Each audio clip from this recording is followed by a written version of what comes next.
Hello and welcome to the early prelims for Karate Combat 43. We are live from the fight capital of the world, Las Vegas, Nevada. My name is Josh Palmer, joined as always in the booth by UFC Hall of Famer Bas Rutten. Of course, joined once again by one of the greatest fighters of all time, Georges St. Pierre. And I'm very happy to have alongside us in the booth, YouTuber, podcaster, and author, Hey Big Mike. Big Mike! what a way to end it off. Two combat greats and then Mike. Well, we've also got King Batch and Robin Black floating around cage side. They're going to round out our broadcast crew this evening. Guys, look, we've got a fantastic card to end 2023 tonight. Give us your thoughts on the main event coming up later. Very quickly, Anthony Pettis, Benson Henderson, 3. That's a big fight. It's a really big fight. Everybody like Pettis said already, this is made for me. Let's see if he can land that same crazy Showtime kick using the karate pit. But Benson Henderson is not going to wait for it. I mean, he's ready because there are takedowns allowed in karate combat. So that means if he makes a mistake, he will shoot it, take him down, and there is the ground and pound. Yeah, that's gonna seal the trilogy. They know each other very well, and the winner will be the one who improved the most since the last time. Oh yeah. Very interesting matchup. Let's take a look at the fight card for these early prelims. We've got 3 on deck for you. Bantamweights up in Barker and Villa. Talk about that in a minute. We've got the culmination of Spitgate, Montalvan and Diaz up in fight number 2. And then one of the hottest prospects on our roster, Elijah Everill, takes on the Venezuelan Arteaga. All that to come, running up to the start of our full fight card at 7 p.m. Pacific. Guys, very quickly, let's have a quick couple of words on the first one. Jordan Barker, Damian Villa.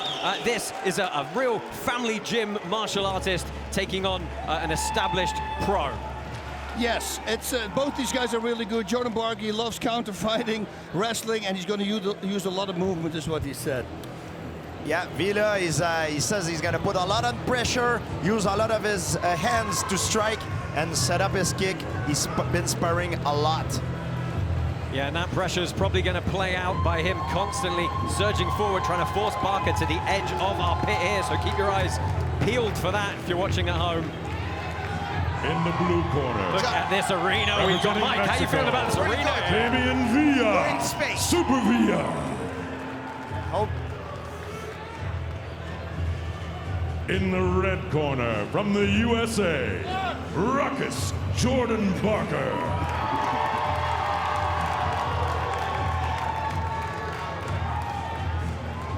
So these are your 2 contestants in our first bout, Jordan Barker and Damian Villa. Enter the pit. Your referee for this one, Mark Goddard.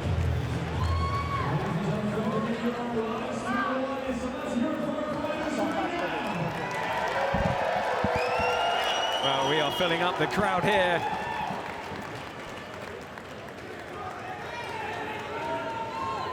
Damian Villa fighting for a lot tonight, Josh. He absolutely is. We'll touch on that in a moment as this fight is going to get underway. Mark Goddard setting them. Karate Combat 43 is powered by Hadribeaj. Touch of gloves underway. Red gloves for Barker, blue gloves and white pants for Villa. And as you mentioned, Mike, Villa perhaps fighting for his life here. He's 1-3 in his Karate Combat career. One more loss. You've got to figure this is probably sending the man home. Well, he said he was going to use a lot of boxing to set up his kicks, but didn't see that yet. He's just single kicked. Jordan Barker, of course, the winner of our Bantamweight Amateur Kumite tournament. This is the first fight in his professional career with the organization. I thought with a last name like that, he should have come out with who lets the dogs out, right? Barker. He's got a good amateur Muay Thai background, runs a family martial arts gym alongside his parents. Yeah, for the new Good catch to the kick from Villa, getting some ground and pound in. Reminder, 5 seconds of ground and pound. Our fighters can land here inside the pit.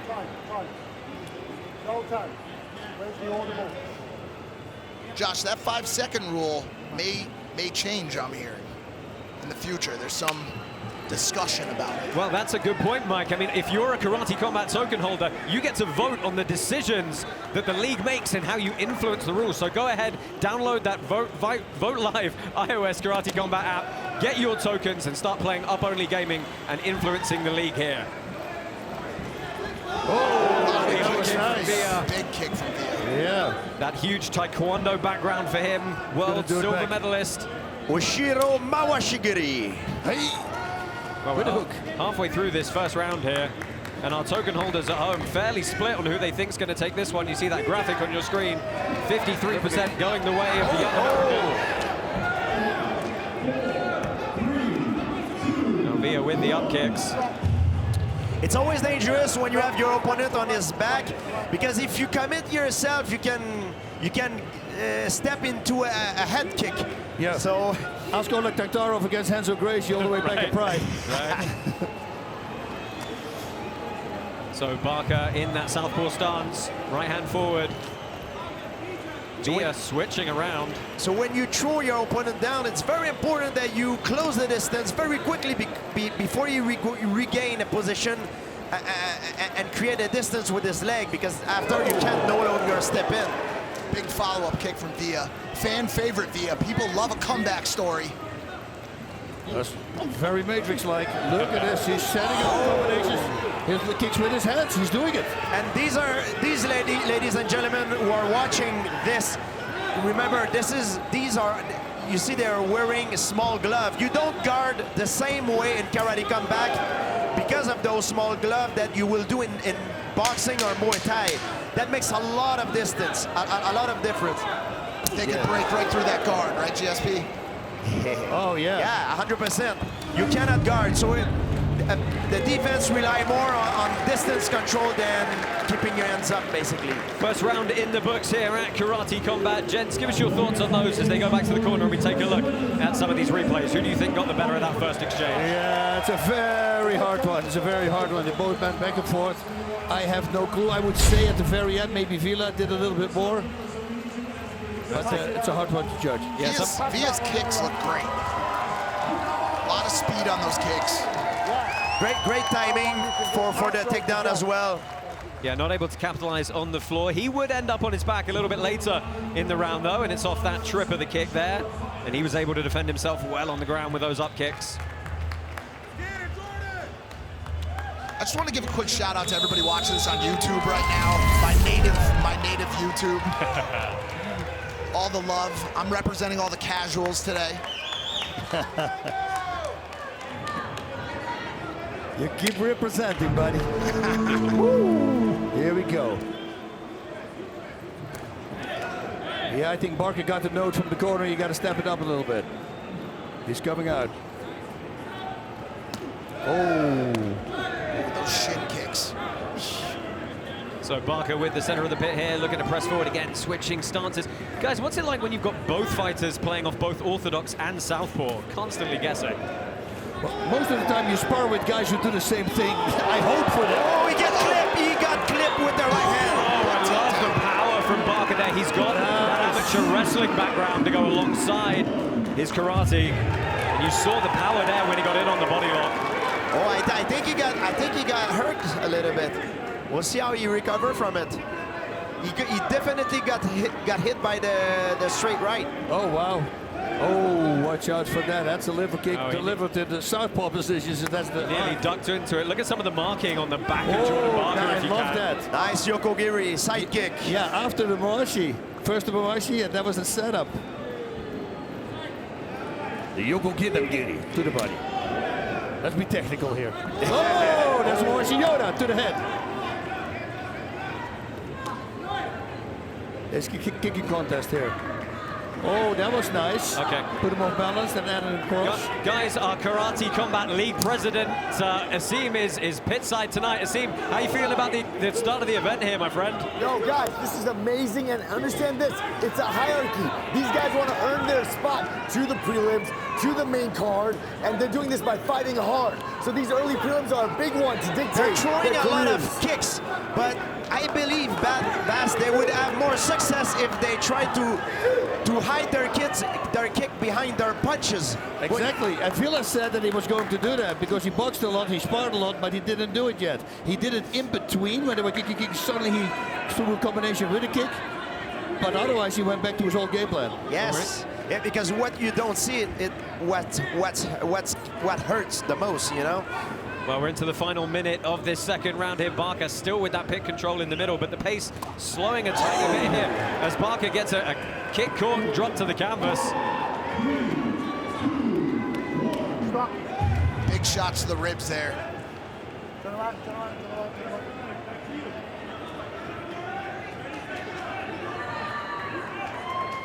Well, Barker pressing forward. 20 seconds left in this round to do some work. Snaps that kick up the open side. Villa responds. Those fast taekwondo legs itching to get going. Oh, look at that. Switch kick. We see this a lot in taekwondo. That was beautifully. Oh, right hand from Barker. Only a few seconds left. Yeah, can he cap? Well, he doesn't get a chance to capitalize, but Damien Villa caught cleanly twice in that round. Josh? That was definitely the best strike of the fight so far. So how does the desperation start to affect Villa going into this third round? I mean, after that last shot, he's potentially down in this fight, and he's got to do something big here. Yeah, he's got to know he's got to press forward in this third. He has to, you know, but he's going to have to do what he said he was going to do, set up his kicks with punches. Well, here we're looking back at some of the replays, and that was towards the end of the round when Barker was countered fairly effectively. But watch this replay that hopefully we're going to see in a minute. The cross shot. There we go. Beautifully done. Off the kick as well. And you see that you don't need to throw with a lot of power. Timing and precision always beat power and speed. That was beautifully executed. Yep. Well, the crowd getting behind these two young men here as we move into the third and final round. Karate Combat community member Finn the Shoto designed this limited edition t-shirt available in the Karate Combat store right now. Go to store.karate.com and get yours. Well, we continue as we ended the second round with kicks flying everywhere from Barker. Ooh, that's a kidney shot with the foot. Yeah, wrapped all the way around the back of the lower torso there. If I was Barker, I'd start using my hands because the one punch he threw, it connected. He might do the same thing now. Go Marcy and strike again. You know, Barker told us, Bas, when we spoke to him, he expected a lot of kicks from Villa, but he honestly didn't think they were that powerful, and to be able to get him guessing with some feints and some handiwork. Yeah, well, he was wrong there. Nice face down again. And a really nice back face, cross face. That's what he needs to do right now in order to get that break. As we mentioned, a lot of folk-style wrestling experience for Jordan Barker, helping him round out his game there.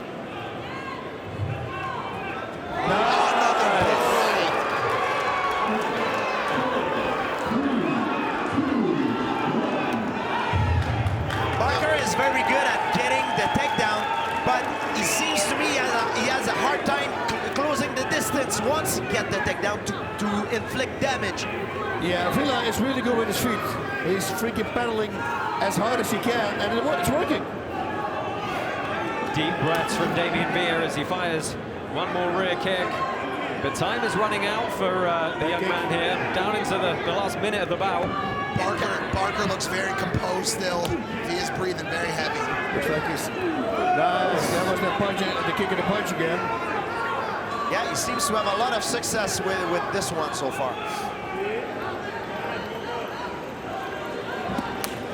That was nice.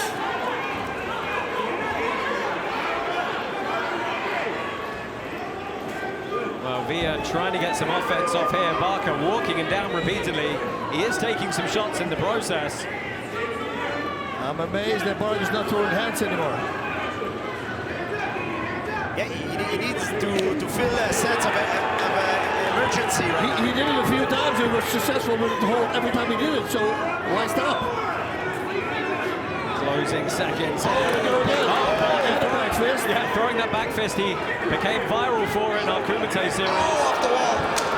Yep, it's all on Villa now. Barker could just ride it out. It was the last flurry from Villa to try and make a dent in the defense of Jordan Barker. Chasing and what an exclamation point for Jordan Barker. Not the ending you wanted if you're a Villa fan.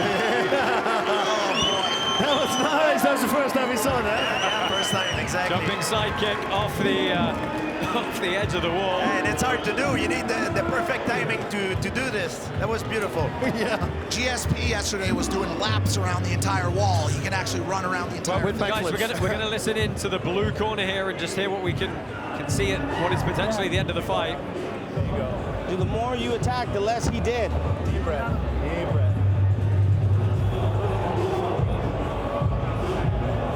Yep. Okay, cool. That was 3. Right.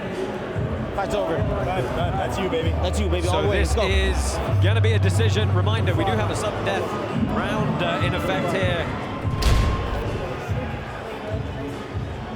But it's not going to be used for this one. Let's go ahead and get the official decision.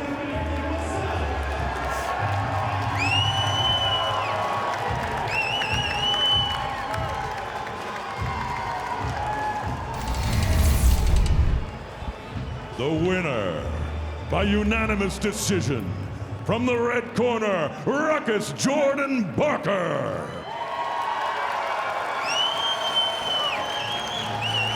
Yeah, the judges saw it the same way we did. We did, you know, I think the big punch, that was it. The last 2 rounds for sure for him. There was like, the first one was a little iffy to judge. Yeah, Jordan Barker getting it done in his karate combat pro debut here. He won the Kumite. He's come in, quite frankly, as we take a look at some of the replays here as Barker celebrates with the crowd. I want to see that side kick. Wow, see if you can do it for show. Look, take us through a quick recap of the fight, Bas, because he did some really good work, as you said, in rounds 2 and 3. Pushed forward, landed those clean shots.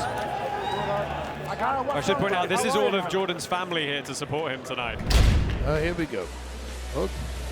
So stats for that one, a lot of shots thrown by both men, but the volume, of course, cleanly landed by the American Jordan Barker. He's going to head home to California. A very, very happy young man indeed.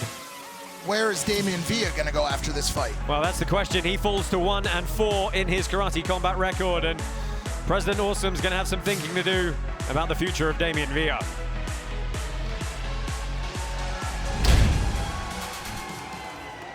Here we are, back on the moon. Yeah, we are in for quite a night. DeFi Kingdoms. Let's go ahead and get a word from our sponsors. We'll be back shortly.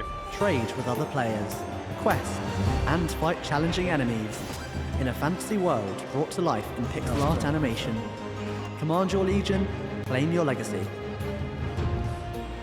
Check out the new Karate Combat sponsored skin, coming soon.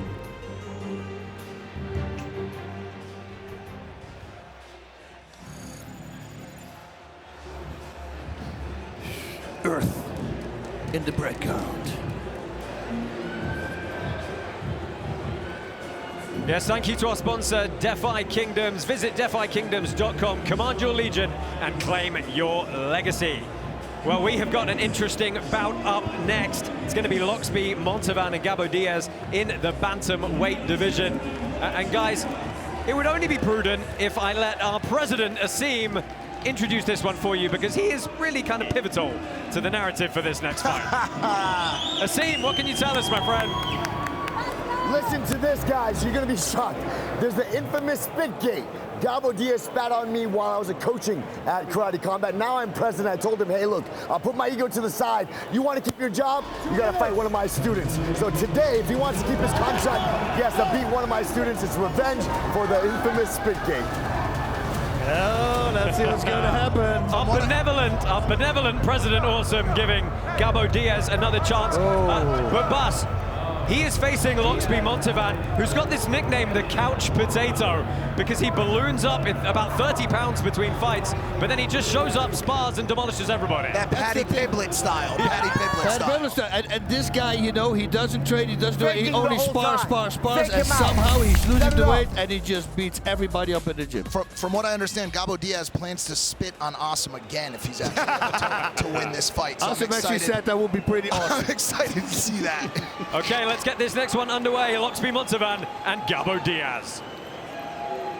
In the blue corner, training out of Orlando, Florida, by way of Venezuela, Gabo Diaz, Gabo Lee.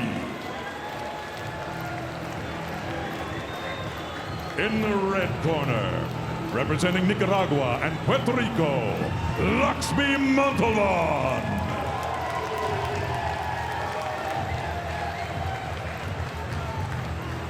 Fighters, enter the pit. Your referee for this bout is Kerry Hatley. And like the kings of old, President Asim has commanded Loxley Montalvan to defend his honor in an attempt to send Gabo Diaz home. But I've got to root for the couch potato on this one because he is me and I am him.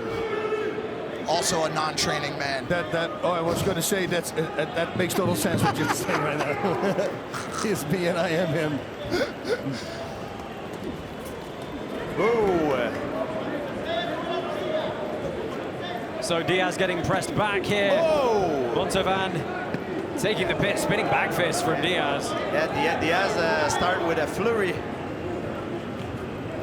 You know, Diaz told us in that fight against teammate of Montalvan, Shazim Rind, where he lost his cool and spat on the president. He just said he wasn't ready for all the trash talking from not just Rind, but all of his teammates in the audience as well. And it just threw him off. He's doing great with his kicking. He's really doing well. That back kick was nice. Yeah, I mean, nothing will focus you, right, like a termination notice if you lose. Yeah, excellent. Oh, wow. And the more he throw, the more he hit, the more confidence he gets. Yeah, and he's looking like the slightly bigger man in the pit here against the very what the timing on that calf kick. Yeah, it looks like his legs just gave up on this one. I can see Gabo Diaz collecting that spit in his mouth right now. Just lands a spinning back fist. Well, he's going to get muscled down to the mat potentially here. You know, we've been told that Montalvan enters a kind of flow state when he spars. That's when he's most happiest, but he's on the back foot a little bit in this first round here. Yeah, and he's physically on the back foot because it seems like he got hit a few times on the lead leg, and look the way he moves. Yeah, true. He's probably hurt right now. So he's really on the back foot. Our Karate Combat's app token holders are favoring Montalvan by 58%, so a fairly sizable favor as he bundles Diaz to the ground, attempts some ground and pound. Diaz able to get some semblance of guard back. Nice timing.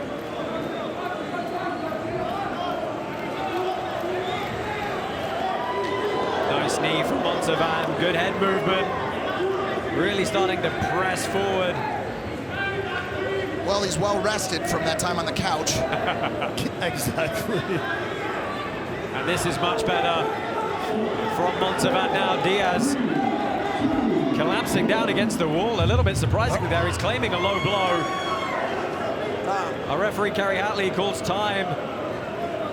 He's going to get up to 5 minutes to recover from this low blow here. Yeah, and it seems to me like Diaz maybe empty his gas tanks straight in the beginning of the fight. A little bit tired, perhaps. Yeah, I'm under the impression that he oh, that looked like a clean shot. Yeah, that certainly looked clean. From what I understand, Loxley was actually paid by Awesome to throw a shot to the testicles there, but he missed. Not to the mouth, because that's what he spits with. Oh, good jumping back kick into spinning back fist. Diaz ending the round strong, and he times that leg kick again. Don't forget that those spinning back fist and back kick are very powerful, but they're not very economical when you throw it. So you spend a lot of energy, and if you don't get the damage that you want, it's a waste of energy. Well, the first round ends. They head back up pit side, and I've got to say, guys, perhaps a very good round for the Venezuelan. He did really well, and what George says, I think you're right, George. He walked up and he didn't look like he could move really fluid when he walked back up the pit there. I think he's just waking back up. He spent a lot of time in a prone position over the past 6 to 8 months. And, you know, he's just coming back to. A lot of Call of Duty played over the past couple months. A lot of potato chips. Well, we're getting a look at some of the handiwork going on in the face of Gabo Diaz here. That cold iron just trying to bring down some of the swelling. And Montalvan, let's see how he approaches this second round. He fell off. He fell, it looked like, off the side there. Took a little tumble there. Download the Karate Combat Vote live iOS and Android apps today. Collect your 88 free karate tokens so you can help run the league and play up-only gaming for Karate Combat's next event.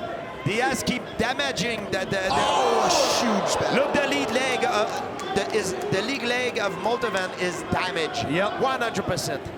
Yeah, I mean, the two kicks that most specifically that Diaz has landed were so well timed. Completely took the legs out from the American. And when you keep hitting the side of the leg and the lowest part of the leg, you hit the peroneal nerves, and that numbs your leg and compromise your ability to move. Luxby constantly walking forward here, staying right in the pocket. Of course, Diaz coming from a more traditional karate and kickboxing background. Montalvan having a good base in freestyle karate, but undefeated as a professional MMA fighter as well. So you can see perhaps the clinch is favoring him, and it's these calf kicks of Diaz. Diaz is doing...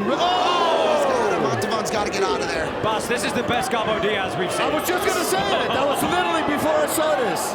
Oh, yeah. Awesome is getting worried, ladies and gentlemen. So what I see, gentlemen, is the only way I can see Montalvan winning this fight is by causing damage by throwing his opponent to the floor and then ground and pound, because standing up, it's all Diaz so far. How much of that has to do with height and reach? Oh, Superman punch. Yeah, that was his first, I would say, one of his first blows. Yeah, one of his clean shots. Yes, because Diaz standing up is dominating so far. Well, heavy breaths from both fighters here. Diaz tying up. Looking to slow it down here. But like the first round, Diaz start as a lion, but doesn't finish with the same intensity. No, it takes a lot of power. All those crazy kicks he's throwing. He's back fists, spinning back kicks, normal kicks, side kicks. I mean, he's all over the place. Yeah, you can't throw ground and pound with two knees on the ground. He's got to have one knee off the ground or both soles of the feet on the ground. Well, the corner of Montalvan really trying to will him forward here. And what's Montalvan got to do when he's in the pocket? He's finding his way into this short range. Yeah, but he doesn't start. Yes, he doesn't start firing. He needs to fire. And he's not on his good side. He changes his guard because his leg is hurt. So he put his leg in the back. His leg that he normally fight with forward, backward. Well, closing seconds of round number 2. Big knee from Diaz up the middle. Wow, that was nice. It looked like a big effect. I got him, Dan. See, both knees were on the ground for that one, so that was broken up. Well, we're going to end the second round here. We're going to send them back to the corners for their minutes break as we take a look at some of the goings-on here pittside. Let's go ahead and check in with President Asim. Getting a little nervous, Mr. President? Tell me, guys. Okay, so look, this is absolute BS in my opinion. That body shot in that first round, that was a TKO. That should have ended the fight, but no problem. It continues. It is a rough fight, but that first round, that fight should have been over. Hey, I'm being unbiased. Look at it again. Straight in the solar plexus. It is what it is. This guy, my guy has to push the pace. It's a tight fight. Tight fight. You guys agree? Tight fight, push the pace, push the pace, push the pace. What do you think? Well, push the pace, but start firing when he's in the pocket, because that's what he's holding back for. I think when you start with a body shot and start working upstairs, with power like he has, he should do that. Montalvan has got a lot of power in his hands. I think he's giving Diaz a lot of respect, though, because Diaz has been connecting on a lot of those shots upstairs. He's got a longer reach. And Diaz is really good with his kicks on close range as well. Third and final round underway here. 3 minutes left for Gabo Diaz to keep himself in the Karate Combat organization. Diaz will be looking to keep distance from this round, it seems like. Montalvan, the first of 5 members of his gym on the card tonight, looking to get them off to winning ways, but he's up against it here.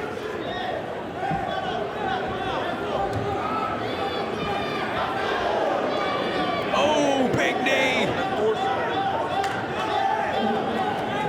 Well, Diaz holding on here, trying to find some shelter. Survive, yeah. Montalvan's team is pushing him hard, saying, go now, do it now. If you're gonna do it now. I love how animated they are. Another spinning back fist comes in. Oh, that was a dance move right there. Catches the glove. I don't understand why Diaz doesn't go back to the leg kick.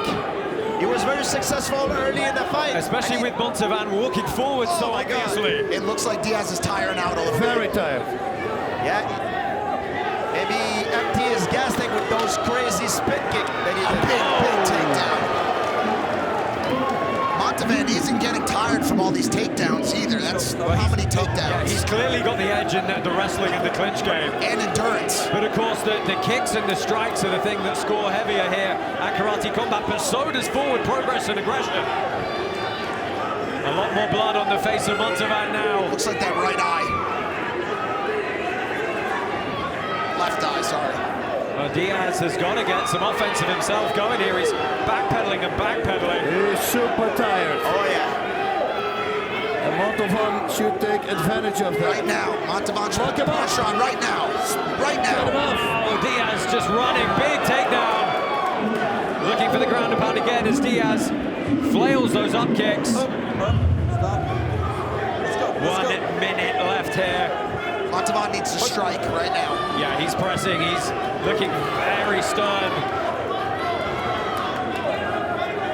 Yeah, Montalvan keep a forward pressure and he's very successful with it so far. That was that kick again. Trying to line up that knee.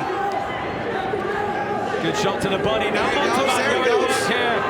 Diaz turning away. He's got to be careful not to disengage his opponent so readily. The referee will definitely look to stop it, and that kick comes in again. Montalvan had to get back to his feet quickly there. 10 seconds 10 left. seconds to Diaz glory. Can he stay in it? Well, he's backpedaling. He's ready to spit. And that is going to do it for our second round. 9 minutes in the books. He's coming back for you, Asim. He's coming back. Gabo Diaz thinks he's done enough. Now, a reminder, if our judges ringside score it a draw or a split decision, then we automatically go to a sudden death 4th round, and that could be trouble for Diaz with that gas tank. It might be one more round. But we're going to have to wait and see as the judges are tabulating their score. It's tight. Guys, how did you see that 3rd round?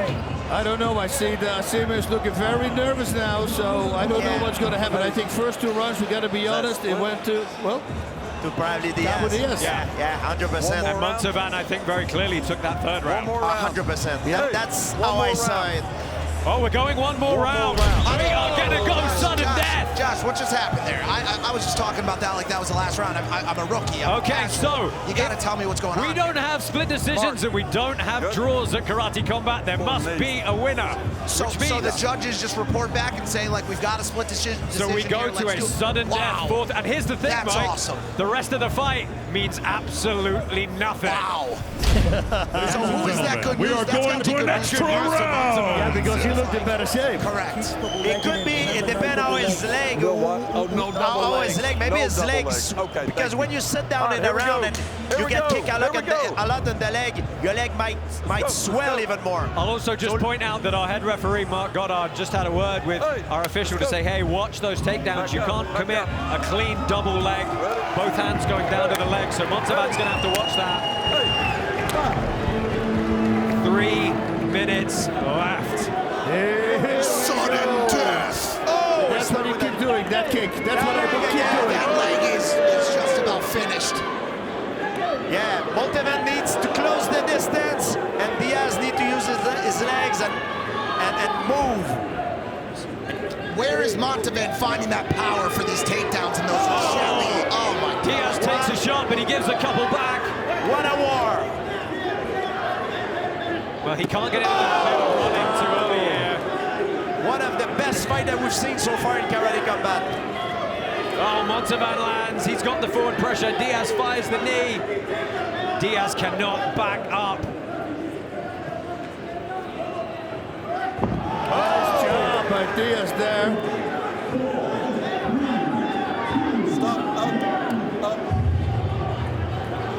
And they are both slow to their feet here. I know, I'm just going. Here we go, let's go. Diaz do it, that Thomas leg Diaz. is- trying to time those kicks. He's smart because as soon as he switches to southpaw, he's attacking the front leg, which is just a very smart thing to do. Oh, these are big, wild punches now. Oh! Huge Osoto inside trip. Oh, geez, sorry. Oh, Diaz. So Diaz will take those extra seconds on the ground, yeah? Yeah. An experienced move. Oh! Lovely spinning back kick straight to the stomach. He's learning Inside it. kick. Oh, these guys are barely hanging on at this point. Diaz is angry about this sudden death 4th round. He wanted the win. Well, I think he should be. But he can't back up here. The aggression rates so highly in the karate combat rule set. Oh, Diaz is really holding on right now. He's running out of steam. He's got 1 minute. No hammer fist. No hammer fist. Up. Let's go. Up. I'm actually kind of scared of that ref, to be honest with you. Montalvan comes forward again. Diaz misses that spinning back fist. What a fight. Wow. Rocket sock him. That's what's going down. Wow, Diaz is just out of gas. Yeah, his technique goes out the window when it comes to the pocket slugfest. And I've never seen the corner Montalvan's team of is Montalvan so animated. animated. It's cartoons. Diaz lands again.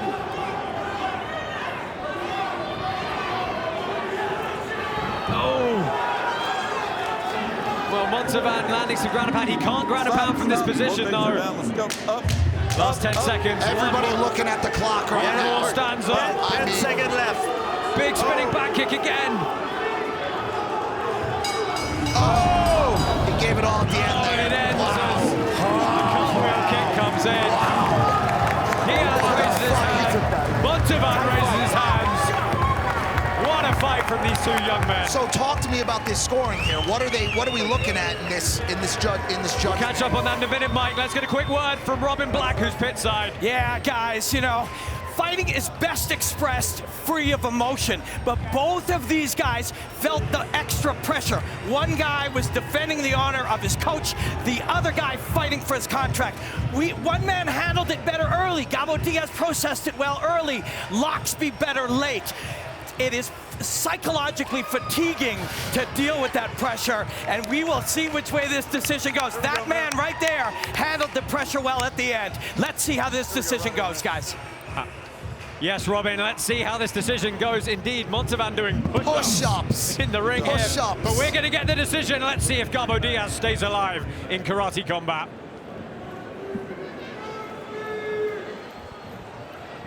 Still with the judges right now. Oh, yeah. That's crazy. It's close. This is anxious moment. Wow. What do you guys think here? I mean, you got it. Well, The winner by split decision from the red corner, Loxby Montalvan. Oh, and they give that 4th sudden death round to Loxby Montalvan by a split decision. Well, you know, Hey, Lox, fucking yeah, bro. Hey. I think you got your first controversy. I think you got a controversial call right there. I think the judges also maybe saw that what he said was a low blow wasn't a low blow, you know, because it was clearly on the solar plexus Right, as we but saw in the replay, so that maybe doesn't- that they took it in the account. Yeah, I mean, that doesn't count. They're only supposed I to know. judge that 4th and final round. Yeah. You're right. Yeah. You're right on that. Let's go ahead and take a look at some of the stats from that fight. And boy, are there going to be a lot of them. Look at that. Gabo Diaz attempted 190 strikes and actually landed more. Attempted more and landed more. But that 4th round, woo! Montalvan just about getting the better on 2 out of the 3 judges' scorecards.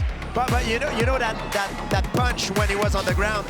Yes, it doesn't count in the last round, but they might have it in the back of their head because they're human beings and they might, you know. Yeah. So Awesome gets to go home with a clean face tonight. He can go right to the nightclub after this. Well, it would be cleaner if he, after the spit, wipes it off. That's a little cleaner also, right? I mean, hey, Mike, we told you this pit was a bit of a unique experience. How are you enjoying being this close? It is incredible. It's amazing to watch this. I mean, my first time seeing this format. As a fight fan, you have to love this. No grappling, no scrambling, just blood sport. And that's what we're seeing already in the first couple fights tonight.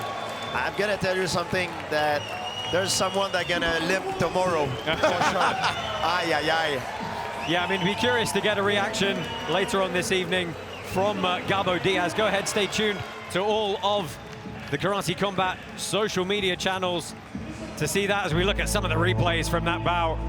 I mean, Montalvan's after party tonight better be a sit-down after party, because he's not going to be standing up and dancing, that's for sure. Yeah, the he'll be laying on the couch again. Back to the couch, back to the couch. So look, we've had a chat about this. President Nassim, listen to me. What do you think? Be unbiased, bro. That first round was the punch to the solar plexus, and he pretended it was to the nuts. That's a TKO. It was a very tight fight. Yes, I'm actually very impressed by Gabo. Very tight fight, but clear winner here. Absolutely. That fourth round, one-side pressure. One-sided. I mean, he's really the spitting image of that Goat Shed Gym, that guy, you know? The spitting image, nicely. Well, we've got one more fight coming up on our early prelims. We're going to head and take a quick break. Join us very shortly. Anthony Pettis versus Benson Henderson 3. 13 years to date, the Showtime kick has haunted Benson Henderson. This fight's gonna be different from the last two fights because I'm leaving that pit with my hand raised. This time Henderson's getting knocked out.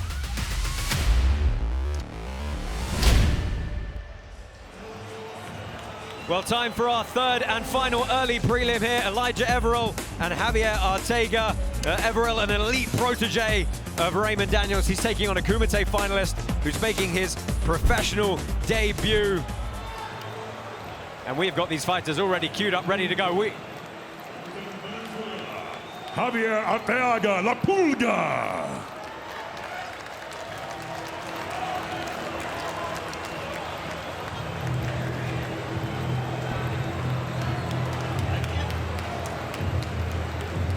In the red corner, fighting out of England, Elijah Everill. So, Bas, we've got Elijah Everill and Javier Arteaga. Arteaga, he's got that much more traditional Olympic point-style karate background. Elijah Everill, though, we saw in his last bout, this dude's a sniper. He's a sniper. He can use his length very well. I mean, he keeps all the strikes at the end of his punch. Footwork, watch him switching stances.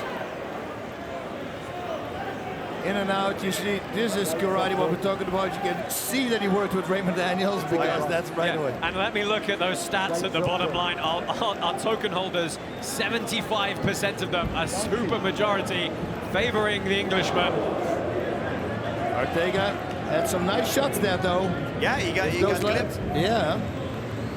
Arteaga made it all the way to the finals of our Kumite tournament. Not successful in winning that bout, but given a chance in the promotion nonetheless. It's always dangerous when you're in close stance and you're fighting a shorter opponent. So when you step in, he can get you with the overhand. That's a weapon that is used when you fight someone who's generally taller than you. Yep. Because the punch comes from up to down. And the opponent being taller than you is looking down. It doesn't see what's coming from upstairs. There you see some of the blitz speed of Elijah Everill. We saw it in his knockout debut over Raul Bomic back at KC39 in Miami last May. So fast in this weight class. Yeah. You don't really get 6 foot tall bantamweights all that often either. Or lightweight, sorry, he's a lightweight.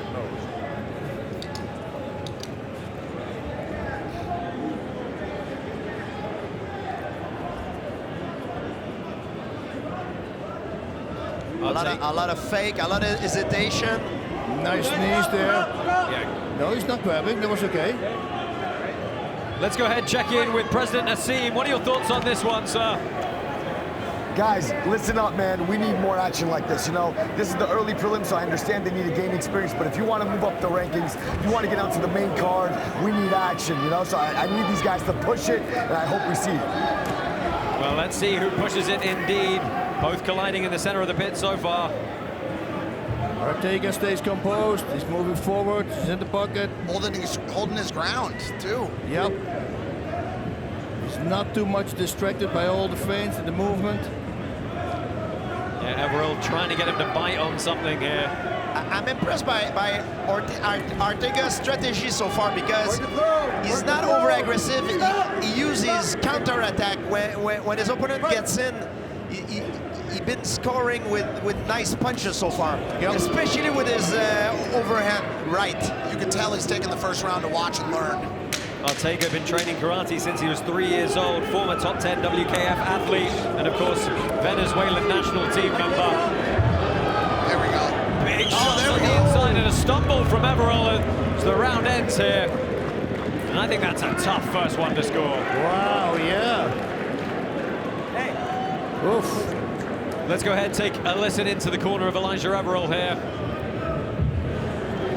That's all right. I need you to don't overcommit to your 1-2 and circle more to your right. When you're fighting, he's stepping back, so attack the calf. Okay? If you're not sure what's happening, just keep fighting and jab in the air and then attack the calf. There you go, circle to your right more and attack the calf. George Bass, what do you think about that as some advice? Great strategy. How you kill someone who has good hands, you kill his lead leg by attacking the calf. It's perfect, so he cannot no longer put weight on his lead leg, which indicates that he won't be able to put power in his punches. Well, good advice from the corner of World Champion Academy located in Telford over in the UK. Let's see if Elijah Everill can put that to use here as we get ready to start our second round. Second round, you ready?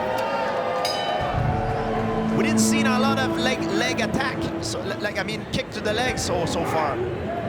Brave Browser is the official internet browser of Karate Combat, 3 times faster than Chrome, and the best privacy online. Head over to brave.com.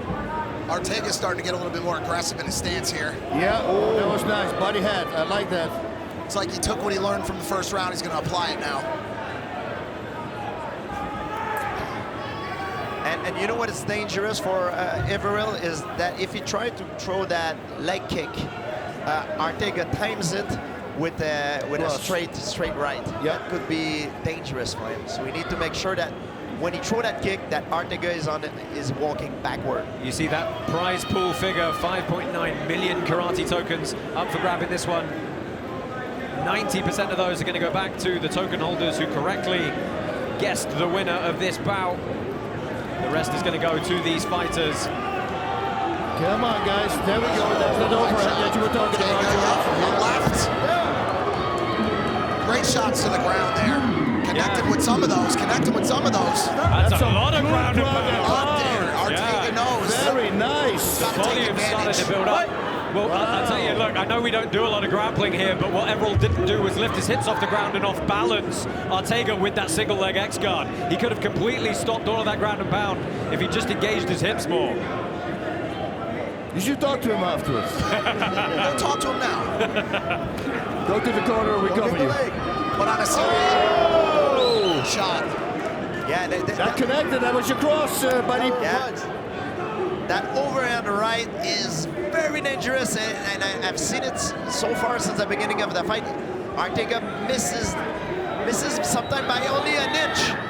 Misses the target, but he only needs one on the bottom. Where he doesn't miss. It's finish. Yeah, we've got a minute left in this second round.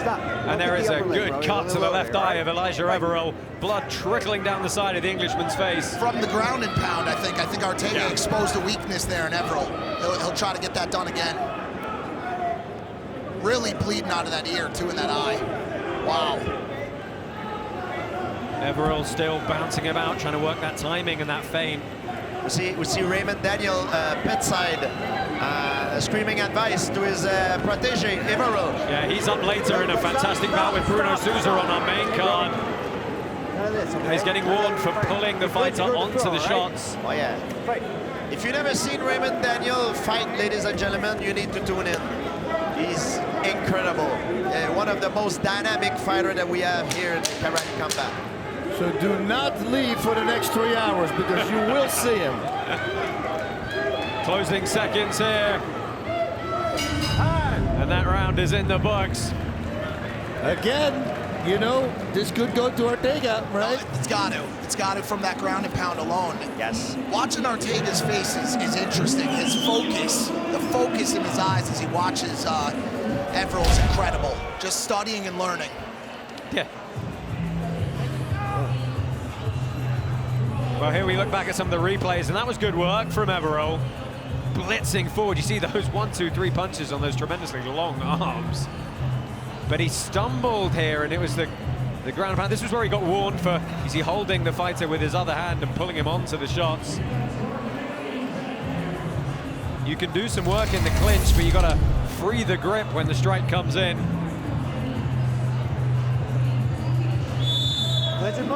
Did I just see aliens dancing? Yes. Oh, you did. Was that real? I didn't know if maybe I. Oh no, we're on the moon, Somebody Mike. put some acid in my water or something. I was just going to look at your water.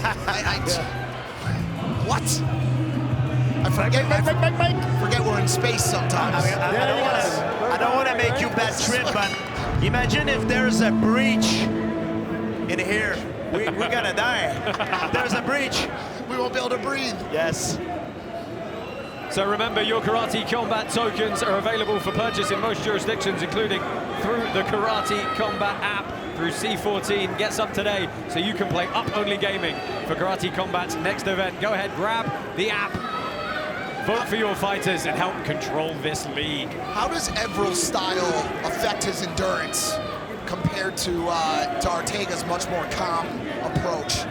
Well, I believe right now, seeing what I've seen, if I'm Everill, I need to fake in order for Arteaga to throw that powerful overhand. And then once he throw it, I'm going third and I unleash my combos. Because every time you step in, it's a danger that Arteaga clip him with the overhand. Well, you have to wonder if those 75% of token holders who voted for Elijah Everill are getting a little bit nervous now. Oh, here, let's see if he does it again. Well, we're going to stall it out on the ground here, dragged down by that overhook of Elijah Everill. But Arteaga had to watch the holding and striking there with the knees as well.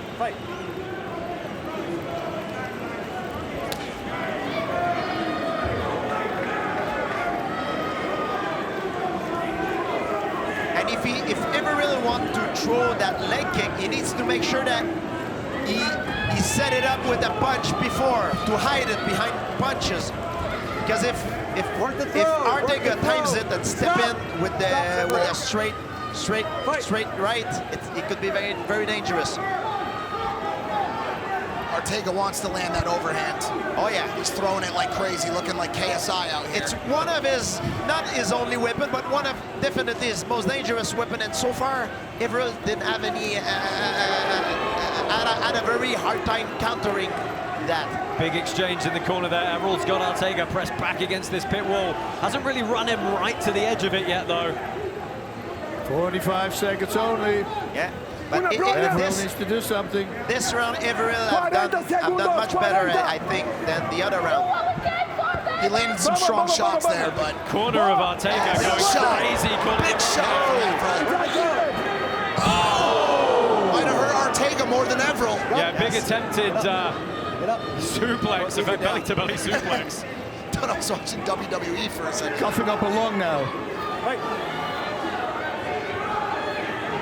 Everill's going to keep trying to throw those punches. Yeah, final 15 seconds. Got chance for one more blitz here.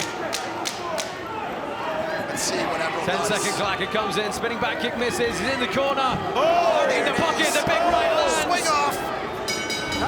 And that about does it for the 3 rounds here for Elijah Everill and Javier Arteaga. This round, 100% I would go for Everill, 100%. So does that give us another split or what? Well, that entirely is up to the judges. See which way they went. We could be going to a 4th round again here. I'm willing to make a gentlemanly bet here in the booth that this is going to sudden death. I think one of those had to go to Arteaga. Had to. Well, let's see which way they're going to go. We're getting a look in the corner there, and these are some of the replays at the end. This thinks is going to be this attempted big belly-to-belly suplex, trying to launch Everill onto his face here.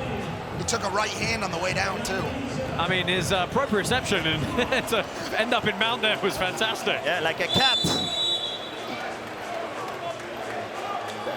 Those punches were great. Everill got the better of these exchange in the third round. We are going to Seems another round. that he had found the sweet spot to not get hit by that overhand that Arteaga throw all the time. Sudden death. So we are going into a fourth round here. Just a reminder, that means it was either a draw or a split decision on the judges' scorecards. And once again, the final, or the first 3 rounds, mean absolutely nothing, as we got to look at Raymond Daniels' pit side there, urging his protege Elijah Everill on. I mean, guys, mentally, how does it play in for a fighter when the 9 minutes of work you've just done suddenly means nothing? Yeah, especially when you thought you won. That's not so much fun. Boss, how does that affect the strategy for those first 3 rounds? I know, I've never been in that situation. You gotta keep a little gas in the tank to get the car home. No, I mean, I don't think you can rely on that, but what it does do is it means this 4th round, you know there's nothing to lose. Yeah, it will favor definitely the fighters who has the strongest mind. You talk about the mind of a warrior. 5-6 straight punches from Everill. Arteaga turns him around. He's got to pick his shots in this ground and pound. Everill doing a good job hiding his face there in the legs. Can't hold the legs, okay? Fight. The heart of the English in the 4th round. You can't hold the legs, but when there is punch raining down on you, you do everything you can to protect yourself. Everill ready for some bangers and mash, maybe some fish and chips later tonight. I don't know if he'll get that here in Vegas, but he's got 1:40 left to do something here. There's got to be an English pup here. Hey, stop! Hey, bro. That Vegas food scene is pretty bad. Have to call up Gordon Ramsay, see if we can get some advice. Arteaga in the middle as well here. You've got to remember, forward pressure counts for so much in the rule set. I'm curious why neither one of these guys is really driving forward here. Oh, nice hand. He's throwing. And that's good work in the clinch from Everill, getting the better of Arteaga. Yeah, Everill seems better at controlling, at getting in and out. But once they're fighting like in a phone book type of fight, it favors Arteaga. Yeah, Everill's getting in fast and he's throwing in flurries, but then he's staying in there and falling into that brawl. Arteaga just hasn't been able to land that exact punch yet. Right, right on the button. Oh, and you can see Raymond Daniels is telling Everill, circle to your right, circle to your right. Yeah, the same advice we heard from his corner earlier. He doesn't want Everill attacking in a straight line because you're stepping into an overhand right. So you want him to fake, take an angle, and then attack. There's some big mistakes being made, but they're both really young athletes coming up, I feel like Elijah Everill needs to push a little more forward. Actually, both athletes need to push forward. It's the last round, right? Everything up to this round, so it's a big mistake just to stare at each other. Yeah, Elijah puts him in the corner, but he doesn't do anything with it. Oof. Well, both men raising their hands here. It is going to be an anxious 90 seconds for these two men to find out their fate. Tough one to call, tough one to call. Both corners are telling their fighters they've got it. I hate that we're going to have to disappoint one of them, but disappoint one of them indeed we will. Look at this arena, wow. And this is just the early prelims, folks. We have got 10 more fights coming your way. It's a lot of bloodshed. Arteaga looks like a 2017 Jake Paul, to be honest with you. I just noticed that.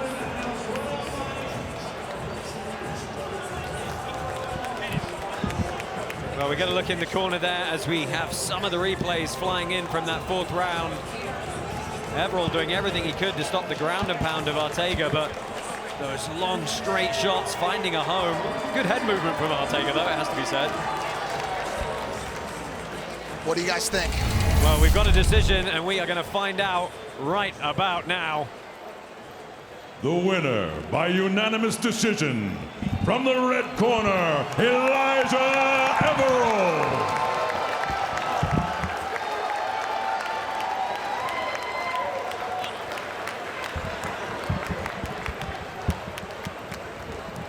Well, your winner is Elijah Everill. Unanimous decision victory in that fourth sudden death round. Yeah, I feel that Arteaga had the better start, but Everill finished better.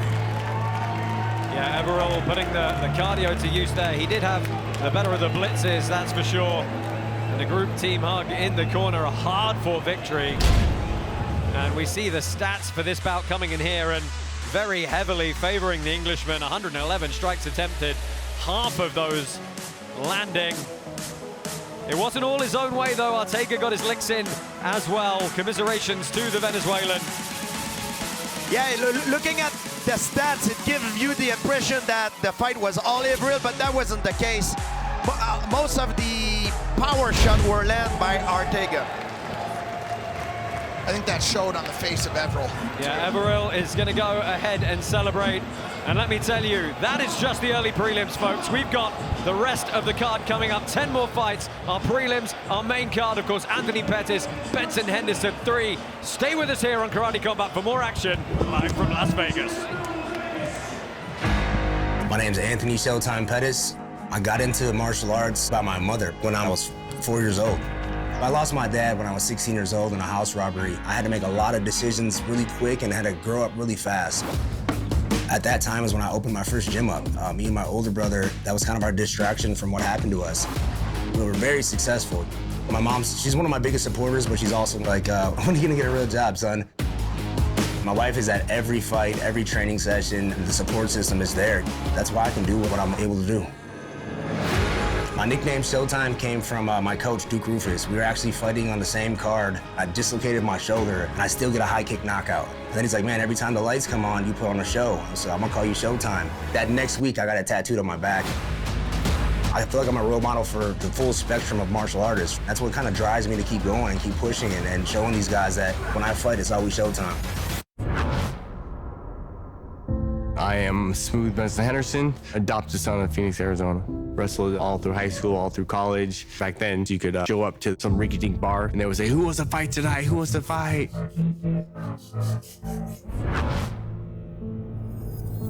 20 years later, here I am.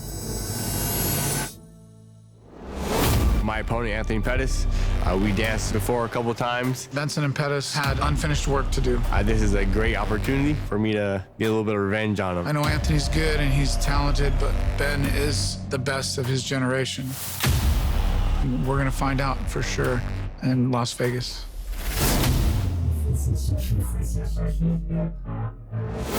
Fight's gonna go my way. I'm gonna leave that pit with my hand raised. Benson wins this fight by being the better fighter. Pettis is gonna be sad he took this fight. My prediction, Ben wins, 100%. I'm very, very excited for it.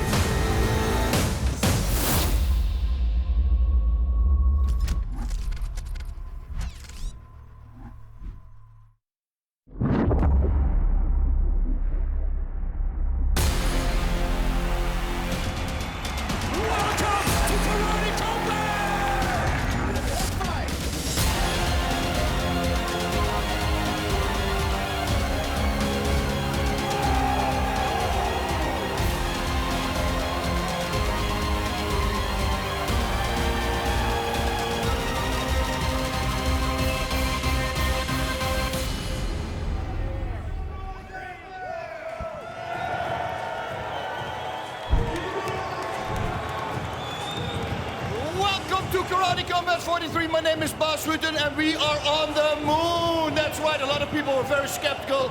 They said we cannot go to the moon. Oh yeah, see Earth behind me? We are on the moon and I'm over the moon because I'm working again with this great man right here. George Pierre is going to join Josh Palmer, Big Mike and myself in the commentating booth tonight. And George on the moon with the aliens. What do you think?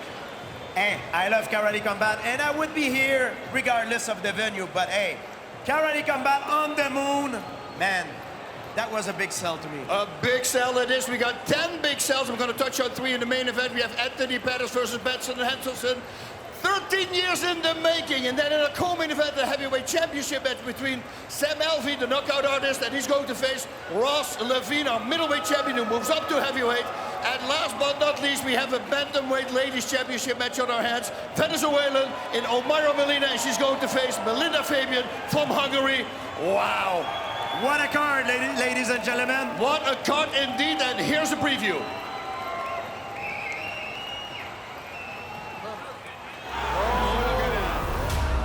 The biggest card in karate combat history, live in Las Vegas.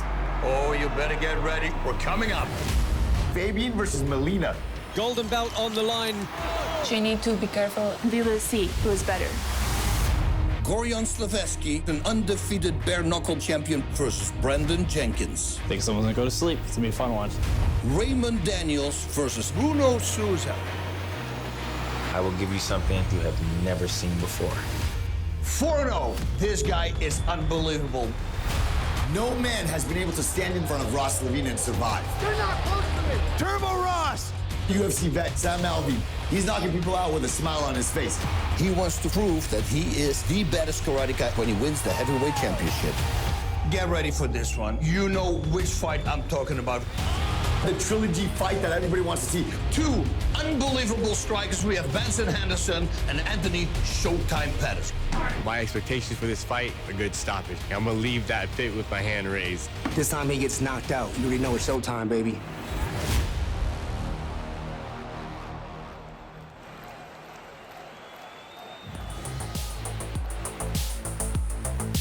Karate Combat Vote Live app is live on iOS and Android. Download the app and get 88 free karate tokens to use for voting in the next event. Tonight there's an 86 million karate token prize pool.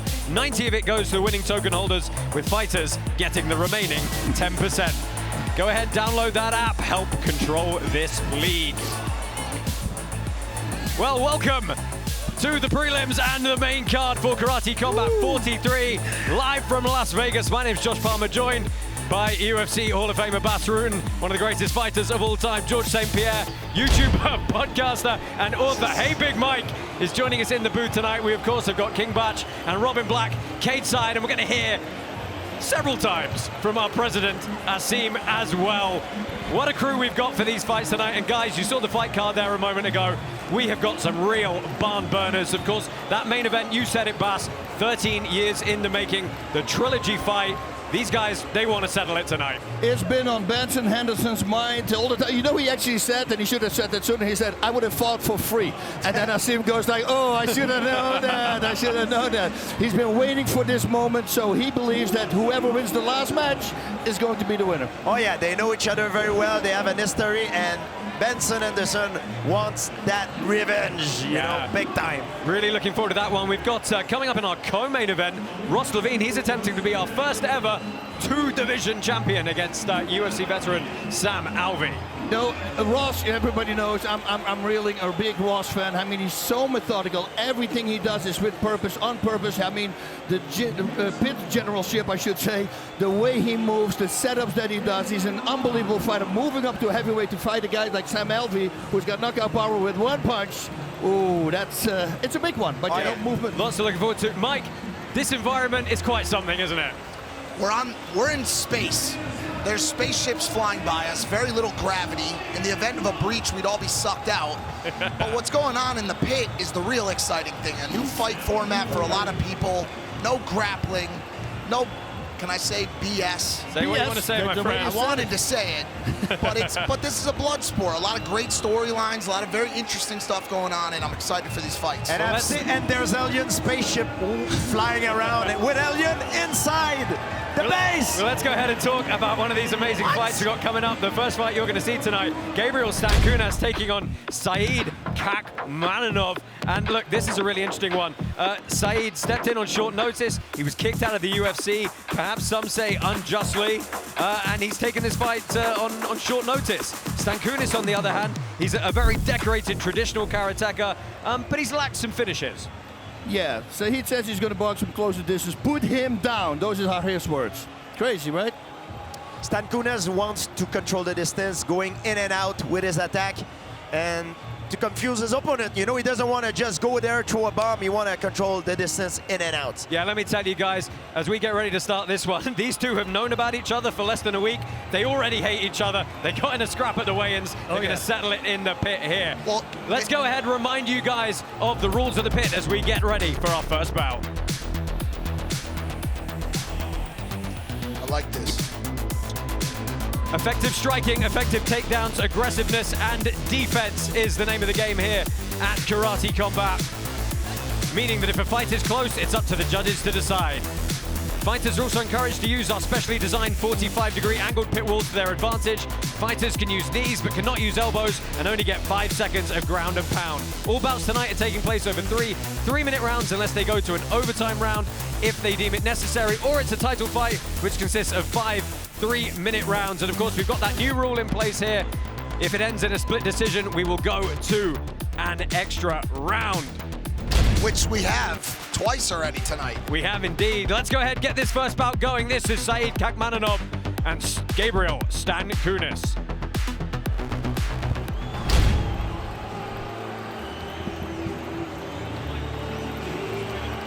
In the blue corner, fighting out of Brazil, Gabriel Stankunas, Blessed.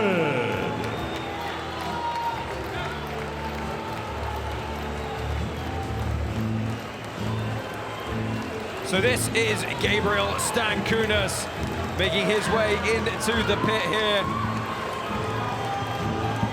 The Brazilian is not the favorite with our token holders voting here, but he is a very decorated traditional karateka. He's done well in the pit.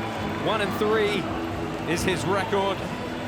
Said coming in with less than a week's notice, though. How does that affect the fight tonight? And in the red he's got nothing to lose.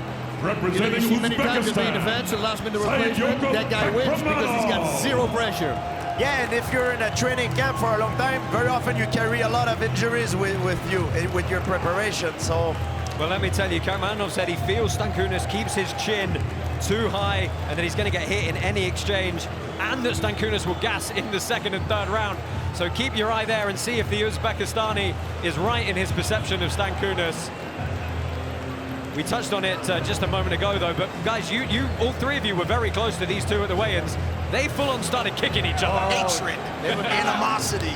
Stankunas, he changed from this being this nice guy to a complete animal at the weigh-ins. A bully, a bully. Yeah. Fighters, enter the pit. Very emotional. Well, we're going to go ahead and get this first bout underway shortly. Oh, they want to start they want to get going already. It's Stankunas. He's ready. He's ready to cause trouble. So get the perfect gift for your loved ones at Christmas. Head over to the Karate Combat store and grab yourself a set of Karate Combat pajamas. They simply are the comfiest thing you're going to wear this Christmas. Store.karate.com. I want a pajama. I know what I'm buying my girlfriend this Christmas. Yeah. Those Karate Combat pajamas. You romanticus. Oh. So we're underway quickly here. Black pants for Kamanov. And white pants for Stankunas. Stankunas bringing it right back from the presser, from the weigh-in. That was a nice kick from Stankunas with the shin. There's a lot of emotion in that fight, guys. Yeah, but they can't come out too hot-headed. They've got to... He needs to control his emotion. Stay a little bit composed. Yeah, the problem if you fight with too much emotion is you empty your gas tank too fast, and that could be a problem if the fight gets in the later rounds. Look, Kamanov, you know, his karate career was very early on in his martial arts days before he actually moved to the United States, and he has had a very successful mixed martial arts career, 11-3 as a pro. Actually got knocked out of the UFC with a winning record, which is incredibly rare indeed. But I believe it was because you talked a lot of smack, right? I heard something similar, yes. But why would they cut a fighter like that? Because he's an animal. Well, Dana goes back and forth with that big shot. Power jab. Oh, he stunned him. And he's talking to him as well here. Good balance from Uzbekistani. Stop. Put your grab in the head. Stankunas, a 3-1 record here, but I should point out that every fight he's been in on Karate Combat so far has gone to a decision. Most recently, that was May of this year against Ignacio Caplons. He took a win there. Stop. I know. Quit holding. Blue, what's the hold? What's the hold? What's the push? Fight. Trying to feel each other out a little bit before they engage. That's the second or third time Stankunas has had to drop to a knee. Oh! Look at that. Oh, good timing on the knee. Big pickup. Let's see what's on. Great takedown. Stop. And that's how you take the air out of somebody. And you hear the local support coming in here. Very loud pit side indeed.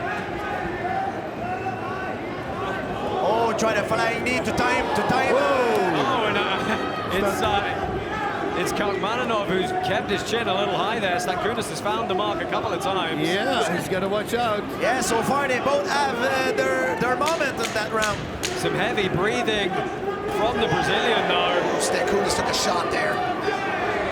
Yeah, a lot of pressure from Kamanov. Wow. A good first round from both fighters, in fact, though, I think it's fair to say. For Stankunas to take this fight on the week and to be dragged into his corner there, it says something about his heart. You know, watching these guys have to climb up the wall after they do these rounds is a whole different part of the game that boxers and other fighters aren't used to. I've seen a few of them slip on the way back up to their seat. Oh, yeah. Yeah, it's going to be interesting that you're not technically allowed to help the fighter back up to their corner. Really? They've got to get there under their own steam. But look at this takedown, driving all his body weight through the shoulder into the solar plexus. He jumped loose from the ground for this. The way we call that is high amplitude. That was nice. Totally relaxed, right? His face like, okay, here you go. I can't get over those aliens. Back up. We try and create a party atmosphere here at Karate Combat. I think that's why I'm here, Josh. Oh, big shot. Another power jab.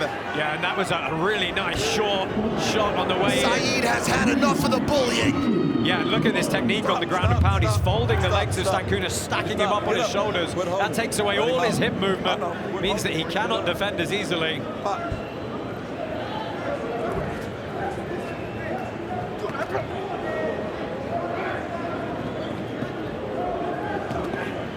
Kamanov's game plan was Stankunas get hit, dude. Yeah, close the distance, use the boxing, but Stankunas going to work with the hands really well here.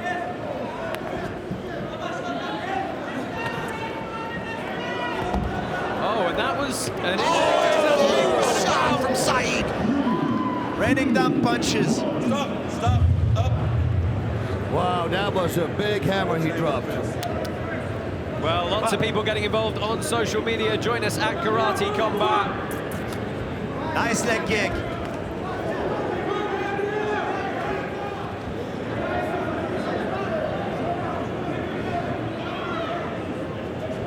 Stankunas staying stuck in this one. We're about the halfway point of the fight here, and this is when Kamanov said he felt Stankunas would start to slow down. Oh, connected with the right, and again, oh, left also.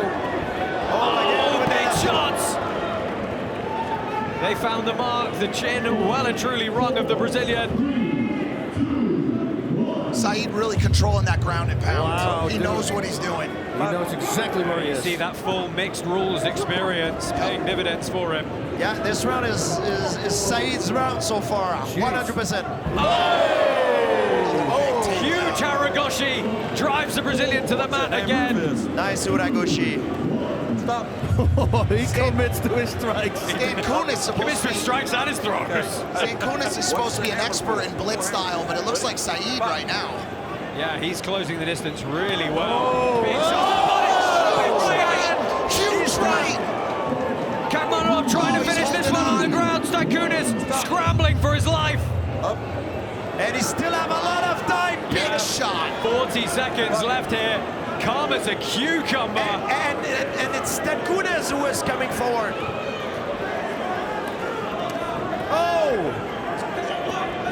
Stankunas still trying to throw here, but he's got to make it out of this round. That chin is staying up in the air and the hand's looking a little wobbly. Yeah. One of those is going to land. Yeah, Kamanov trying to take his head off here. Saeed's making this look like bully beatdown. Oh, nice little control of the wrist there to pull him onto the strike. That was lovely. Oh, that's not going to work. Oh, and he's got to be careful here. He can't, he's got to get back to his corner to come out and answer the bell. And look at that, that just vitriol as they pass each other in the cage. Yeah, they still do not like each other, the corner. Yeah, the corner is laughing. I saw Amen in the corner of Saeed. It was like... Oh! Well, that was the replay for you. The ripple across the face of Stankunas as his nose was well and truly flattened. I watched the ground and pound if he follows it up. It's like so powerful. Boom, boom. But also in this sequence, you got to give props to Stankunas. Oh, yeah. He's resilient. Resilient. It's amazing. Like most fighter would have give up on this. Yeah, look at this ground and pound coming in. Are you surprised that Kamanov laid off as much as he did in the last 20-30 seconds? He didn't go crazy and try and flurry for a finish. I'm a little bit surprised. I think it's a mistake. He should have gone for the kill. But I think he just unloaded on him. He thought he had him, but he didn't have him. Maybe he threw out a lot of energy and he thinks, you know, I got at least 1.5 rounds more to go. I think he wants to make him suffer. He's doing this for all the bullied kids out there. Oh, nice job. Originally from Samarkand in Uzbekistan, Kamanov moved to Brooklyn when he was 13 before moving to Illinois. Jeez, what on display. So much rotation on those hooks. I love it. Oh, he loads up again. Huge Haragoshi once more. Beautiful. Very dynamic throw. Yeah, it really gets him up on the hips. Oh, Stankunas is falling apart. Yeah, the old mouthpiece trick. Little LeBron. Yeah. Well, the token holders had this a fairly even one, but right now it's anything but. Stankunas.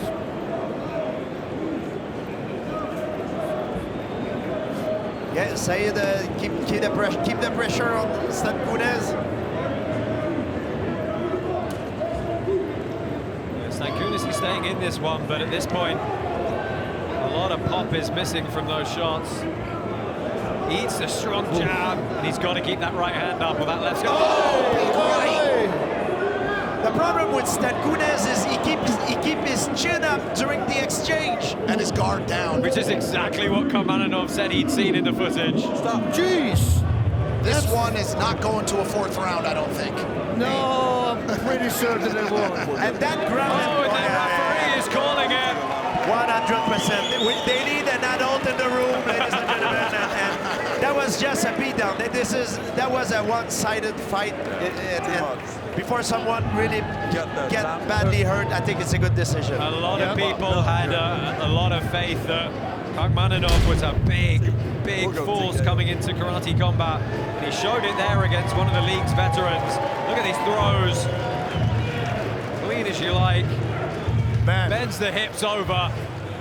It goes loads the Brazilian up. And Stankunas didn't want to stop, you know, he wanted to keep continuing, but he showcased a lot of heart, but you have to give it to Saeed. Like, an adult should be in a room to stop the fight before someone get hurt. I know a lot of people will give me heat, they're not gonna like what I'm saying, but that's the truth. Yep. Security first. It goes to show it's not about what happens before the fight. Yeah, fighter safety first and foremost here, and the referee ruling that Stankunas could no longer intelligently defend himself from damage.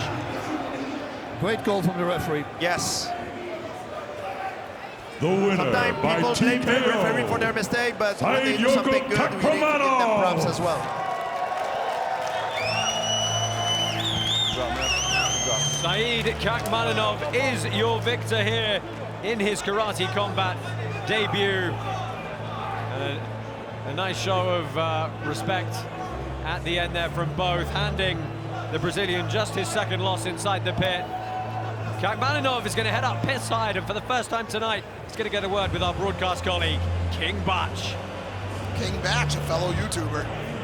Yo, you pretty much dominated that whole fight. It looked like a video game out there. You was whooping ass. How did you feel? Man, I feel good. Let me tell you this. I didn't even train for this fight. He's lucky. If I was in shape, he would go to fucking cemetery tonight, not the hospital. Damn, that's a death threat. You heard it here first. So what's next for you? Who you calling out next? Show me the fucking money. Where the money at? Shmoney, baby. He want to see that fucking money. Let's go. Robin, to you. Thank you, brother. You do not need to be a martial artist to look at Saeed and know he's throwing with a ton of force. It is, you see it in his body, not just in the results of the punches, but you see power is created from the legs, through the core, and out the knuckles. The great Muay Thai legend, John Wayne Parr, used to talk about the lead hand being loaded with the hip power. We saw that from Saeed. That dude came to scrap. Yes, it's art, but it is also violence, and that was an extremely violent performance. Thank you, Robin. Let's go ahead and take a look at some of those fight stats.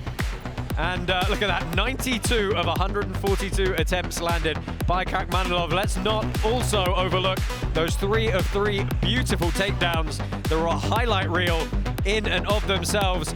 Guys, let's wrap this one up real quick. He said he came in on a week's notice. He said he didn't even train for this one. Can you imagine what it's like when he gets a full camp? That's a scary guy. That's I can tell you that. But because his ground and pound is the most powerful we ever seen here in karate combat. Oh, we have aliens here! I cannot believe it.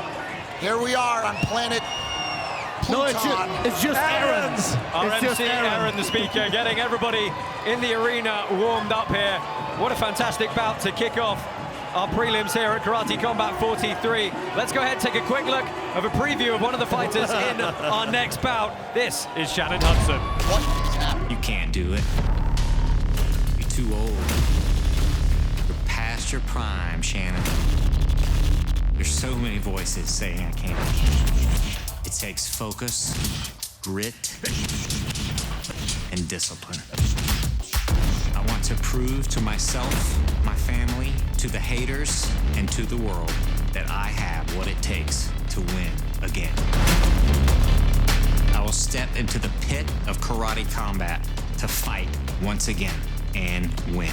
I'm Shannon the Cannon Hudson, and this is my return.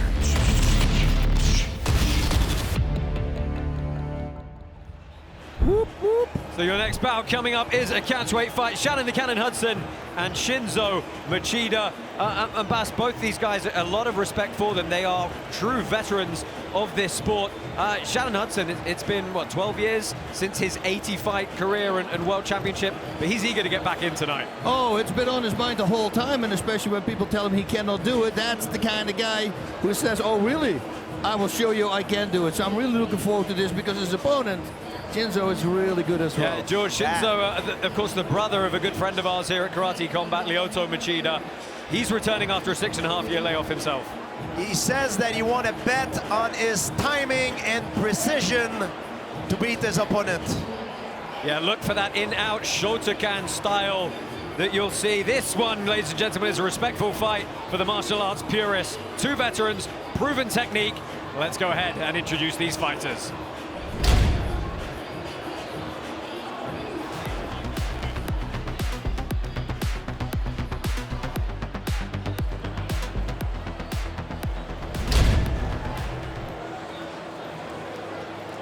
In the blue corner, representing Brazil and Japan, Shinzo Machida.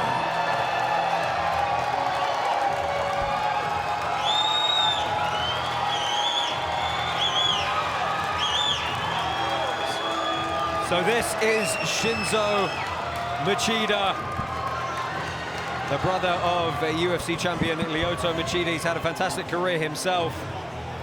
5-3 in his mixed martial arts career, 12-time national Brazilian karate champion. You're going to see that. You're going to see that true traditional karate style with this man. That blitz, that speed, that straight line accuracy. I'm excited about this fight, boys. I can empathize what it feels like. No, Representing the Not USA, good with the timing. Shannon, the Cannon Hudson. I'm so new to this. Keep going. I can't. Yeah, I get it.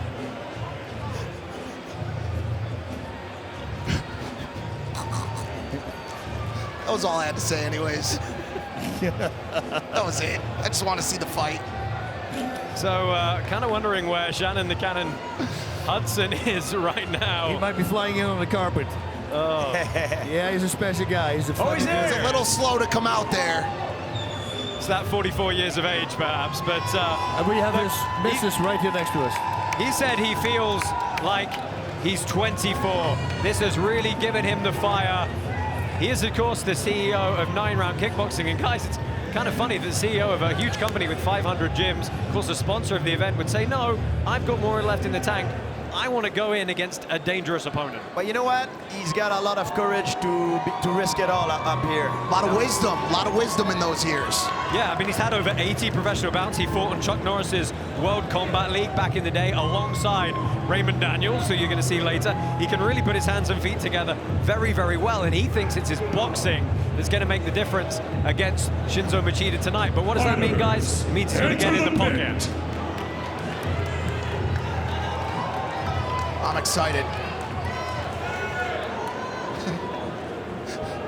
His wife. Karate Combat's Moon Base features 3D elements from Parallel, the leading next-generation sci-fi trading card game. Visit parallel.life/referral/play Parallel to get immediate access to the closed beta, plus a bonus pack. Here we go. They don't look like senior citizens, I'll tell you that much. No, these two guys are absolutely in shape. What I was gonna say earlier is I can empathize with them, to feel like you're too old to do something. I'm a washed up YouTuber. There's TikTokers now, streamers, Aiden Ross, Kai Cenat. I'm the old guy. I know what it feels like. You want to get out there, you want to prove something. Well, these two have got their chance to prove something here. It's the black pants for Hudson, the white pants for Shinzo Machida. Guys, is Shannon the oldest fighter that we had so far in Karate Combat? Shinzo is 2 years older than Shannon Hudson. Shinzo Machida is 46 years old. 46 and 44, so two are two veterans. And what are they using, the Machidas? I mean, their faces and the skin is so smooth. I mean, Lyoto, he looks 10 years younger. He looks like 15 years younger. Well, former UFC champ Lyoto Machida is, of course, in the corner of his brother Shinzo tonight. You got to say the musculature of Shannon Hudson. Oh, yeah. They both look like they are in their 20s. It's unbelievable. Nice little question mark kick from Hudson. They say as you age, you lose some of that reflex, that snappiness, but it doesn't look like these guys have lost much of it. No, they look phenomenal. I love it.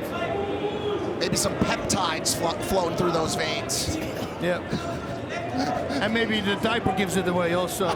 You know, it was interesting. Machida told us that he'd worked a lot more clinch than he perhaps typically otherwise would, because he felt that was going to be key to endurance throughout this particular rule set. No clinching as of yet, though. Yeah, it's true. Very much like his brother in the UFC, right? Like Lyoto, the way he fights. Looking for that that reverse punch. Oh, that was a good one. That was the best one so far in the fight. That's what he said. He was going to be precise, right? Yeah.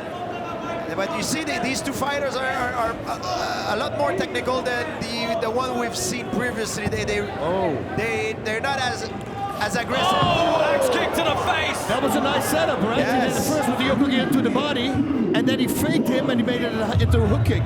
Hudson's on-ground guard is pretty. Oh, Shannon the Cannon Hudson landing well to the head of the Brazilian there. Yeah, Shannon the Cannon has a very good lead leg. The kicks can come out from every angle. Well, he works with Bill Wallace, so there you go. Same style. Yeah, fourth degree black belt is Shannon Hudson. And so far, Machida, his best weapon is straight right. Closing seconds around number one here. See, somebody leans back with me, I always go for body shots. I look him dead in the eye and then I go for a body shot. Hopefully he pulls his head even more back and then dunk to the solar plexus. You can tell how much... Let's go ahead and listen into the corner of Shannon Hudson here. Right? Me and Josh are going to fight tonight. Me and Josh are going to fight tonight, dude. You be first and you be last. It makes it fun. You got me? You're doing good, champ. Most importantly, stay off that line. Yeah. He's doing exactly what we thought he was going to do. Off that line. Breathe deep. So they're calling for the corner.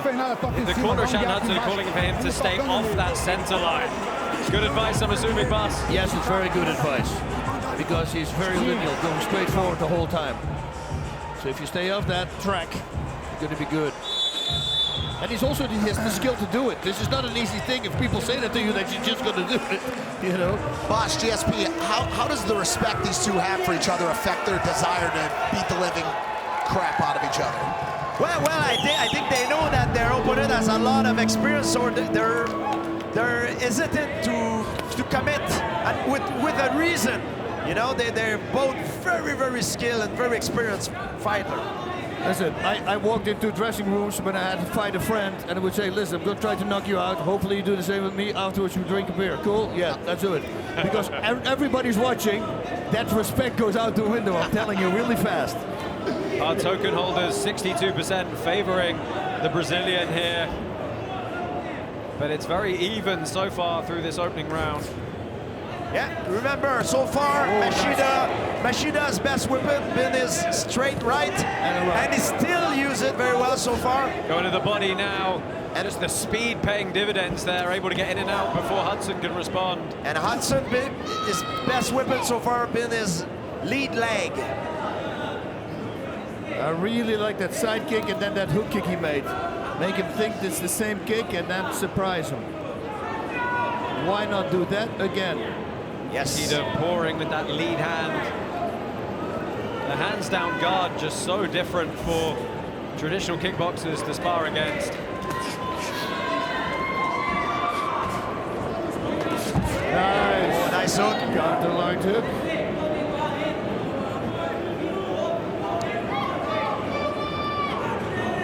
Machida continually with the center of the pit here, controlling the range, but Hudson firing back now. Yeah, Hudson seems better to move side to side, but Machida better straight and back. And it's all cross and it's all roundhouse kick to the body with Machida. And then suddenly he's surprised with a high kick. Hudson's eyes seem to be focused very low. I think he's watching those kicks more than he is the upper body. Yeah, preferably you want to look at the chest. And don't look at the eyes, because you do that with some fighters, you're going to get hit, because they're going to look somewhere else. And demeanor is also important. The whole demeanor needs to be going down, and then let him think it's a low blow with a high shot. No signs of failing gas tanks for either of these two fighters yet. Oh, that's a big reverse punch landed, but Hudson completely unfazed. I would like to see a little bit more attack to the legs by these two athletes, because we've seen them attacking only iron in the belt. And there you see Lyoto Machida in his brother's corner, pit side. I was just going to say what Hudson needed to do, and he did it. He countered the right kick, countered with a cross, because the block is the load-up for your cross, so why not? And then he did it. Beautiful to the body, I like that as well. Trying to work his way in behind that jab.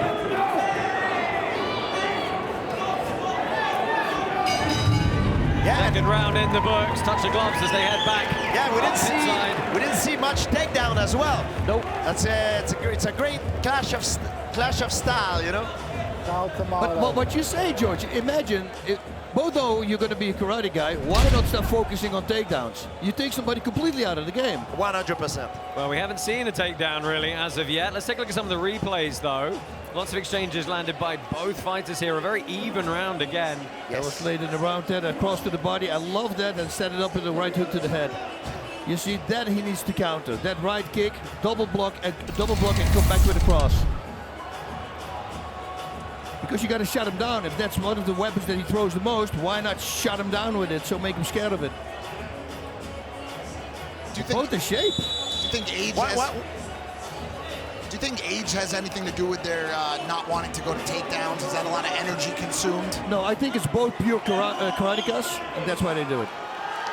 Yeah, neither of these guys, you know, their predominant disciplines are the striking disciplines. So choosing not to clinch as of yet.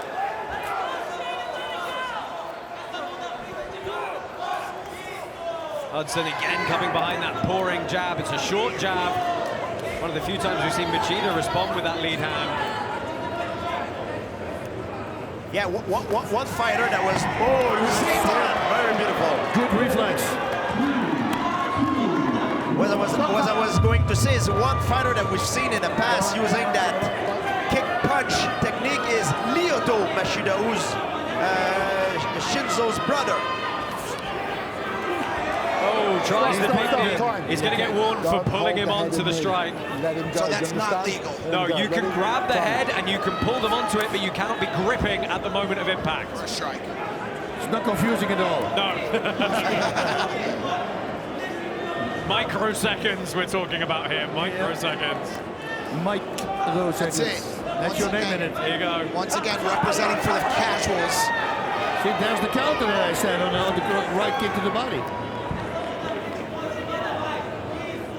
Shannon, we see that Shannon been targeting the body first and then climbing up to the head, which is a good strategy.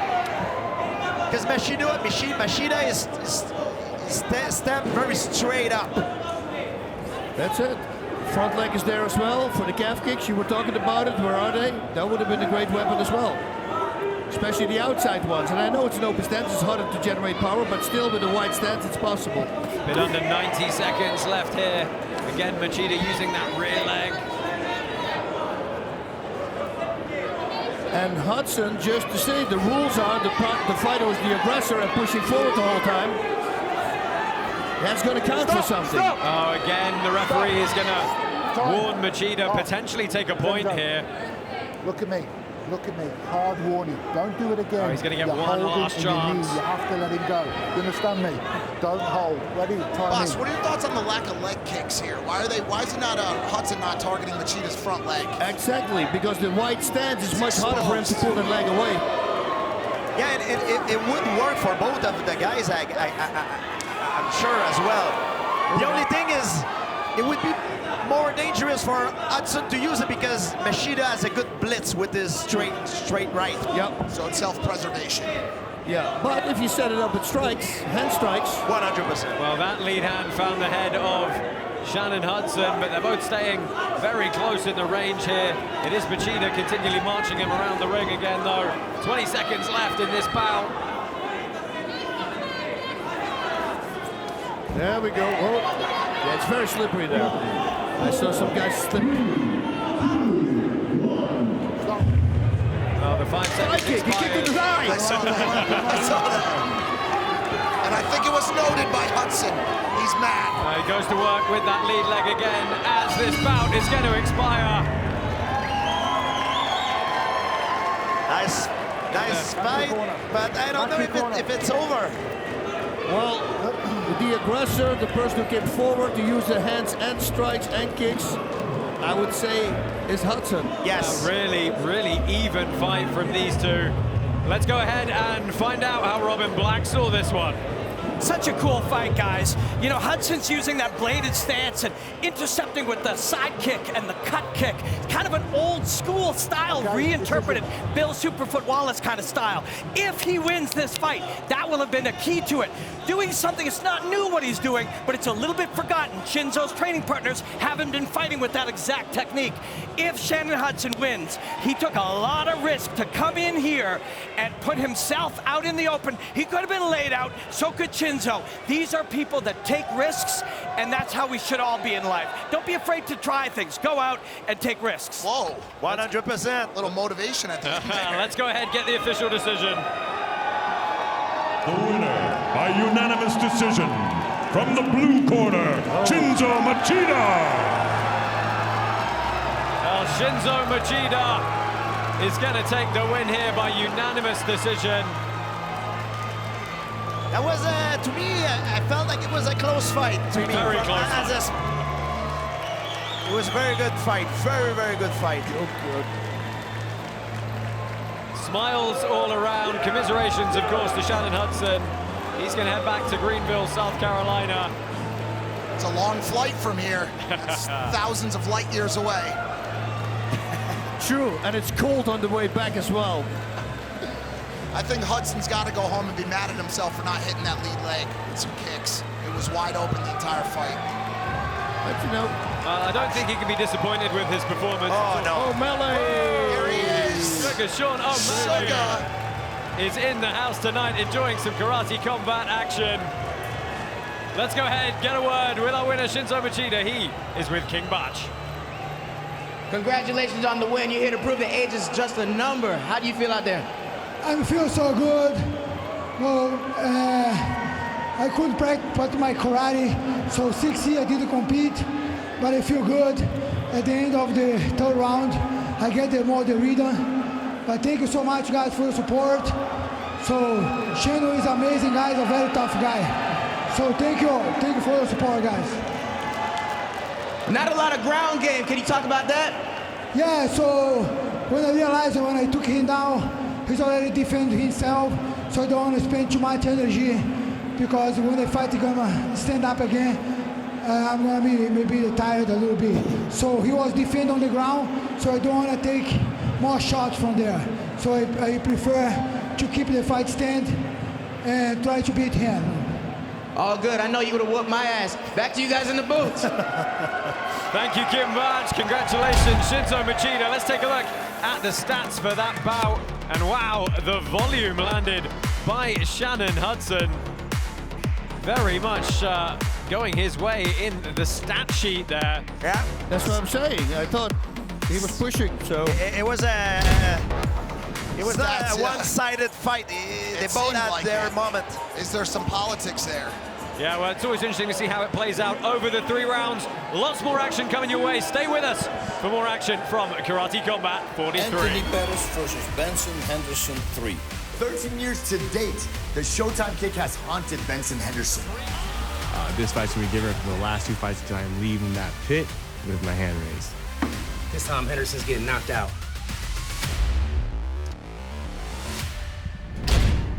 Strong words. You know, these twerking aliens. So coming up next, we have got Shazahim Rind and Federico Avella as we look at some of our production design here. You know, it's funny. They're not here for the fight. They're just always on the strip in Vegas. I mean, you could just go outside and there's twerking aliens outside all day. Yeah. What a place we are indeed. Guys, this is a fantastic bout we've got coming up next. Shazahim Rind, you know, this guy, everything he does tends to go viral. Over 10 million people saw him pull off a crazy 360-degree spinning liver kick in training. And let me tell you, everyone in Pakistan can now watch this fight. They have picked up Karate Combat just because of this guy. Yeah, listen, he's really amazing. That video immediately I got after the kick was delivered by Asim. He sent it to me. He said, check this out. Threw a back fist, and while he threw the back fist, comes underneath with a liver kick. Beautiful knockout, and this guy can do pretty much anything. He's very methodical, very solid fighter. Yeah, and let me tell you, his opponent, Federico Avella, undefeated K1 fighter. He said, you know what, I'm not impressed by his technique. I'm not impressed by his trash talking. A fight is a fight. Oh yeah, and he's ready to step right back into the action after a very short break. Yeah, Avella said he is realizing his dream of fighting in Las Vegas alongside Benson Henderson and Anthony Pettis. It's time to see if Shazahim Rind can be a dream crusher.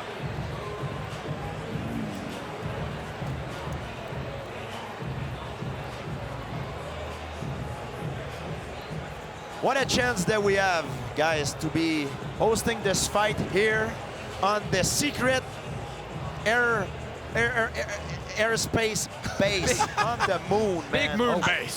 I got to take a second right now and say it's an honor to sit with you guys. I know there's a lot of purists out there watching this. They're probably thinking to themselves, why is this YouTuber sitting here trying to, bring in some new eyeballs, some new ears? But it's an honor to sit with you guys. 2 legends in the sport, and Josh as well. I'm so privileged. I'm just parked there on the end, my friend. I'm just thinking, did I leave the stove on at home? You're alone. Okay, we are ready. These fighters are queued up, ready to go. Let's get this one going. Shazahim Rind and Federico Avella.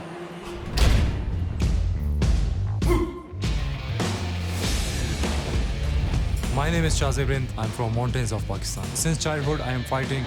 Rind is a beast and he will put everything to entertain the crowd. I'm the future and everyone is the past.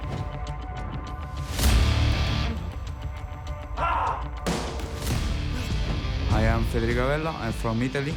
I am a K1 pro fighter. I'm a black belt, 2nd degree of Taekwondo. I have accepted this fight in short notice. Bro, I'm ready for anything, anytime, anywhere. I am prepared to go round after round. I wish him good luck, but he's not gonna make it.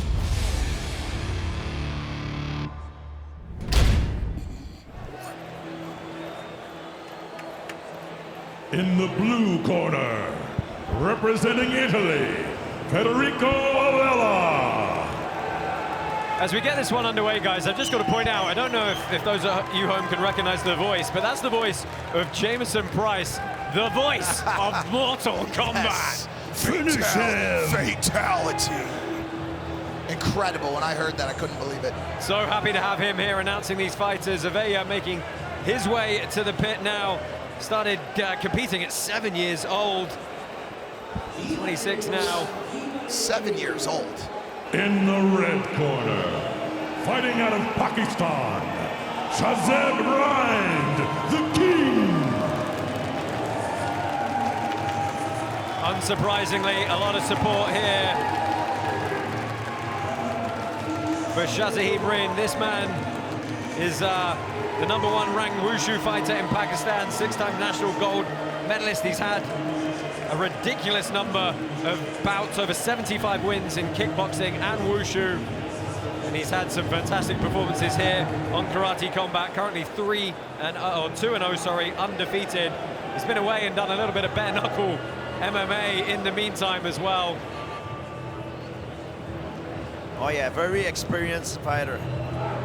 Some controversy in Avella's camp by how they've been treated, or how he's treated some Italian teammates, it looks like. There's a whole storyline there calling for Rind to get retribution, which is very interesting. We've had a few Italian fighters on the card before that were previous teammates, and they've said some not nice things about the corner of Avella, so they've asked the Pakistani to step in and take care of business for them. And he looks ready to do it. He looks ready to do it. Back up. Brave Browser is the official internet browser of Karate Combat, 3 times faster than Chrome, and the best privacy online. Visit brave.com. And there is a significant height advantage for Rind, as you can probably tell looking. Oh, the power! Goodness. That front kick that he started off with was so nice already. And the token holders, 69% favoring Rind. President Asim, you got to be pretty happy with those numbers for Mr. Rind. Yeah, it's unbelievable. Honestly, there's so much hype on this guy. He became a national hero so fast, and right now, all of Pakistan is airing this fight because of him. I mean, he has a tough matchup in front of him, but definitely he's proving these guys right, you know? Okay. Take your finger. No, he extended his fingers under. Watch your fingers. You put it right into his eye. You good? Fight. I've got to say, Rind actually looks an entire weight class bigger. Yeah. Avella's got to be rethinking a lot of things right now. Feeling the snappiness of those kicks. Yeah, he started with... Oh! Uh-oh. Dude, that was half an inch. Ooh. Yeah, and a good bit of clinch work there on the back end as well. Oh! Look at that combination, hiding the kick behind the hands and doing so with a lot of speed and power.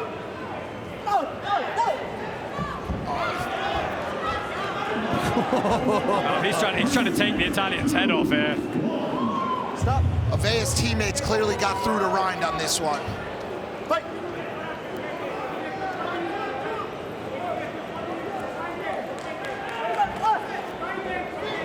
Avella tried to close the distance, but he has a hard time. Oh, good combination there, going to the calf, spinning back kick. The Italian shakes it off, but we honestly know that usually means it landed. And guys, you know, what does it mean for Avella having to always punch up against such a taller opponent? Work the throw, work the throw. It's super annoying. You have to make sure that your coach is holding the focus much higher.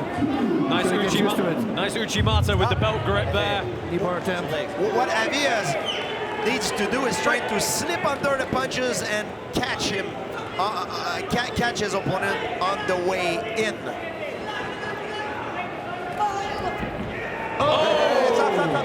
Well, that kick was a little bit ill-timed. Can't kick when trapped. No.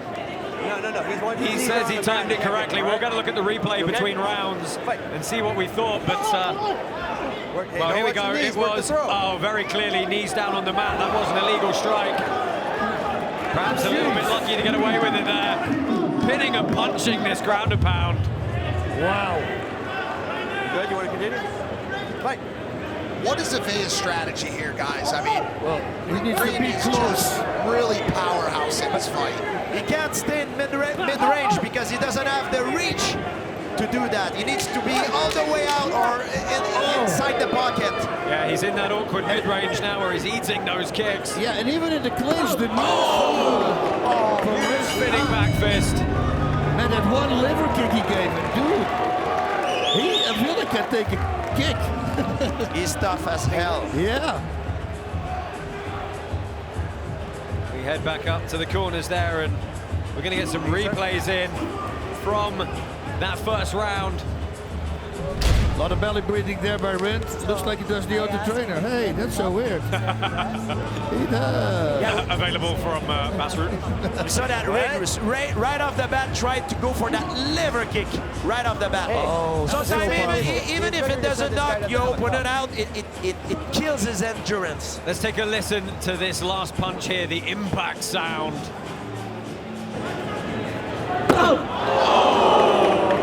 Like a gunshot. Yes. Man, he can go 6 rounds. Sounded like it hurt. Oof. Well, Avea, he's smiling coming out, trying to show that he's still in this one. So you were asking me earlier what Avea should do. It's it doesn't matter now, Jasmine. It does not matter. A massive kick. What a knockout from Hadribeaj. Wow. He has absolutely flatlined Federico Avea. Man. Front leg, left high kick, chaplow. Wow. Medical attention coming in very quickly. Yes. For the Italian.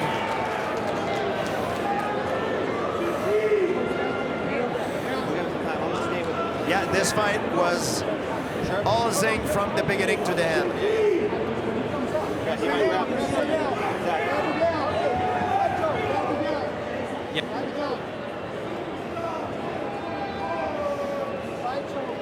How you doing, brother? You okay? Here we go. And it was inches between being to the chest and to the face. Yeah. Oh, right up to the neck. In the neck with the shin, lower part of the shin. Perfect strike. Look at this. Absolutely paralyzed. Oh, man. Yeah, nice execution by Ring.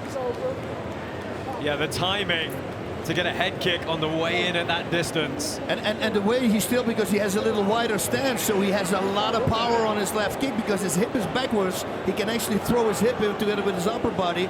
That's why he can generate so much force. Very beautiful. Well, he just became my favorite fighter. That guy is a sharpshooter. Yeah. First of what will probably be many knockouts tonight. Yes. So Said and him right now, right? They were very dominant. Very dominant performance. Let me tell you, this lightweight division, I think, needs to be very, very worried about Hadribeaj. He was starting to climb the rankings already after just a couple of performances. I think he's well and truly going to be in the discussion for a title shot now. Oh yeah. With that performance, he deserved it. Some very happy Italians tonight out there from Avea's camp. You know, it's one thing to... Well, Asim, give us your thought on that bout and that knockout. If you can hear me, put me on. Hey guys, awesome stuff right now. I mean, look, it was hard for me to watch because I stepped down as a coach. I love the respect that he's showing to a true martial artist. He had the switch flipped on, knocked out, flip switched off, respect. That's a true martial artist. I love it. Well, love it indeed. We all certainly loved it here, and the crowd did in this arena as well. Some respect shared between these two fighters, but we are going to get the official announcement of our winner here. Can't wait to hear him together with Batch. Right. Yeah, quite a talker is Shazahim Rind, as you're all about to find out. Come on, bro. Let's go raise your hand.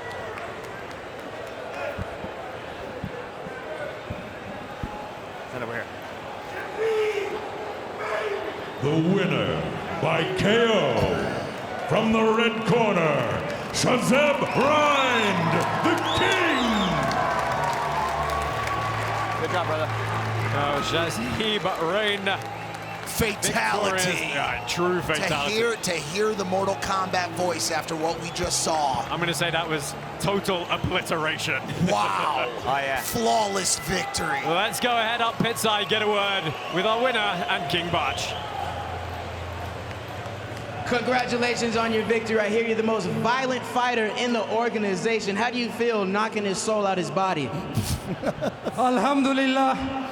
Thank God, it's all. I'm nothing, but Alhamdulillah, Allah give me everything. What's next for you? Who you calling out next? I'm ready for anything. You know, if you give me 1 hour, I will be there. This is my job. I'm always prepared. I sleep in the gym. I'm training in the gym. All day I'm in the gym. So this is my life. Congratulations again. Back to you guys in the booth.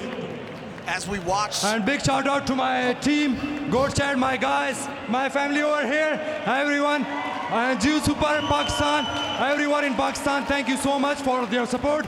And there are a lot of people behind my success. I would like to thank everyone, Sardar Raymond, everyone like who supported me from the beginning to till now. Thank you so much. All right. One more time for him, ladies and gentlemen. Back to you guys in the booth. Yeah, that was awesome. Hey, listen, the what of it was a switch kick, a little step up and drive the shin up to the jawbone. But it was the when that was key, and it was the how, and it was the why. Just at the exact moment where his man was exhaling, and he slid his foot up to the proper distance and landed that right along the jawline. Snaps the head, creates the coup contre coup injury. We hope he's all right. He got up under his own power, so that's great to see. Shazib Rind is a wonderful martial artist, and like President Awesome said, you know, he showed true class. Yeah, thank you for those thoughts, Robin. Guys, let's close out this one. That's one of the most violent knockouts we've ever had on Karate Combat.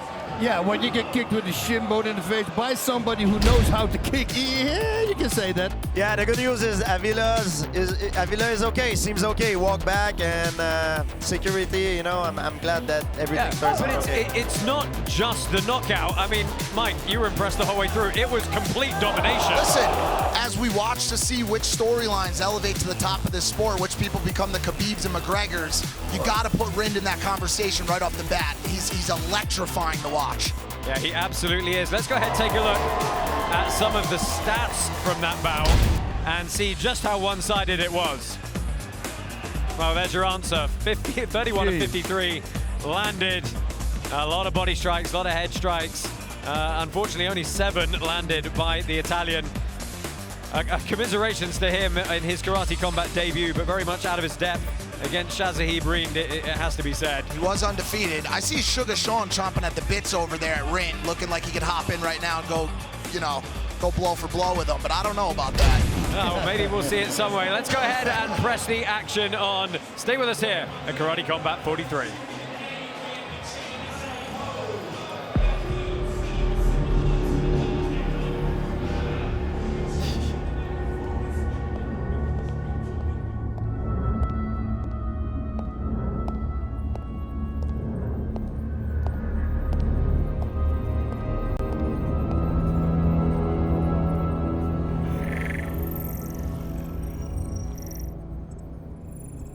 Identify.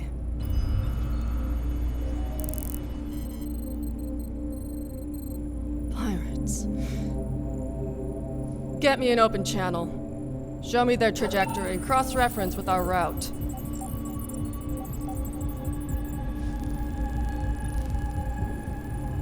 I know that ship.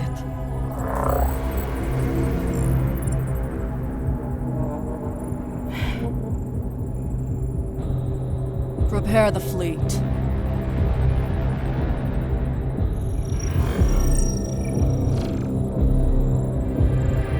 Put him on. This is Freighter's territory, my dear Catherine. You should know better than to pass through Echelon space. Mars bows to no one, including Echelon. Oh yes, the good old Markolian way. Hiding behind your shameless sense of superiority. This is your last chance, Marlowe. Divert course or we will make you. Did you hear that, crew? Looks like it's payday.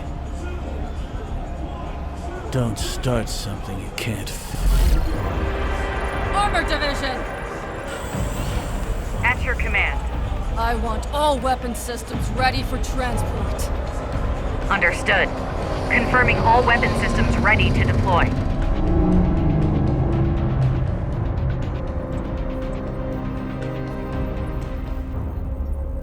Pull up tactical array.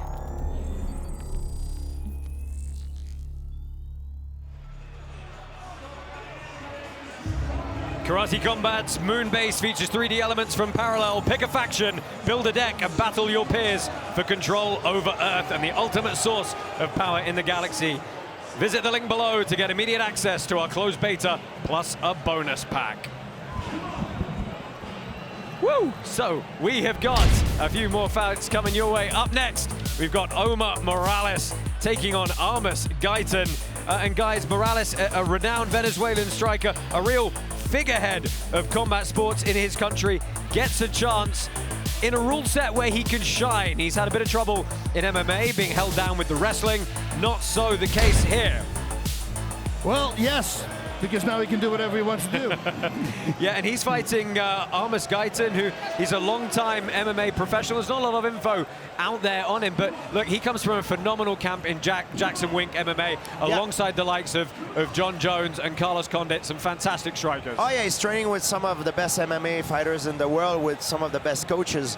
And of course the odds are not favoring him, but he's coming here to surprise everyone. Yeah, this is a really intriguing bout because there's so many unknowns. Let's go ahead check in with our odds maker, Nick Kalikis. Nick, how are you feeling about this one, sir? So awesome to be back with you guys, especially in my backyard here in Las Vegas. And shout out to Superbook Sports, Westgate Superbook, for supplying the odds for this card. It's an outstanding one. If you guys want to bet on football, UFC, whatever the case may be, karate combat, head over to Superbook Las Vegas. They got you covered. Speaking of Vegas, we have an interesting one here with Omar Morales, open to favorite around -650. The implied odds were about 87%. Now he's since been bet down a little bit. Guyton coming in around +500 or so is been down to about -500 on the other side with Morales. So we do have some dog action coming in here. A lot of people are betting on the power of Guyton knocking out Omar Morales. Let's see if it's going to be the technical skill set of Morales coming through, or the underdog here, as the token bettors are also on that side.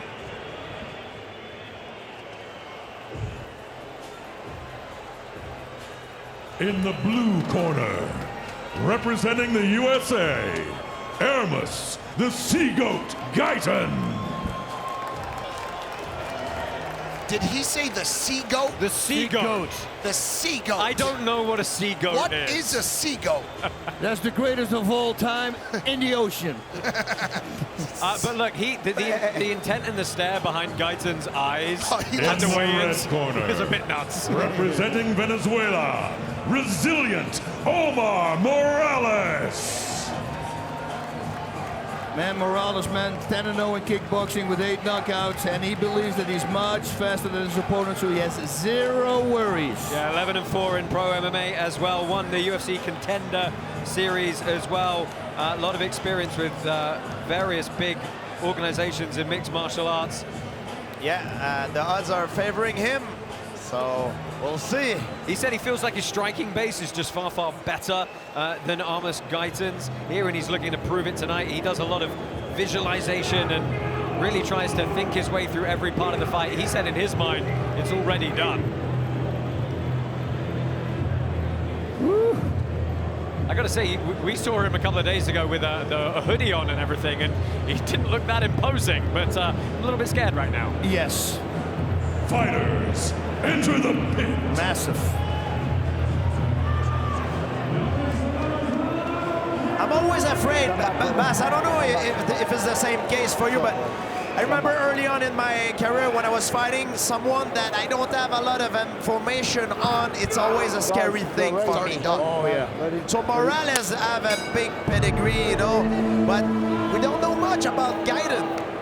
Check out these brand new reflective karate token hats available exclusively at store.karate.com. Everybody who came tonight, I think, got given one of those as a welcome gift as well. Your referee, Mark Goddard's got us underway here. Black pants for Morales, white pants for Amos Guyton. Guyton with a little bit of a reach advantage. Oh.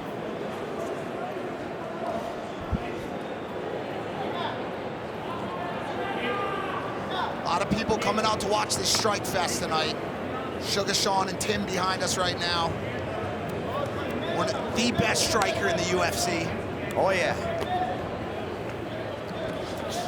Ooh.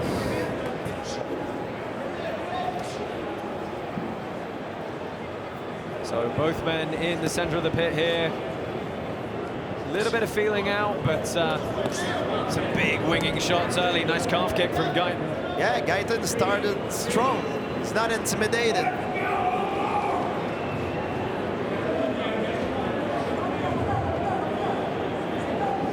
Oh, they're getting very, very close here.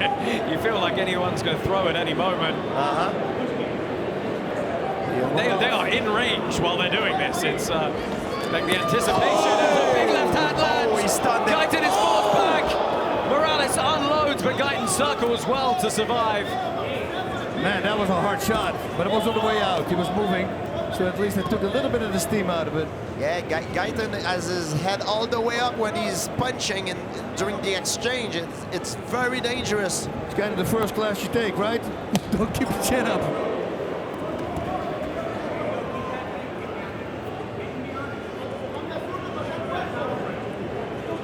Oh, and again that left hook finds the mark from Morales. You should do exactly the same thing and change the left hook to a body shot. Little snap kick up the open side with the lead leg, just hits the guard. Not a whole lot of zip on it. Guyton's starting to settle in a little bit. Yeah, he's got to watch the height on that kick though. It's got to be, reminder, under the rules you can't kick between the knee and the hip. You've got to be to the body or to the low calf. Morales wanted to go to the head, he got blocked, and right away throws the same punch to the body. I like that, because he knew he was going to block it again. He's reading his opponent, knows exactly what he's doing. Why was that broken up?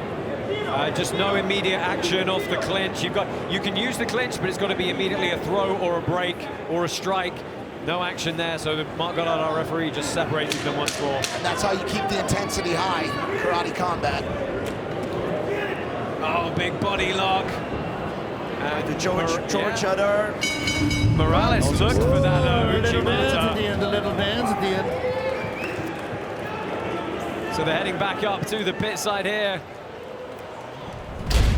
Guyton, pretty impressive. Yeah, I mean, it's a good guy he's fighting. Look at the power. Held his own very well, and he landed that, Morales landed that left hook a couple of times in that round. I mean, you got to give Morales that round, right? Oh, yeah. Yes, I agree. Even Guyton probably threw more strike, but Morales was more efficient. Yeah, he knew after he connected, he says, okay, if I just wait for the right moment, I might knock this guy out. Yeah, a lot to play for going into the next two rounds here. And you can see we've got a lovely setup here at the arena for Karate Combat 43. We're not in an arena, we are on a secret base on the moon. The arena is in a moon base, George. 100%. A secret arena base, an arena on a secret base on the moon. That was a great old movie. You remember that movie? Which one? Arena. I don't remember that. Bas, you love old movies, my friend. We'll have to show it to you. Do we take the same Uber driver when we fly back? So second round, sorry, underway here. 3 minutes on the clock. A little bit of off balance from Morales, drops him to the canvas. Oh! Oh, that kick. That was the kick you were talking about. Yes. The first round of fight. The hop kick. Yeah. Literally with Avila. Avila. Here we go. Oh, Morales clubs him with the right hand. Oh, yeah. Chasing him down here again. He knocks him to the canvas. Straight right, trying to clear the legs for some ground and pound. And now Morales is opening up now. We seen it early in the first round. He was more cautious. Hold time. Now he's opening up a little bit more now. So Guyton threw a kick after the break up there, yeah. Be careful on the up kick. Yeah, he's getting a warning for the timing of the up kick, but we got to look at the replay here of the flurry from Morales, and it was the fact that he kept chasing that did the damage. Yeah, that was after the break. Maybe a toes in the highs or something happened, because it seems like it affects his vision. Yeah, I think it was fairly clean to the eye area. Mark Gollard's going to give him the 5 minutes, I think, to recover from that blow. You got to watch out with that, man. Toenails need to ask Mike Winklejohn, right? He lost his eye because he was holding the focus mitts for somebody who didn't cut his nails, and he got kicked with the toe in his head. Lost his eye. That far. So you're just getting one more look at the replay there on screen of the break. There was the break called, and there was the kick. And Guyton's going to have to be very careful. I don't think Mark Gollard will hesitate to take a point if he needs to. And as you said, guys, Morales opening up with a bit more power now. Well, Guyton staying in the pocket after feeling Morales' power. He's still right there. He's actually the aggressor at this point moving forward. Yep. He's not scared. He's not scared. Yeah. He doesn't care about the odds, anything, what people are saying. He just go for it, and we love it. Yep. Lots of tweets flying in on X. People getting involved on social media. Follow @Karate Combat on all social media platforms. Stay up to date with the league and all its happenings.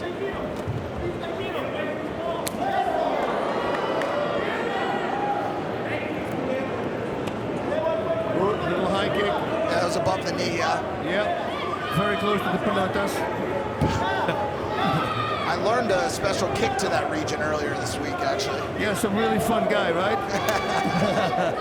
Morales chasing him once more. Good defensive work on the back pedal from Guyton.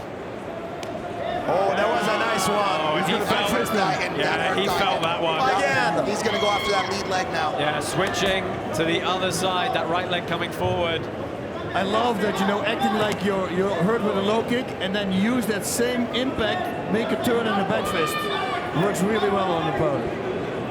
Well, it was a very slow recovery from Guyton, and again he switched stances here. Yeah, that means he's hurt.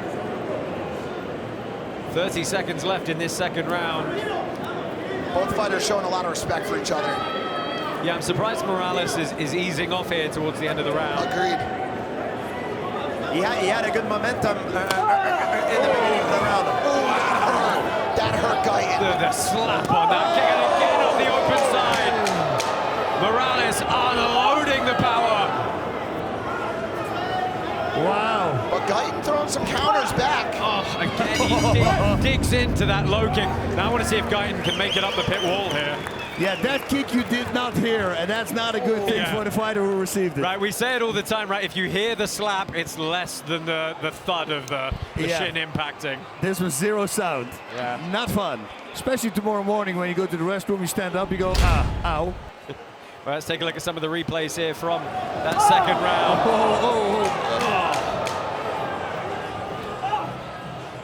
And it was that calf kick that did the most damage of the round, potentially. You saw how slow Guyton was to return to stance. And especially when you lift your leg and then you get hit by a kick like that, the muscle is relaxed, the impact is much harder. Oh, yeah. Oof. It digs in. And we see that Morales is very smart. He knew that he hurts Guyton. So he went back right at it. Yeah, and it was interesting throughout the rest of that round, his corner were calling him on, saying forward, forward, forward. Now let's see how he approaches this third and final round. Here we go. I I think we're going to see a lot of explosions now coming here. Well, Guyton's got a lot to do. Oh yeah, Morales is going to freaking go for it. But he's got to watch out because Guyton is tricky, man. Yeah, and he's clearly still got some power and some nous and some wherewithal about him, so he can't be too forward. That's a setup for a high kick, watch. Guyton's got a good counter. Oh. Well, that was a good catch of the kick and clears the legs here. No, not able to put the ground and pound to use.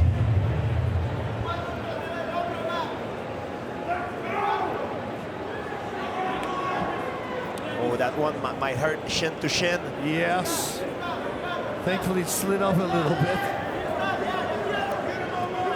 Oh, that's a tricky kick. Yeah, that's a crescent kick up the inside there. Yeah. Follow up with a cross. And again, going to the well on that leg, and he's pointing to it as well. Yeah, so now he's going to point the kick high. Oh, yeah, and now you see oh, just what you said. It's almost like you've been doing this for a few decades. We've got an expert.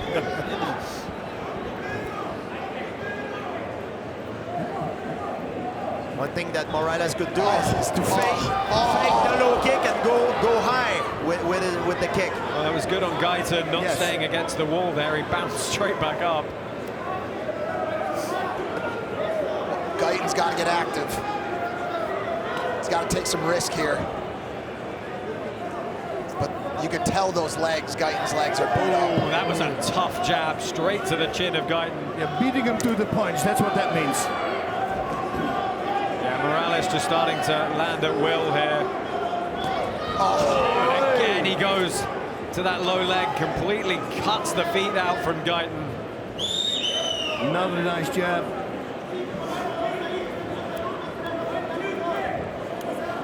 Morales is just moving around so much better right now.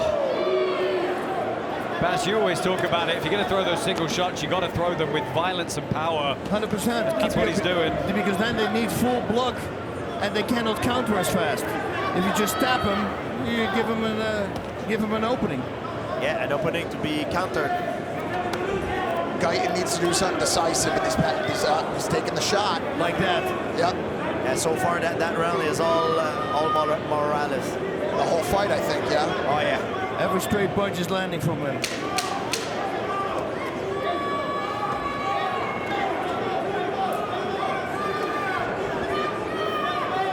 Closing seconds of this bout here. Oh. And Guyton staying active to the end. A little bit too late. Yeah, a little bit too late from the man from Albuquerque, New Mexico. I think it's fairly fair to say that Morales is going to take this one on the judges' scorecards. Man, when he unleashed in the second round with those powerful kicks and those punches, I go, I would love to see more like that, right? That was cool. Yeah, I'm surprised that he didn't hunt for the finish a little bit more. Let's go ahead and get a few words with Robin Black on how he saw that one. Yeah, fun fight, guys. You know, fighting is an expression of individuality. No two human beings do it the same. Over a lifetime of deliberate practice, you customize yourself into the martial artist that you'll become.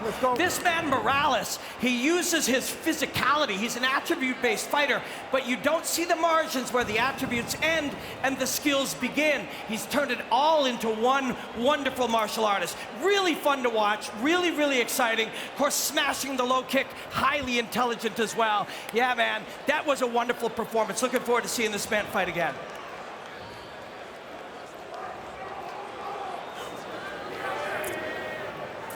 The winner by unanimous decision from the red corner, resilient Omar Morales.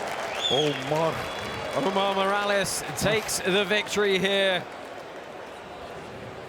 in his karate combat debut.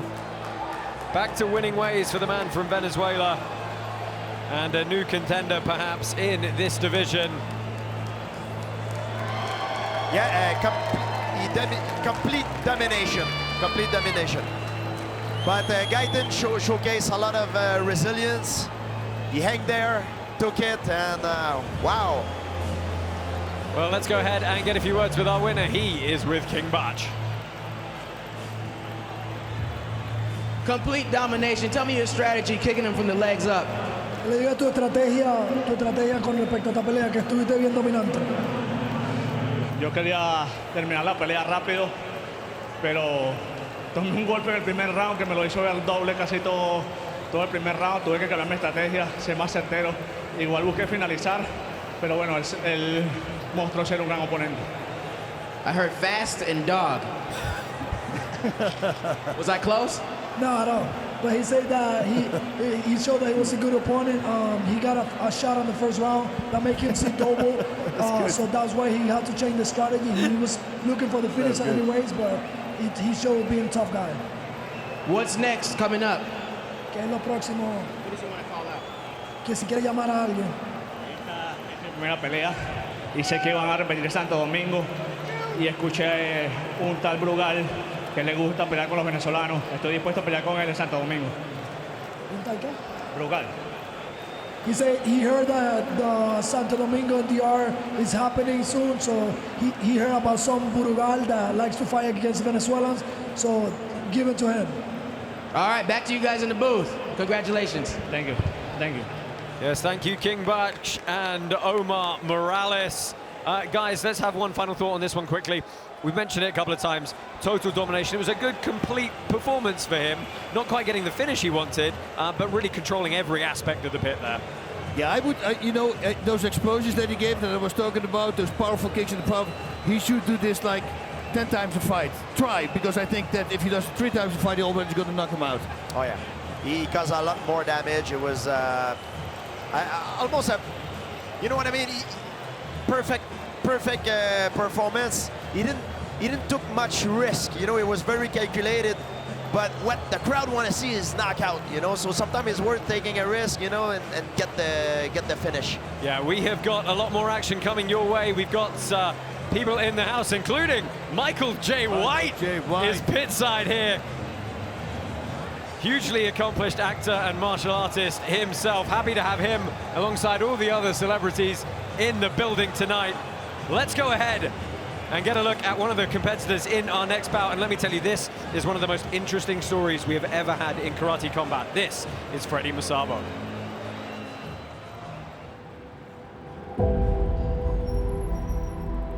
He estado en la calle, he estado conviviendo en la calle y es una de las es por lo que más lucho. Esta pelea es la oportunidad más grande que he tenido toda mi vida de cambiar mi vida. You have a man that's been fighting since he's 6 years old. You have a man that doesn't know anything else besides fighting. In his last opportunity to make a living with this sport. If he loses, what's his identity? This is all he knows since he's 6 years old. He has nothing else, nothing. Freddie battles with addiction, with alcohol. So it's either fighting or it's drinking. And my concern is if there is no fighting, then there is only drinking. So that's what makes this fight so scary for me. This fight, my next fight, is unsure. I can switch or change my life. His last fight, he fought the most feared, the scariest featherweight in BKFC history. I told Freddie, don't take this fight. You're not ready for this fight. You can't win this fight. The overhook on the right hand by Masabo. Masabo on the overhand right, left hand again in the middle. They now stand in the middle. He said, Awesome, I need this. I can do it. I can do it. And in 9 days' notice, he beat the scariest man, the scariest featherweight bare knuckle fighter in the world.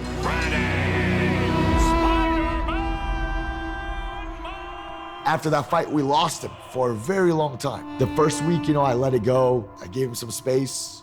Second week passes. I start messaging him, he's ignoring. Third week passes, and I'm like, that's it, I had enough. And I started to go look for him, and everyone tried to hold me back. They said, let him do his thing, he's an adult. I call this team my family. I'm not just their coach.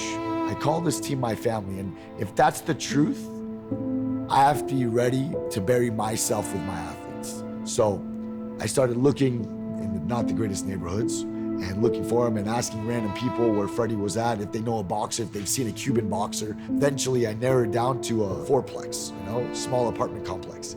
And I start knocking on different doors. And finally, a lady opens the door and says, are you the coach? And I said, yeah.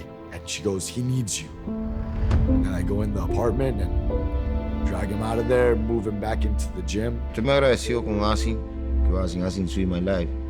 He opened to the door for me when he called me. Freddy, whatever you need, lo que necesite, Freddy, estoy aquí. I said, you gotta leave everything you're doing behind you, and I'll give you the biggest opportunity you've ever had in your life. I'll give you something that'll change your life forever. Confía en mí, en la pelea, en todo. Asin saved Freddy, he can win in everything.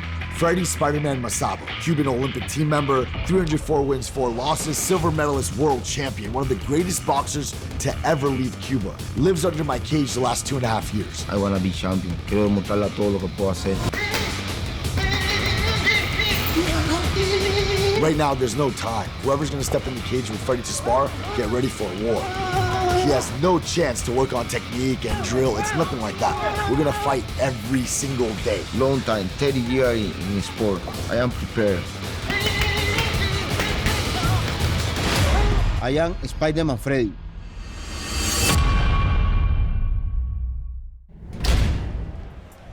How about that for a story? Freddy Spider-Man Masabo taking on Batgarel Dana. Guys, let's have a quick chat about this one because it's such a unique story. A man who has struggled with addiction his whole life, and this is his last chance. And it's just so crazy because his skill set and the number of bouts he's had and the style in which he's won, he could be truly special. He is, but this, you know, he's facing a really good guy as well. So this is not like the president say, okay, you're going to get an easy opponent, he's going to get a murderer. So this fight is going to be very important to him because it can literally change his life. I had my last fight I took also because of a drinking problem, you know, so I hope this works for him as well because you can't drink when you train, right? So hopefully he stays on the straight path now. I'm so excited for this fight for Masabo as somebody who spent a good chunk of my life as an addict, and someone who knows how many people out there are struggling with those demons. To have somebody like him come out here and represent that community and represent and show what it means to grow out of that and continue to fight on through that is very, very important. So, you know, I gotta say, I'm not unbiased on this fight. I'm rooting for Masabo, and with a 304-4 record, how is that possible? Well, it's simple. You start boxing when you're about 5 years old and you fight every single week. Look, this is not a straightforward fight at all. Obviously, we're showing you the profile of Masabo because it's extremely interesting, but he's fighting Batgarel Dana, one of the best modern fighters Mongolia has ever produced, 7-time UFC veteran, 60% knockout rate in his career. This is a very, very even, tough fight. President Asim, you obviously have a lot of personal investment in this one. It's a very emotional bout to be put together for you. Give us your final thoughts before we introduce these two fighters. Yeah, you know, it's hard to talk about. I took Freddy out of that house only 6 weeks ago. He's one of the greatest strikers I've ever seen in my life. He battles with a lot of issues, you know, but he'll stumble into my gym after drinking and just destroy everyone in sparring. But I'm worried because I just took him out of that house 6 weeks ago, but I can't favor anybody. I put him against a UFC vet because at the end of the day, I cannot be biased. I have to give my guys, even though they're my fighters, I have to give them the toughest competition. So he's fighting a UFC vet. If he shows up, if Freddy is happy, he'll be the best striker on the roster. Well, let's see indeed. One thing we didn't touch on, I'll mention it really quickly as we take a look at Platinum Mike Perry and Sugar Sean O'Malley. Pitside here tonight enjoying the action is at the weigh-ins. Masabo produced a belt, threw it around the neck of Dana. Oh, that's right. Cranked him forward, and it was just so weird, insane and bizarre and weird. Very split audience about that on social media. A lot of people who felt like that was not a very good move by Masabo. It wasn't a very respectful move by Masabo, and you saw his opponent and how he reacted to that, and it was a very different reaction than some people would have had. Let's just check in quickly with our odds maker, Nick Kalikis. Nick, final thoughts on this? We have a competitive one up next here from Superbook Sports. It's almost a pick'em type of fight. The UFC heavy hitter and Batgarel Dana open -150. He's since been bet down. The money is coming in on Masabo. Also in the up-only gaming app, so a lot of belief in the underdog Masabo here. I think it's going to be an extremely competitive fight. Freddy Masabo versus Batgarel Dana. My name is Freddy Masabo. They call me Spider-Man. When you say Spider-Man, I feel especial. Freddy Masabo, aka Spider-Man, was a member of the Cuban national team in boxing. He also has a mixed martial arts background.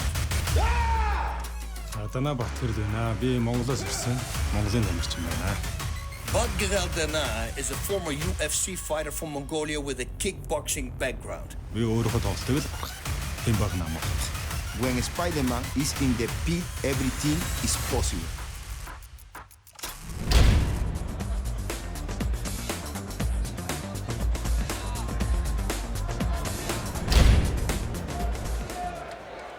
In the blue corner, fighting out of Mongolia, Badgerel Dandar, Storm.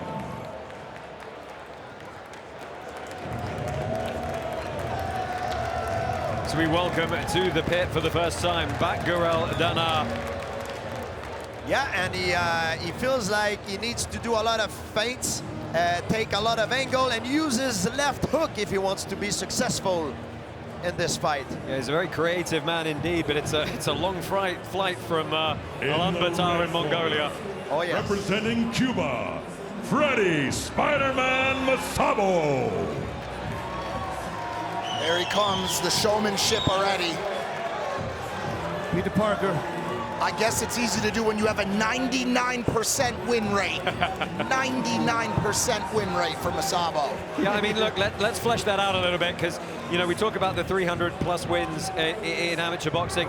He's also undefeated 4-0 in MMA, and he's 3-1 in bare knuckle fighting as well, actually coming off a huge win in August. And Bass, you and I saw some of the footage of that, and it was really creative, some of the striking he was doing. I saw him throw a 1-2, and it went so fast, you couldn't see the two.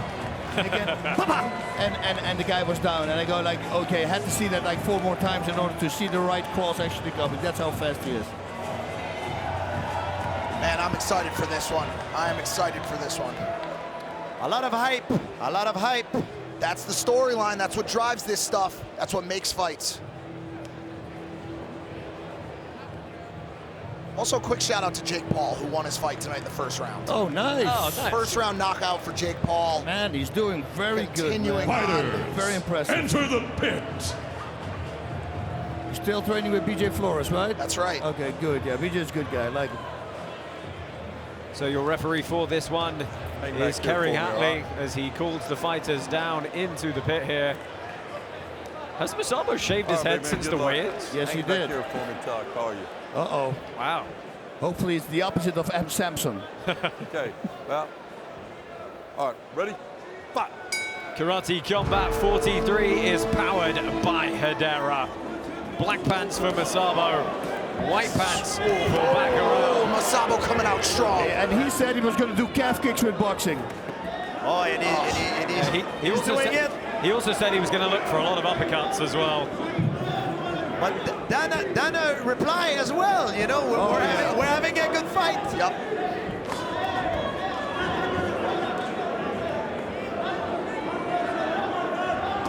Oh, those leg kicks. Trading leg kicks there. This is a wild one. Masabo embodies that street style. Yeah, these were just legit fights he had, 304. Yeah. How many illegitimate fights? Oh. Good guard there. You saw really clean, high boxing guard from Masabo. And the way you beat someone who has good hand speed is with the leg kick, you know. And we see that Dana is throwing that leg kick, you know. Yep. It's a good strategy for him so far. Try to take away that base. They both ate a shot to the chin there. And you saw both of it had an effect.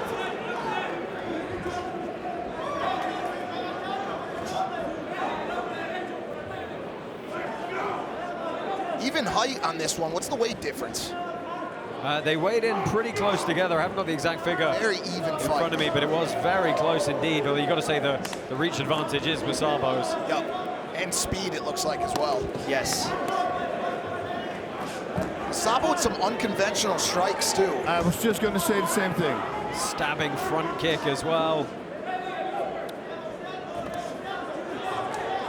You know, when you step into that pit, it's a different ball game. Yes, sir. Well, Dandar landed a flush right hand there. I don't think Masado's head even moved.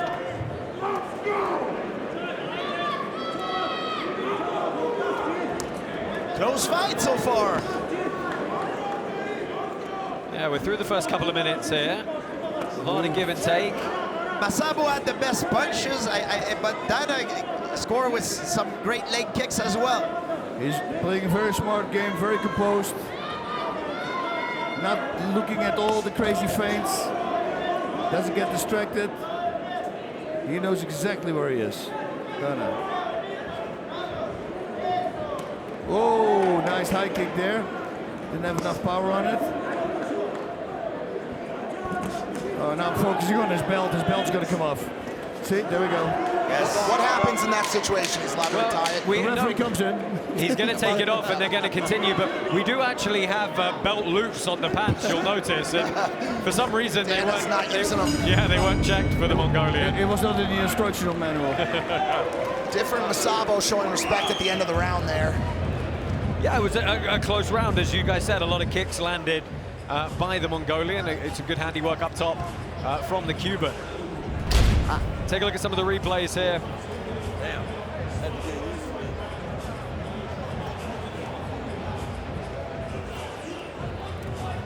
Talk us through these, boss. Man, I love it. Everything is going good. I think this so that Masabo needs to watch out though. Sometimes he throws these kind of weird punches. Big Mike was talking about it as well. I think he needs to be more direct. That is the 6-week training camp only that he had for this. But you can see he's been doing this a lot of times, so he'll be okay. Like I said, it's that unconventional street style.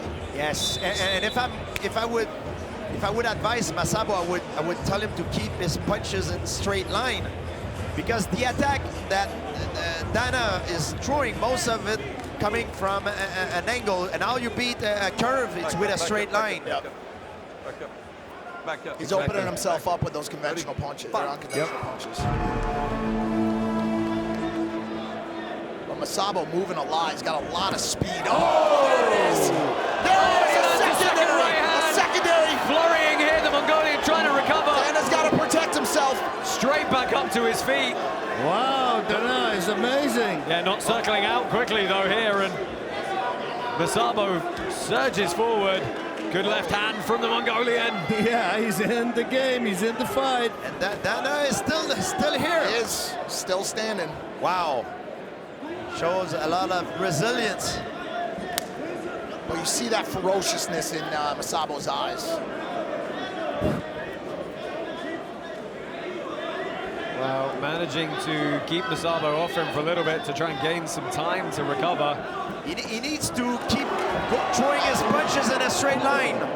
Jab and cross. That's his bread and butter. When he gets excited and he starts throwing it like in the phone book, that's when he's not as efficient. That was nice. Shot. I love that. Yep. And then do the same thing and who crossed the top.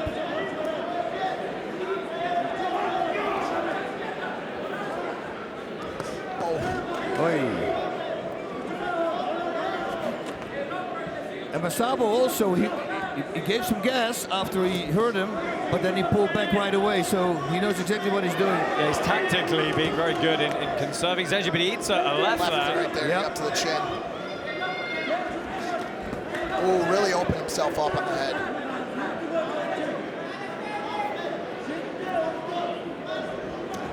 That was a good one. Good spinning back was a good kick. Thudding to the abs of Masado. And those kind of kick kills your opponent's endurance. Well, I got to say, this is a good bit of work from Batgarel Dana to not let the momentum firmly swing into the court of Freddie Masabo. He's kept himself very much in this one. He was very nice when he threw the spinning back kick. Masabo thought it was not a back kick to the body. Did you see that? Dana's the aggressor right now, too. He's not just holding his own, he's pushing forward. That's his MMA experience right here. Yep. But he was sitting on both knees. Yeah, you got to have one knee on the opponent or the ground, the other sole of the foot up, or you have to be standing.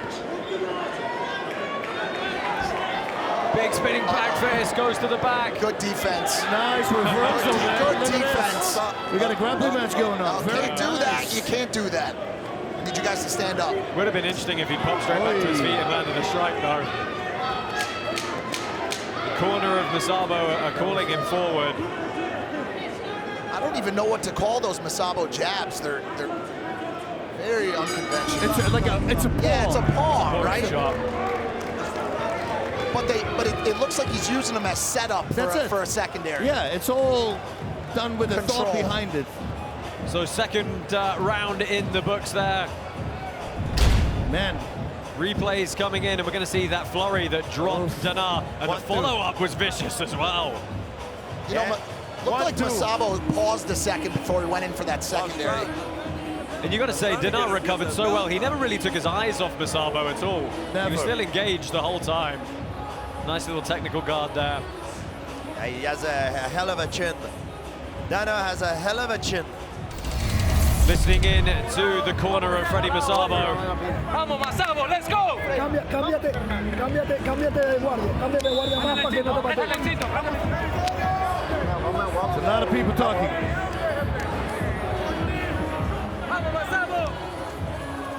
Well, I hope you can hear that at home. It is loud in the moon base here. It's getting wild out here. We got dancing aliens. Gano is quick out of the corner. He's ready. Third and final round underway. All still to play for here as Gano fires at the legs early. So if I'm Masabo, I need to keep my attack in a straight line. Jab cross, mostly jab cross. And if I'm Dandar, I like when he throws those powerful leg kicks. Huge knee from Gorjan has absolutely floored Masabo. Wow!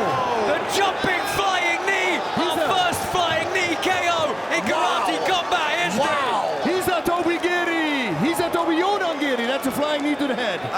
Our own version of Masvidal, of the famous Masvidal knee. That was clean to the chin. Wow. That will be a crazy highlight reel. I'm not ashamed to say I'm pissed off right now. I'm pissed off right now. Wow. But I'm happy for Dandar. That was an incredible knee. I felt like that hit his chin by the slimmest of margins. Like it just didn't quite have enough pop to get there, but boy was I wrong. And I didn't like how Masabo's head hit the floor after. Right, out cold. Yes. Oh, man. That's very often what is the most damageable. Look at that, a flying knee knockout from the Mongolian and some ground and pound to finish it. That is some Superman stuff from Dandar. Wow. Big power. That's it. He didn't, you know, he wasn't listening to the feints, to the movement. He just stayed in the pocket. Just waiting for his moment to shine. You hate to see it. He did an amazing job also of not being overwhelmed because all the attention were on Masabo, and he stayed focused. He fought an amazing fight, and wow, what a performance. Even after the antics at the weigh-in as well. Yes, with everything that had happened, he stayed focused, and now he's got the victory. Now people will start talking more about Dandar now with this crazy performance. Listen, about 30,000 people watching on YouTube right now. I'm sure some of them are in the addiction community. Just want to say to you guys, keep cranking, keep pushing out there. We get up, we keep fighting, and that goes for Masabo as well. I hope Masabo bounces back after that and keeps his head in the game. We definitely want to see him back. He's very charismatic. He's an incredible fighter. You know, in life, sometimes you fail, but when you fail, you have to step back up and do it again. That's it. And listen, he's still got a 99% win rating. Exactly, yeah, didn't make a dent. The winner by KO from the blue corner, Gorjan Dandar, Storm.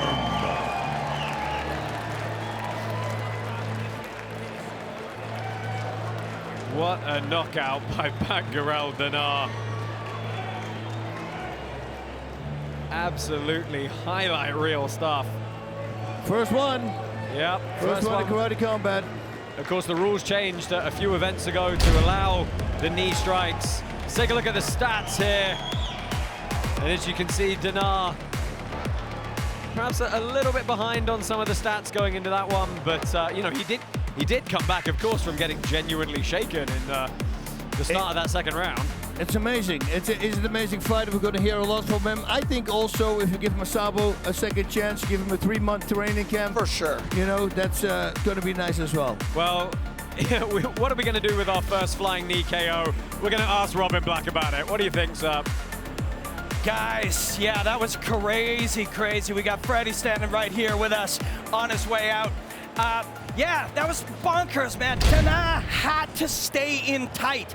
You got Freddie who's trying to intimidate you. You know that he's intense. You have to stay in there. If you're running from him, it's not gonna work. And that was the key to it. Dana stayed in the fire long enough to land that knee straight up. It was daring and it was fearless and it was key to landing that knee. And I do want to speak for everybody and say to Freddie, don't go back into that drug house, my friend. Go back into the gym, embrace martial arts. It'll be what saves you. There you go, Robin. Nice. Also, who looks kind of like the lead singer of Green Day. Yes, thank you, Robin Black. Guys, it is main card time. Let's get ready for 5 more fights of karate combat action. Let's go ahead and take a look at what's coming up for the rest of this evening. We got 2 former UFC champions battling it out in this trilogy fight. Me winning the belt in the WEC, then he went to the UFC, and I also won the belt from him. He got the first 2 times, but even a broken clock is right at least 2 times a day. Boy, that main event in this pit with this wall. The open palette here is going to favor Anthony Pettis. I'm excited to go out there and see what I can do in there. Whether it's inside of a cage, inside of an octagon, inside of a pit, man, a fight's a fight. I win this fight by being myself. This rule set allows me to be free out there. There's no grappling on the ground, but you can go to the ground, and you got about 5 seconds to let them have a good one. Their ground and pound is going to be a little bit different. I think it's going to be good. You know, he's great striking, very good on the ground, but I have the advantage when it comes to the striking portion. I'll catch him with something. I'm still going to use the things that I bring to the table and make sure I leave that pit with my hand raised.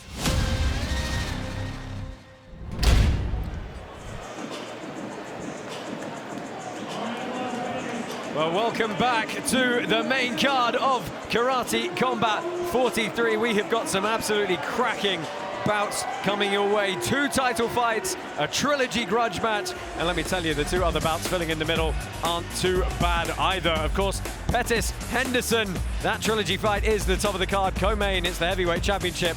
Ross Levine and Sam Alvey. Levine looking to become the 2-division champ. Daniels versus Souza is in there as well. We've got a real slugfest in Gorjan, Slaveski and Brandon Jenkins. But first up, it's going to be our inaugural Women's Bantamweight World Championship. Myra Molina taking on Melinda Fabian. And Bas, these are 2 highly offensive fighters in the women's division. Molina, we know she's got knockout power. Molina, we know she's got knockout power. Fabian, of course, she will hunt and hunt and hunt to get her damage in. Very tough. We're going to see Myra Molina. I'm very happy that we have her back because she's been quite some time she's been away, but she works really hard on her boxing. Normally she loves the cross, you know, the right tsuki as they call it in karate. Now she said she added a lot of other techniques to that repertoire. So I was really looking forward to see her because she's an animal. Yeah, and George, this is the first time we've seen Myra Molina back for a year. Is that ring rust perhaps something she has to consider? Yeah, I mean, it could be good sometimes to take a long time off so you heal your injuries, you know, it's refreshing. But at the same time, if you're not active, it could be hard to get back to the rhythm of fighting. Are people seeing what's going on at home right now on YouTube watching this? You can ask the production crew for a wide shot. There was a second I was just looking. I was watching a squad of people clean up blood in the middle of the pit. There's twerking aliens. There's an old guy that looks like the character from Up in the stands over there dancing. I got to encourage people to come to these events and see this live because this is more of a party than anything. You're mixing purist, you know, combat sports with this new age energy, and it's a wild, wild thing to see. I just, Sugar Sean's loving it. This is right up his alley. This is right up his alley. Yeah, I was gonna say, you didn't even mention we've got a whole host of celebrities like Michael J. White, Unreal. Sugar Sean O'Malley, Platinum Mike Perry, lots more pit side. Let's go check in with our odds maker, Nick Kalikis, for this women's title bout. Thank you, fellas. We have another close one according to the betting odds from Superbook Sports. Omaira Molina coming in as a slight favorite. I opened her -130. She's been since bet up to -145 over the veteran and Melinda Fabian. So right now, everybody on the app and the bettors are supporting Molina to get the strap. Yes, thank you, Nick. Yeah. And the crowd on their feet here. The red corner! Thank you so much. And you're now still undefeated, 4-0. What does the future hold? A much anticipated grudge match. Fabian versus Molina. 2 undefeated fighters in the O has to go. Before she didn't want to fight her, she said, nah, she's not good enough. But then, and Omaira said, okay, this is the time for me to come back. Omaira Molina, La Guerrera, the warrior. Getting stuck in. Oh, yes, ice hockey mode. Season 3 Female Fighter of the Year. Punch of the season. That right hand is there every time. I am the warrior, La Guerrera. Melinda Fabian from Hungary. Two-time world champion, Junior Olympics winner. In the UFC she fought, and her nickname is the Predator. Now, if that doesn't make you scared, well, what will? Absolutely hunting the Brazilian down. She's an animal. I usually get my opponents to run away from me. Is that why they call you the Predator? Probably, yes. There's really no limit for Melinda Fabian if we can find some suitable opponents for her. Yeah, who's going to be next? I want to call out Omaira for the title fight. And of course, that title belt is on the line tonight. I've been waiting for a long time because she's been rejecting the fight. Whatever happened, I'm so ready for my title. Good for her to have this goal, but, you know, fight me first. Be prepared because I have my best version in this fight. I can put in a good show if my opponent doesn't run away from me. But after the first round, she's going to run.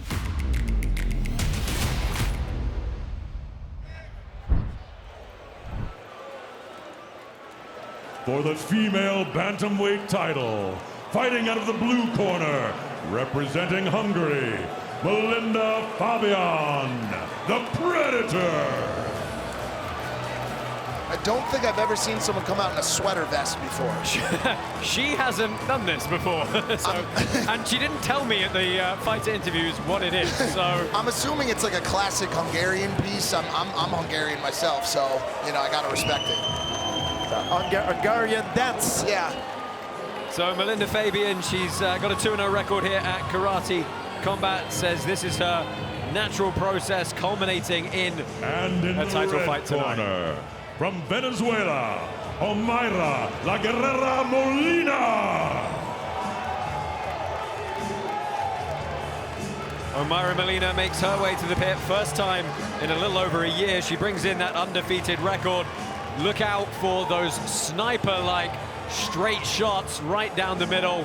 But she has added an awful lot of boxing into her routine as well. That's what she's mostly been focusing on for the last 12 months. So she's really excited to showcase that tonight. Of course, Melinda Fabian has a lot of mixed rules experience as well. She fought in the UFC. She is a very, very dangerous fighter if Omaira Molina takes her lightly. Oh yeah, 2 veterans. Molina's favorite weapon is the straight cross. So watch out for that. Yeah, we saw that massive knockout she had against Erica Santos. Enter the pit. Wow. Just a reminder, the Karate Combat Live app is live on iOS and Android. Use it to win more tokens and help govern Karate Combat. Go ahead, download the app now. Get your free token allocation and play Up-Only Gaming with Karate Combat. Your referee for this one is Mark Goddard. Final instructions from the veteran referee in the middle.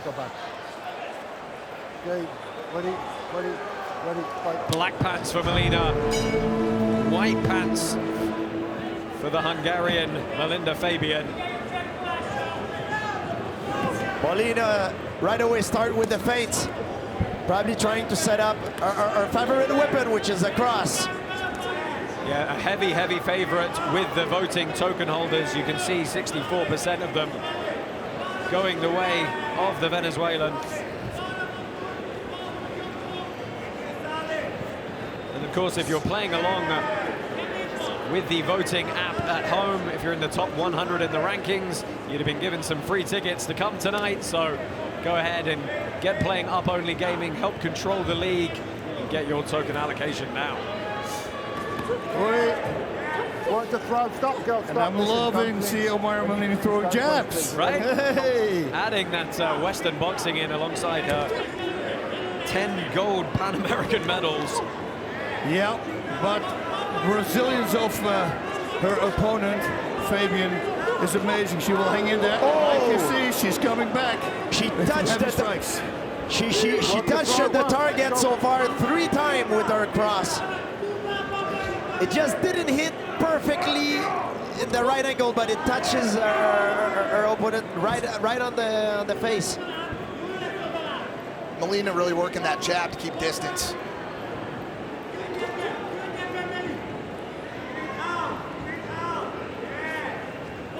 A lot of respect between these two ladies. Neither one of them really having a bad thing to say about the other in the run-up to this one. Some good striking there. Fabian's base is in Kempo Karate, the more traditional Shotokan style for Molina. She's got to watch out for that left hook because she has her right hand down the whole time, Molina. She might get countered. If there is going to be a knockout, that will probably be it. You gotta love the Mortal Kombat reference there coming in on X. Lots of tweets flying in. Thank you to those of you joining us to watch Karate Combat 43 tonight. Yes, just to watch out. Well, Fabian landed a good right over the top of the guard there. Fabian, not a big fan of Las Vegas. Last time she was here, she was cut by the UFC. Yeah, she said it was one of the worst night of her entire career, and it's a bit of redemption for her. I guess technically we're on a moon base, so. Nice. Exactly. Oh, nice left hook. You know, she throws so much power in Molina when she throws her cross.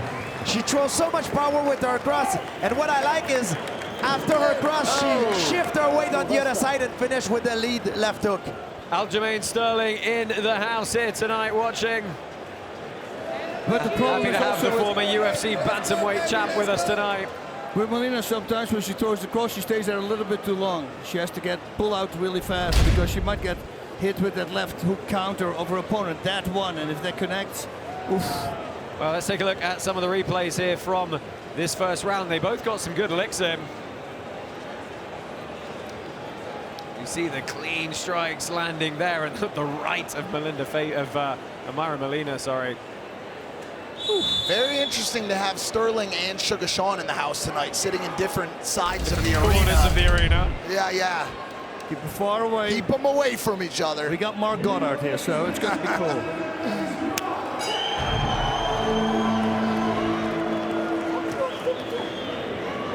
These girls not afraid to swing. No. And very often knockouts happen when it's in the middle of an exchange because they both transfer the weight and off often, balance. yes, you're off balance, and sometimes you're moving towards the punch. Big curving overhand right hits the top of the head of Fabian. Again, she's unfazed though. She can absolutely take a punch. Got some blood. Oh, big cut has opened up. She takes another shot in the air, and these are clean shots to the temple. Again, the right hand. Molina just landing those shots. Yeah, they've gone from that straight punch to having that slight curve of a big overhand right lead hook kind of vibe. She throws to the overhand, then she threw a right hook, and then she threw a cross. It's very smart with the same hand throwing 3 different punches in a row. Stop. Fabian's got 2 more shots on the way in here. Hold time. You're holding on to the close as well. No using the clinch. Relax. Look at me. Okay, turn around, Tony. Let's go. Turn around, Tony. So a quick warning from Mark Goddard about holding on in the clinch. Fabian unfazed by that blood. Oh, she's... Yeah, there is a long way still to go in this round. Oh. Nice timing. Oh, no! Fabian firing back now. Wow. This is Rock'em Sock'em Robots in the pocket. And this is only the second round. They're throwing a lot of energy out here. It's only halfway through the second round as well. Jeez. Fabian's leaking, but it looks to be in that hairline, not affecting her vision at all. Yeah, that's a great point. It's nice in a way, up out of the eyes. She can just to go left. That left hook connect. Yeah. That's the hook I was talking about. Just to watch out for that. Minute left in this second round here. Wow, Fabian landed some shots. Stop, right, stop. Oh, again, they're going to get warned for holding in the clinch. I wonder if Molina's going to start wondering what she has to do to put Fabian away. She's landed cleanly multiple times.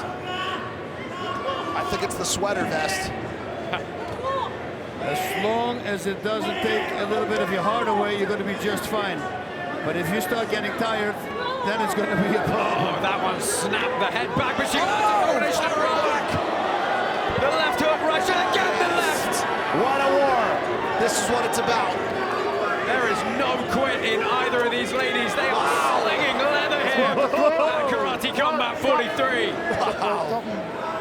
And we've got a cut on the ear of Molina now. Unreal. Blood sport. Boss GSP, what does it mean to have a cut like that? How does it affect your fight?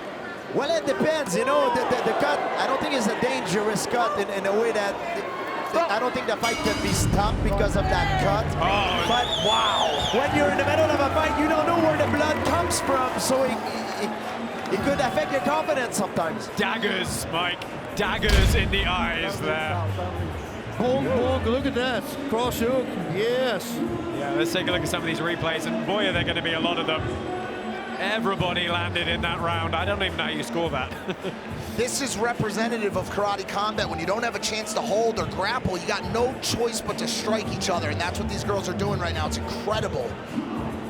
Yeah, this pace is not slowing whatsoever. They're not even choosing to clinch to try and slow the pace. It's amazing. I mean, their gas tanks are completely full. Yeah, and you got to remember, this is a 5-round fight. Oh yeah. So this is not the last round we're going into. What? And potentially could go to a 6. Yeah, let's not get too far ahead of ourselves, but they're going to come back into the pit here. Like you say, Bass, we will cross that bridge when we get there. The crowd is fired up.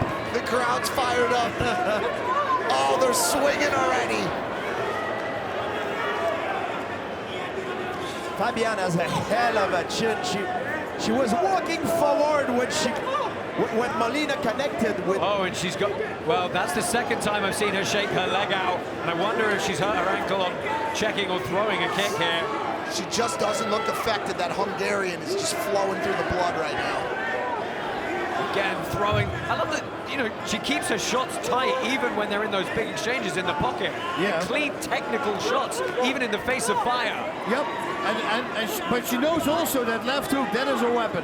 If she can land it flush, that could be trouble for Molina. Now, Molina landed the left hook. Oh, shoot. She's wobbling a little bit. Well, look at the replay on the picture-in-picture screen. That's where she hurt her ankle on that kick. It was a check of the kick, and she's going to...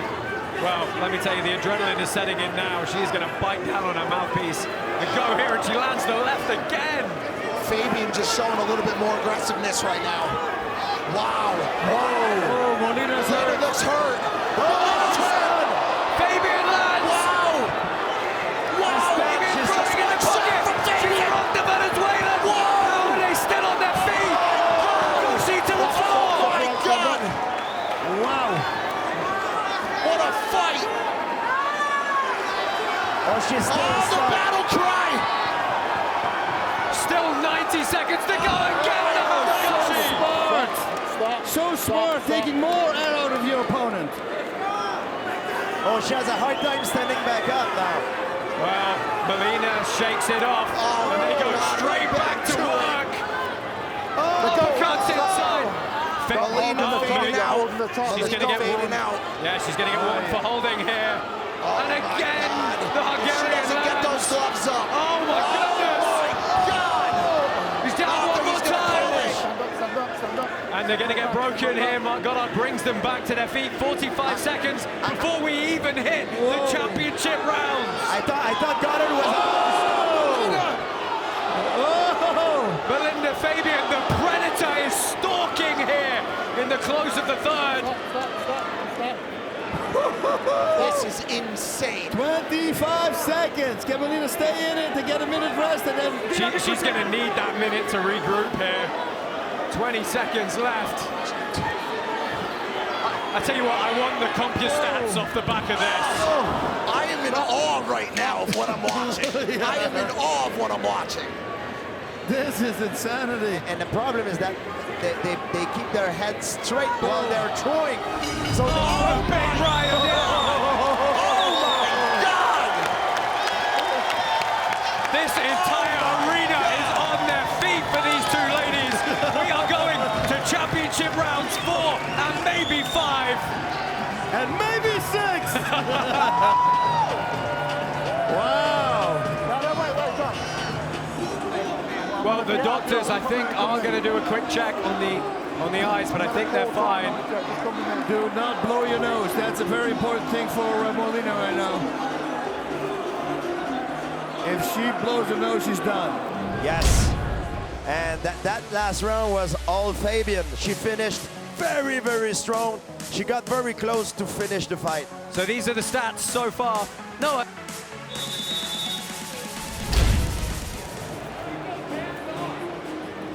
Come on, Dan. Well, as if you didn't have enough to look at the replays. Whoa. Oh, they're going to check the mouse under the eye of Amira Molina. That hematoma is swelling up. If it affects her vision, she won't be able to continue. But let me tell you, she is going to say she can see, I assure you. Oh, yes. There's no quitting in her. But I like you, Doc. Did she speak English? Wow, look at Fabian. She's been in the battle. Yeah, she's saying she feels great.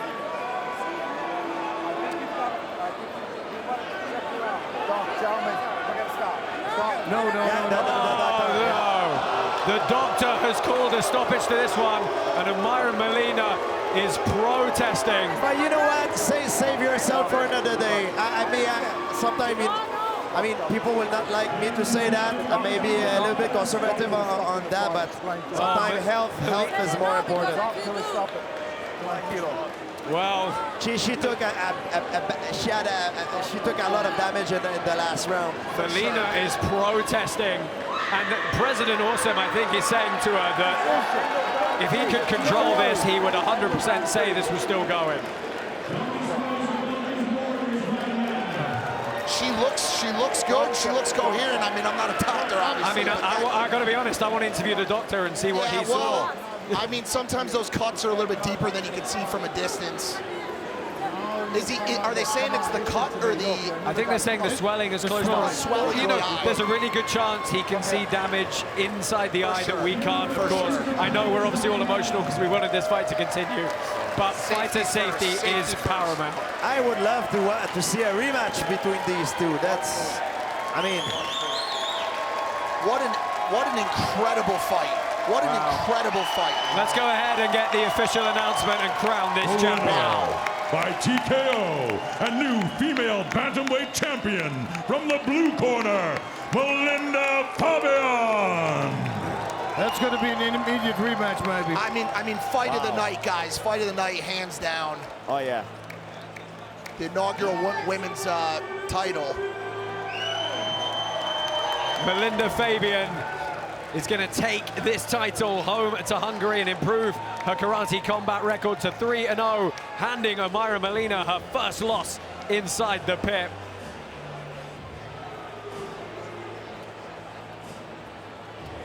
Yeah, sometimes it's just a bad luck. You know, she might have had some damage in her eyes that the doctor was forced to stop the fight. It's unfortunate.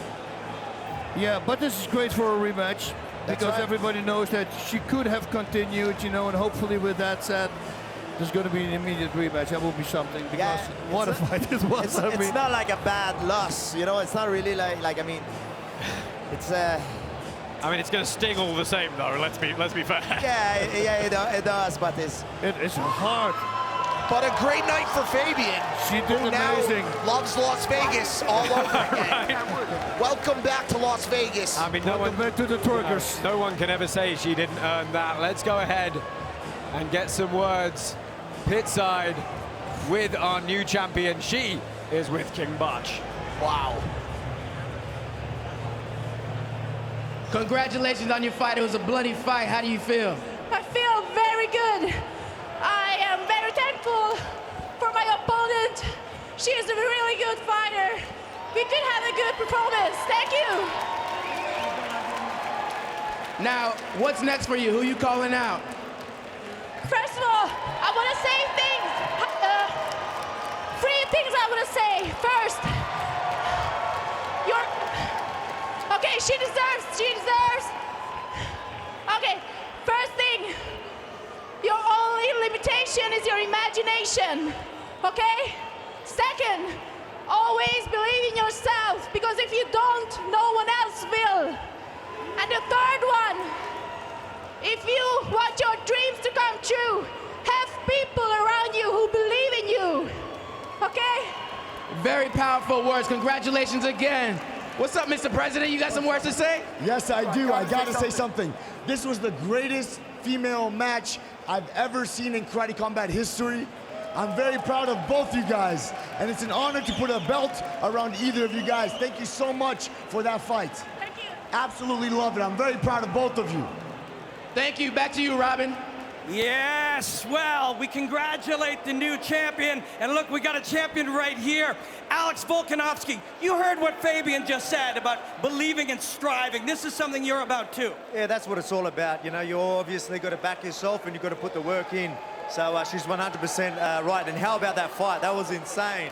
What do you think of this place? I mean, the fights are crazy. The vibe is crazy. You having a good time, man? Mate, it is. I love it. Everything's nice and close. I'm like right there. You feel like you're on the mats with them. Like it's pretty incredible. I'm glad to be here. Are you taking a little bit of break right now and retooling? You're still the champion of the world. Where are you at right now, champ? I mean, I'm good. So I'm in camp. I'm training hard.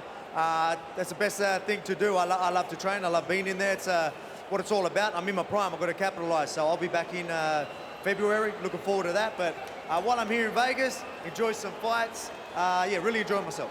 Pettis versus Ben Henderson tonight. What do you think? Oh, mate, I'm really looking forward to that one, actually. So I cannot wait. Cannot wait for the main event. Obviously, Gogo as well. Fellow Masso. I'm Macedonian myself. So shout out to him. I'll be tuning in for that as well. Thank you for being here and talking to me, champ. Really appreciate you. Back to you guys. One of the best pound for pound. Yeah. One of the best pound for pound in mixed martial art. One of my favorite freaking guys, that guy. He's amazing. Inside and outside fighting. Oh, yeah. I mean, he's hilarious. Dude, he can fight. He's a tank. A tank. Alexander Volkanovski, the most unsubmittable person in the history of mixed martial arts. And also some very powerful words from him after that last fight that he had that really touched a lot of people. You know, Volk's incredible, one of the best fighters. Which he won, I thought, but whatever, right? That's a tough decision. Guys, look, let's close out that title fight really quickly before we move on. I mean, I'm kind of out of words and hyperbole. It genuinely was an absolutely astounding fight. You know, in the preview, there had been said that Molina pulled out some Takayama and the Don Fry moment. Well, this was really the Don Fry Takayama moment. They went to town at each other, and they simply didn't stop. It was insane, completely insane.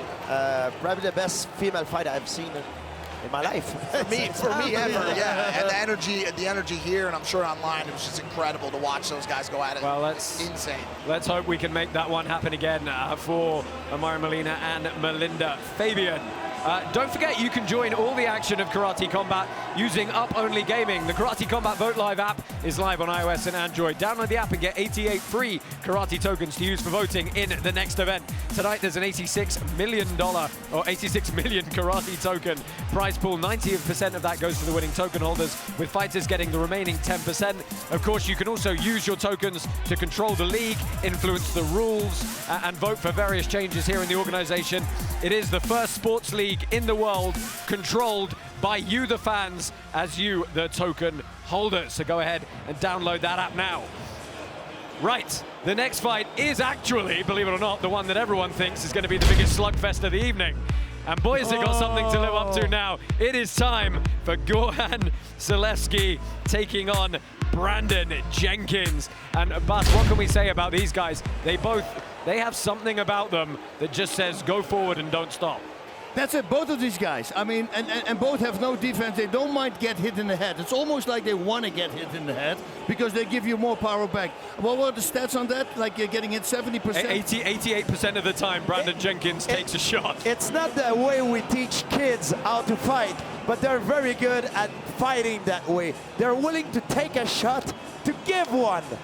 Yeah, Gorjan is an undefeated bare-knuckle champion. He's 7-0. He's just going to continuously come forward. And Bas, you and I spoke to him. He was very soft, very well-spoken, very nicely mannered. But there was something about him that just said, hey, switch, violent intent. The look behind his eyes, yes. You can see there's a dark person in there. And if he pulls that one out, controlled, that's a very scary dude. Yeah, and he's fighting Brandon Jenkins, who's a professional in kickboxing and boxing and mixed martial arts. He's adding the 4th rule set tonight in karate combat. These are two fighters who do not know how to back down. They're going to collide in the pit. Expect some violence. Is this stat true? Jenkins takes 88% of strikes. It is indeed. That is insane. They both have a lot of experience, and you cannot buy experience. You can train as much as you want, but experience, you gain it here in the pit. Everyone's in the ring, in the octagon, while you're competing. Everyone has been looking forward to this one. Let's get a final word from our odds maker, Nick Kalikis, on how this one is shaping up.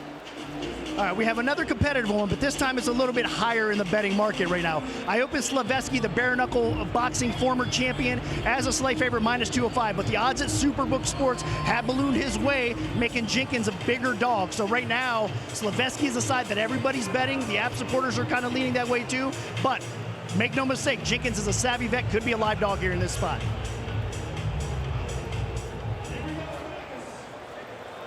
In the blue corner, from the USA, human highlight reel, Brandon Jenkins.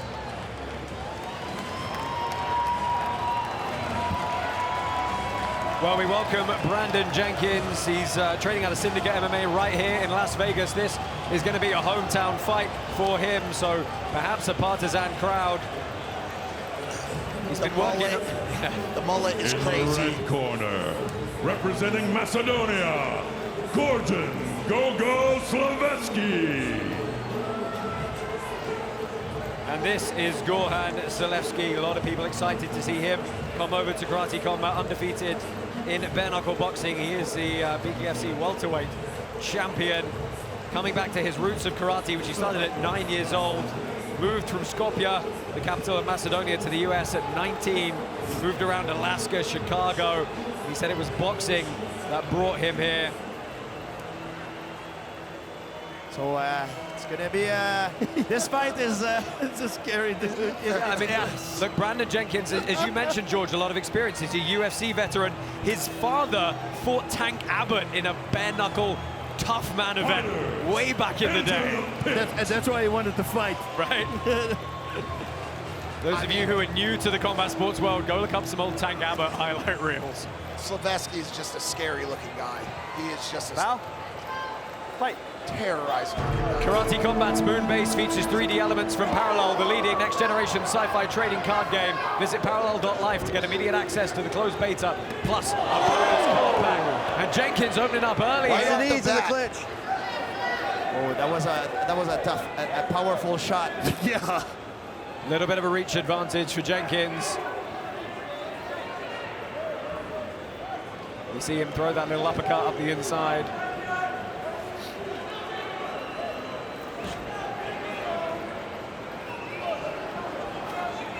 After the last fight that we witnessed, it's gonna be hard to tap it, you know, to match the same intensity, Well, Jenkins with a good kind of slide by to go to the back and work the body for a little bit of grounded striking. Oh, knee connected. Yeah, we had a knee knockout earlier this evening, and it was the first one. Would be amazing to see two the same night. Well, and Jenkins, like his nickname says, human highlight reel, he does crazy stuff. I mean, he's got a very interesting style. It's very free, it's very fluid. It's looking very Raymond Daniels-esque a little bit at the moment. And he actually has a flying knee knockout under his belt. Slaveski trying to get their work done in the clinch there as he came forward. Oh, and some good shots from Jenkins. Oh, the uppercuts! Drop the Macedonian! The knee as well against the pit wall! And Slaveski is on worried legs here, firing back.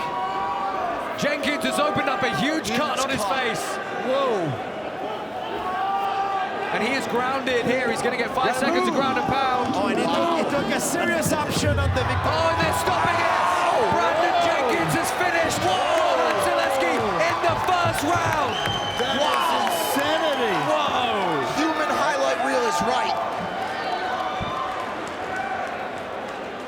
What the heck? Wow, it was the uppercuts from that behind position that did the damage. Yes, the undercuts they call it, like under the armpit. Yeah. And those punches are very efficient because from the perspective of the one who's on 4-point, he doesn't see those punches coming. So what you don't see is what really is most susceptible to knocking you out. Wow, and then of course he mixed in a couple of knees as well, and he did a great job, let's look at the replay, of pinning Slaveski up against the wall. Wow. Whoa. It's the mullet. Some say it's the mullet. Yeah, so let's have a look here. He pinned him up here, he slid behind him and worked those undercuts, as you called them, Bas. Yep. To really drop the Macedonian. And then he threw in the knee as well. And it was just good awareness of how to use the wall to pin the opponent and land that strike. It looked like he's been here for I don't know how many fights. He knew exactly how to use the wall the best. Wow, this division needs to be a little bit worried. Wow. And then the ground and pound shots. Yeah, the backflip. Oh. Oh. He's shown a lot of creativity in his attack. Attacking his opponent from every angle. The winner by TKO from the blue corner, human highlight reel, Brandon Jenkins. I guess you don't need to be able to defend if you do that. Right. Wow. Wow, you'll take those 88% shots to land those sort of finishes. King Batch, what has he got to say, sir? You dominated that from the start. How are you feeling? And I see you did that backflip at the end. What's that about? What's going through your mind? I'm deceptively athletic. I mean, I don't look like, my dad didn't give me much to work with, but I'm athletic. Hey, I was a 5-to-1 underdog, so hope I made a lot of people money. What's going down in your mind being the underdog? I don't know, man. I don't know if it's because of the way I look, my luscious hair. But guys count me out, man. I was in the UFC last year. I mean, I'm not a fucking bum. Every time I come in here, I'm gonna fight like it's my last one. Congratulations to the champ. Let him hear, y'all. Back to you, Robin. Yeah, they call him the human highlight reel, and he's all action, all offense. Love watching Jenkins fight. He was just so aware of where he was when he's around from behind and he could tuck this in. And there was a moment, too, where the opponent was getting up and he landed the perfect shin to the head at just the right time. Timed it perfectly. That right there was a martial artist in flow. Deeply connected to the moments, able to sort of write the story for himself. Brandon Jenkins, a lot of fun. President Awesome, we must bring this guy back. Everyone, there is a big lesson to be learned here. Don't judge the book by the cover. There it is, GSP. Don't judge a fighter by his appearance, his physical his mullet. Yes! I mean, they looked about as the opposite of each other as you possibly could. I love it. Let's wrap this fight up one more time. Bas, give us your final thoughts on Brandon Jenkins. It's a very complete performance, and as you said, I think he's perhaps taking it a little bit personally that people were writing him off. Yeah, but then you got to keep those emotions under control, and the way he was handling him there with the undercuts and the volley going down, a knee in the face, he knew exactly where it was at all times, so he looks very deceptible. You go like, this guy's a fighter, but he can fight, and he knew exactly what he was. Oh, I love how creative he is. He used all kinds of attack from different angles. It was amazing. What a great performance. Yeah, super excited to see him back again. Stay with us here. We've got 3 more fights coming your way. This is Karate Combat 43.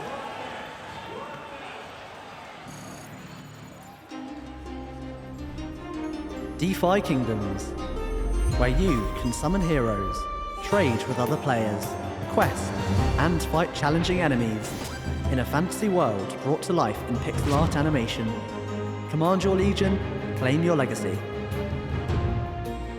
Check out the new Karate Combat sponsored skin, coming soon. I mean, visit defykingdoms.com, command your legion, and claim your legacy. Right, this next one is one that everybody is looking forward to. It is Raymond Daniels taking on Bruno Souza. Bruno Souza, of course, stepping in on 24 hours notice to take on an absolutely formidable task in facing Raymond Daniels. Souza arrived here because the previous opponent, Adrian Hadribeaj, tried to cut 45 pounds of weight in 4 weeks and put himself into the hospital. So not particularly smart from him, but it does give us a very worthy contender in former title challenger, Bruno Souza. Yes. Raymond Daniels, he said he's going to invest in body shots and then in leg kicks, and from that moment on he will start working going up to the upper body. And Souza, we have to give him props, you know, stepping in last minute against a man like Raymond Daniel. Oh my God, I don't know a lot of fighters who would have the courage to do that. Yeah, and he was already intending to come to the event anyway because he's a disciple of Machida Karate. He trains alongside Shinzo Machida quite often as well. So he was going to come and support anyway, and then all of a sudden he said, you know what, I can save this fight and step in. But guys, look, what do we say about Raymond Daniels? We've said it a bunch before, but I'll happily say it again. Raymond, I've trained with him many times, and I've seen a lot of his fight. He's the master at controlling the distance, at creating angles, at attacking his opponent, and making him fight outside of his comfort zone. He's just, if you want to see pure karate, one karateka that has the best footwork, look, Raymond Daniel. Yeah, expect movement, expect angles, expect punches and kicks from absolutely powerful spinning attack too. Absolutely, and they will come from anywhere. Nick Kalekis, what are the odds on this one?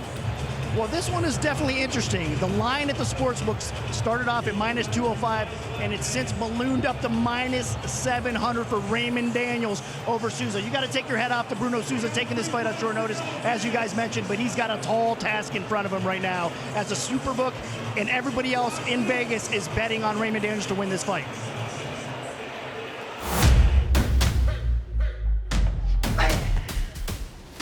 My name is Raymond Daniels. At my heart's core, I am a martial artist. I love karate.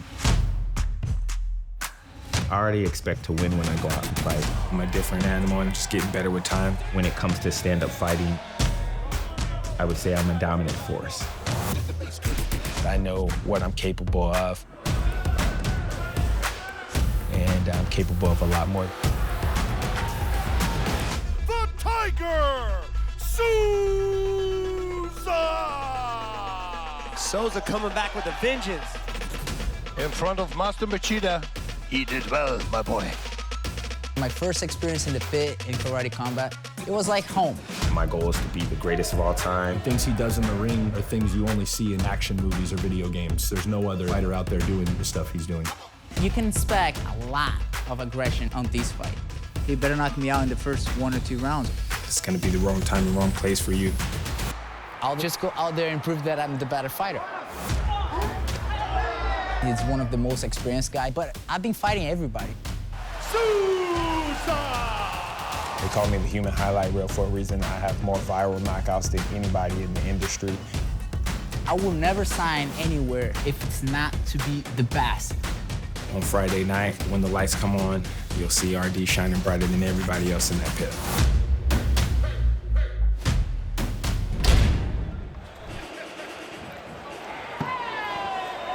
One day's notice. In the blue corner, fighting out of Brazil, Bruno Souza, the Tiger. Well, Bruno Souza with his characteristic crawl to the ring here. He's got a good record here with the promotion. He always shows up to fight, but he's got some impressing to do with President Awesome after his last bout against Luis Rocha. It was a little bit more of a sparring match, perhaps, not really what we expected. Yeah, well, if you look at our sparring, you're going to go, okay, yeah, that is much harder. Yeah, I think the two friends... And in the red corner, from the USA, Raymond, the real deal, Daniels. And Raymond is not only a great fighter, a great karateka, he's also a great entertainer. Yeah, I can imagine we're going to get some dancing here. Oh, yeah. And it's going to take a little bit of time probably for him to hit his mark over by the edge of the pit. So he has one of the longest walks in the world. He likes to be in the zone. That's how he made himself. He put himself in the zone. So look, something we haven't touched on yet is Raymond Daniels Bass, for the first time in his entire career, which seems crazy to say at 43 years old, is actually lifting weights and doing strength and conditioning. You know, and we were talking about it because a lot of people think, oh, don't do power training, it might take your power away or your speed away. It will give you speed. And then on top of that, if you get more stronger, you're going to feel more confident. A guy like this with more power in his hands, that's going to be sick. Yeah, it's going to be, it's a scary thing to think about. Guys, there's a lot of talk about Souza taking the fight on 1 day's notice, but what does it mean to Daniels to have to train for someone with only 1 day's notice on the flip side of things? Oh, he has to completely change his strategy, you know what I mean? Because it's a tough thing for Raymond as well, because now you're switching to a different style. So you can see Souza weighed in at actually not that much lighter. Of course, he fights at a much lighter weight category, but he wasn't expecting to fight right about now, so he was bulked up, he was looking healthy, he didn't have to cut any weight. Raymond Daniels only about 4 pounds heavier, but he's going to carry a big reach advantage, and when you see how Raymond Daniels moves, watch the angles, watch the dynamism, you're going to see that reach suddenly multiply. And watch for those spinning attack, those spin kicks. Oshiro Giri. And now he trips. Don't miss your chance to claim a free Karateka Golden Gi digital collectible valued at $5,000 US. This exclusive giveaway is available now on the Karateka Project, X and Twitter. Souza's going to take him down. That's what I would do. I would shoot for a takedown immediately. The same game. Same tactics that Agayev used. I mean, look, these are testament to the caliber of fighters that we have in this league over and above many others. President Nassim, how are you feeling about this one? Hey guys, it's an amazing night. Right now, you know, I'm really excited to see how Bruno Souza is going to do with 1 day's notice. It's not going to be easy, but I got to tell you something. Again, it's a revolution, right? We've introduced different styles to this art. You saw some great BKFC fighters step in, and then you got to see the new techniques that these guys have to use, which are their knees. Really, it's a new rule set that we added in, and they got to take advantage of that against these BKFC fighters. What we want to see with Karate 1 to evolve, and then to learn which techniques work against different styles of fighters. Thank you, President. Awesome. We're well underway here. Black pants for Raymond Daniels, white pants for Bruno Souza. And Souza, his characteristic, very mobile style. A lot of... It's a good thing, especially when you fight a guy like Raymond Daniel, because you don't want to be a static target. Because Raymond will set you up with those spinning back kicks. Daniels framed and tried to dictate the break there, covering a lot of distance on those strikes as he lands the kick to the midsection. Big height and weight difference on this fight, and age difference. Souza's doing a smart job. Lots of movement. Don't be a sitting target with Daniels. It seems to me like Souza is trying to lurking Daniels into his reach in order to use a strong counter attack, you know, with his punches.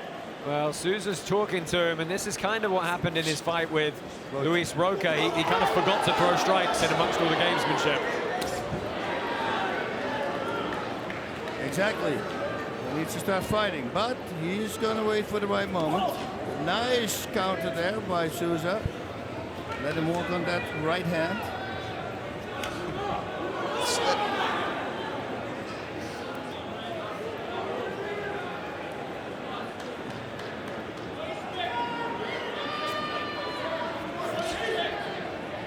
A lot of feint and fakes. That's the kick I was talking about. This spinning back kick. Raymond Daniels, the heavy favorite with our token holders, and a jump spinning back kick there. Lands to the hip.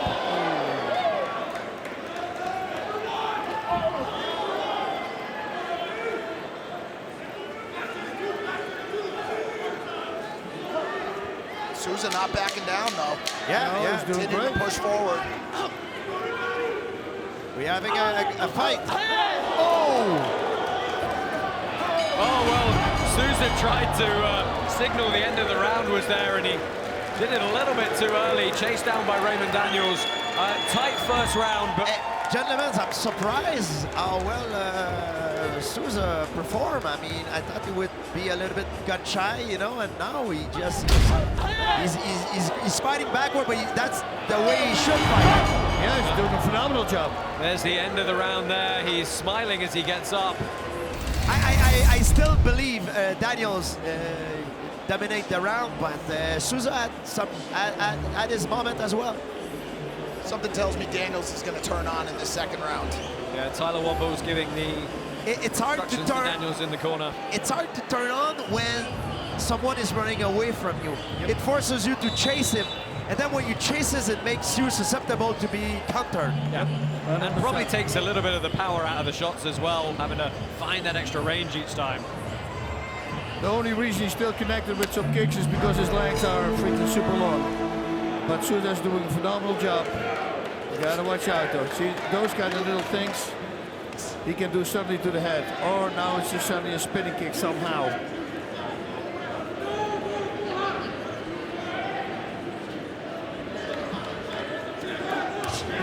That was nice, feinting, let him throw and then counter the counter. Yeah, going third. We call that going third. Yes.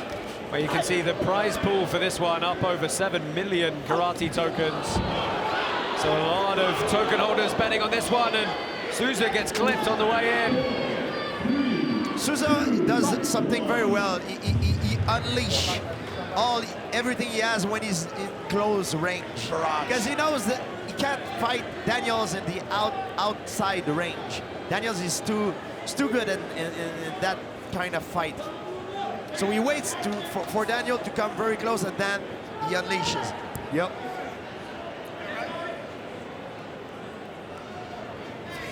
There are 2 minutes left in this second round. Again, Daniels is chasing Souza. A lot of fights this evening. We just got to note that we're able to go pee at some point. Fantastic. Beautiful left kick. Mike, you got to be a pro. You're not allowed to leave the desk. I've done some long podcasts. Souza holding ground in the middle of the pit. Yes. Seems like Daniels is showing him a lot of respect as well, though. Yeah, because he knows if he makes more mistakes, Souza still got power. I mean, he's a great fighter. And Daniels slipping on the center of the pit there. Souza staying in a close range here. What is dangerous for Daniels is when he misses an attack, a kick, and then he falls into a close range exchange. That's when it's dangerous for him to get clipped by one of the Souza's punches. Oh, good jumping knee from Daniels. Are you surprised we haven't seen Souza execute more takedowns? I mean, he's got a lot of mixed martial arts experience. He actually won an MMA bout between the last time we saw him and now. Yep. You know, are you surprised he hasn't tried to execute a takedown game? Kind of how we saw Agaev do. That's what I wanted to say. Yes, exactly. Because he saw Agaev, that was the way he won.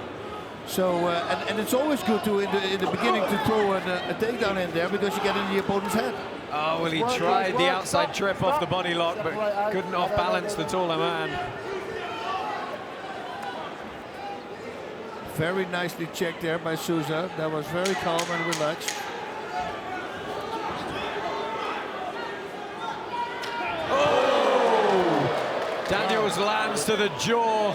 Wasn't quite the heel, though. I think it was the sole of the foot. Yeah, and Daniels is the best at setting up these spinning attack, especially the spinning back kick. He has so many highlight reels, so many knockouts with those kicks. Well, we've got one more round coming your way. Lots of action in that second round. Again, as you mentioned, George, the spinning attacks of Raymond Daniels paying some dividends for him.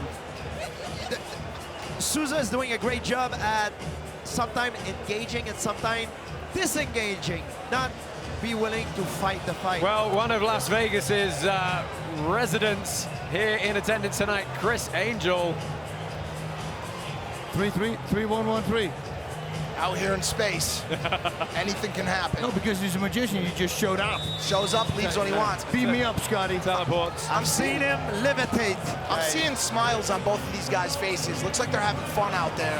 Yeah, but we got to see them hunt for a finish. See this dance going on. And the hug.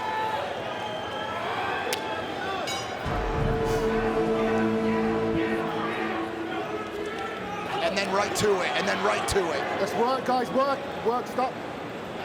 Well, I think Daniels is suggesting that he took a head up into the jaw. Obviously, Souza considerably shorter than Daniels. Good man. Ready? Time in.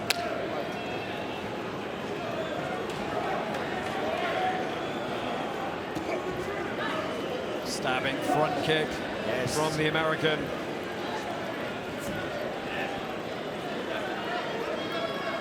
As soon as Daniel is faking, Souza is disengaging, which is a good thing because he knows that Daniel is setting up an attack. Most of the landed strikes have been kicks from Daniels. Daniels is getting frustrated with some of the slipperiness he's experiencing. Oh, nice little capoeira kick from Souza. Daniel said, no way, no way.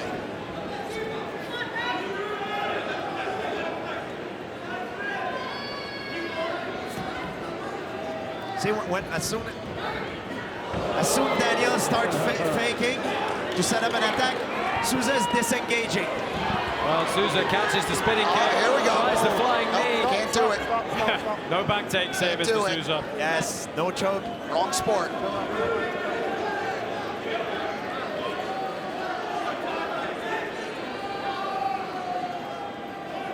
I really don't know what to think about this one so far. It's tricky. I mean, you got to figure Raymond Daniels is getting generally the better of the action. Just from those kicks, yeah. And he is the one pushing the action more, so Bruno Souza perhaps a lot of work to do in this last minute and a half.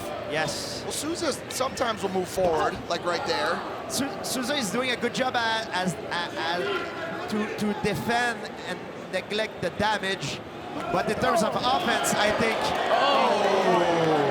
Boss's favorite shot. Yeah, you want to say it, Boss? You want to say it? Boss's favorite shot. That's my favorite shot. Wow. Bruno Souza, I don't know if he's going to get up. We all know that this is not a good thing. Let's have a look at the replay. Oh, that was direct. Was that? Bruno, I saw the shin on the top very clear. You okay? Okay, there you go. Mark Goddard is saying he very clearly Raymond, heard and saw the knee on the cup. Your shin was connected with the cup. That's all.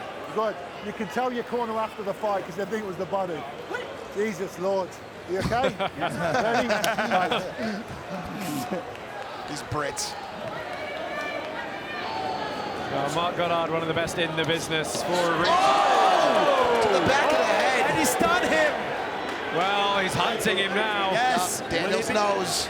Less than a minute left here. Daniels looking for that highlight reel finish. Souza moving around to get his composure. And look for that spinning kick. If he keeps moving in a circular direction, that sets up the spinning.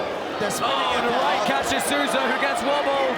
Daniels does a great job of framing, stopping the clinch. Souza's still there. Souza's still there. 20 seconds left in this Souza one. want to trade punches. He doesn't want to trade kicks, but he want to trade punches with Daniels. Well, they're framing on each other again. 15 seconds. The flying knees, setting up a flying. Big right from Raymond Daniels. That is going to be his exclamation point on the end of this bout. Wow. A lot of respect, though. Yeah, a lot of respect. A lot of respect for Souza, too. To do this in 24 hours notice, that's pretty freaking impressive. Oh, yeah. What a beautiful performance. showed us again why he's so good. So let's get a word with Robin Black on how he saw those 3 rounds. Guys, 2 top of the food chain karatekas, both so completely different. 2 individuals expressing fighting in their own way. I thought Bruno did phenomenal in that first half of the fight, especially taking it against Raymond Daniels on a day's notice. If Raymond wins this fight, that last minute is the key to it. Putting heat on him, attacking from many different angles, manipulating the timing and the range and the space. They're just such great karatekas, and it was a wonderful, hey man, we might still get a 4th round, you never know. If Raymond won that fight, he had to dig deep and adapt during that fight to do it.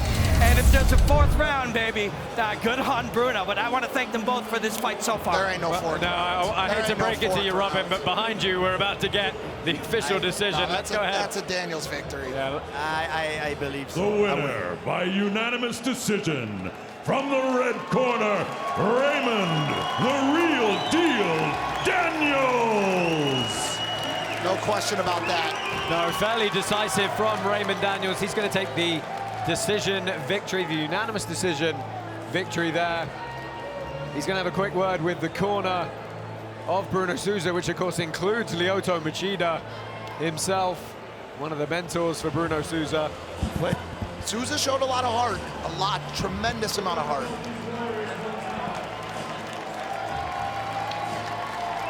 Well, hands raised for Raymond Daniels.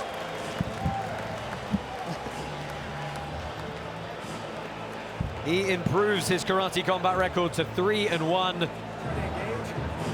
Oh yeah. What a fun fighter to watch, you know, he's very charismatic. He's got some of the best highlight reels. Unbelievable. Let's go ahead and get a word with Raymond Daniels and King Butch. And he's very technical, he fights. So you dominated that fight. I saw a lot of spinning back kicks. What's going through your mind right now? First and foremost, I'd like to give glory to my Lord and Savior, Jesus Christ. I want to thank my man Bruno for stepping up and accepting this challenge on short notice. The man has a lot of heart. We gave each other a lot of respect in there. It was a lot really slippery. You guys from the outside, it's hard to see that, but it was really hard to get your footing in there. But I felt great, man. Able to touch him up, implemented some new training. So I'm really excited about the future. You used your feet a lot. I saw you kick him in his nuts one time. How did that feel? That was actually a knee to the nuts. It was more of a knee to the body, and the shin happened to hit him. But he took it like a champ. He got back in there. He headbutted me. Almost lost my bottom teeth on that. But otherwise, man, I felt great. Awesome. Who you want to call out next? What's next for you? You know what? This is my man Benson Henderson's first fight here at the Karate Combat. But I just want to let them know they're stepping up into my world. And I'm the big dog around these parts. So it don't matter, winner, loser, I'll fight them both on the same night. Let's go. You heard it here first. Let's hear it for the champ, y'all. Back to you guys in the booth. Whoa. Well, I think we'd all quite like to see Anthony Pettis or Benson Henderson face someone like Raymond Daniels, wouldn't you? Oh, sign me up. But let's see what's going to happen tonight first. That's true. We've got that trilogy-ending fight coming at the top of tonight's card. Give us your final thoughts on Raymond Daniels, Bruno Souza. I thought he did a phenomenal job, and I'm talking about Souza coming in such a late notice and then avoiding all the craziness from Daniels. He still was in the pocket, connected a few times with hard punches. That's why Daniels was a little hesitant to go all the way in there because he didn't know what to expect. Plus, it was a completely different opponent that he prepared himself for. So all in all, I think both fighters did great. Daniels is Daniels. I mean, he always does good. Yeah, I believe Daniels won because Daniels is better. Both fighters did a great performance, and props to Souza. I mean, takes a lot of courage to step up like this at the last minute. Absolutely. And Daniel, one thing I can say about Daniel is he really fights. Like, you know, when you teach, for example, you teach kids karate, that's the way Raymond fights. He touches the opponent without being touched. You know, like he controls the distance perfectly, and he's really a master of his craft. Well, we have got the second of our two title fights coming up next. Smiley Sam. Man, in the beginning I saw him and I said, but what is this guy smiling the whole time? And then I say, oh, his nickname is Smiley Sam. I go, yeah, okay. Another guy I got to root for. I think we need more positivity, more smiling in the world. Right. More nice people. I gotta root for Sam, dude. On that note, let's go ahead and roll in this co-main package and show you what's coming up next. My name is Ross Levine. I'm a two-time Karate Combat middleweight world champion. My name is Smiling Sam Alvey. I get to fight for Karate Combat's heavyweight title. This is a guy who came into the league calling my name right away. Turbo Ross! The middleweight champion is willing to step up an entire weight class to find me. I might regret it. I'll be happy to bounce your head off the pit wall, Sam. Be given the opportunity to fight for the only karate title that matters is just a dream come true. I'm definitely going to be one of the fastest person he's ever fought before. It's a good thing he is as fast as he is. I'm going to be far bigger, hit far harder, have so much more experience than he does. I've fought guys that are bigger than Sam. He has a long way to catch up to me in a very short time to do it. I have a variety of skills that he's probably never seen or had to deal with. I have been there, I have done that, I have experienced more of the combat realm than he could ever dream of. It is my goal to hold that record of one punch, one knockdown.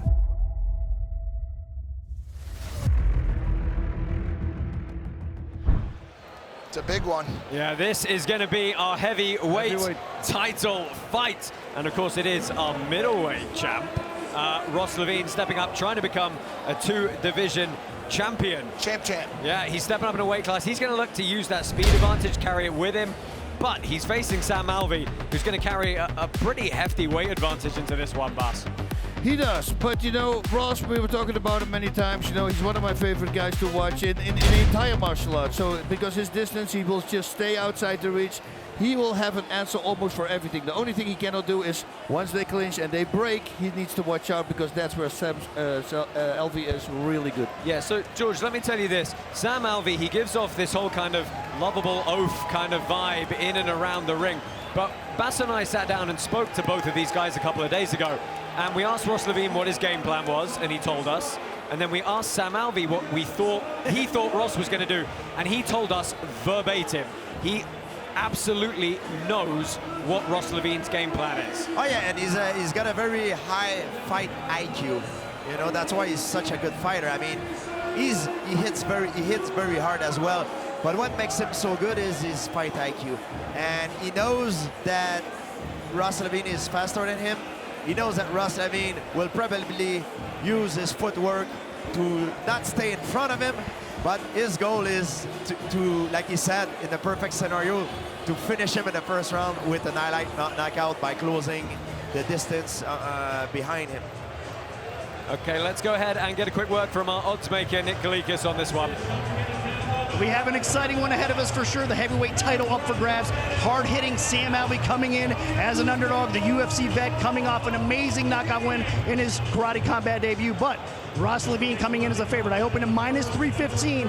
One of the best strikers in the world. Got bet up to minus over 400 currently at Superbook Sports. So right now the money is coming in towards Levine to wear that heavyweight strap. Yes, thank you, Nick. Now, it wouldn't be a Karate Combat title fight if we didn't get a bit of pre-championship analysis from Robin Black. Robin, I know you got something for us. Thank you, guys. Two individual martial artists that couldn't be more different.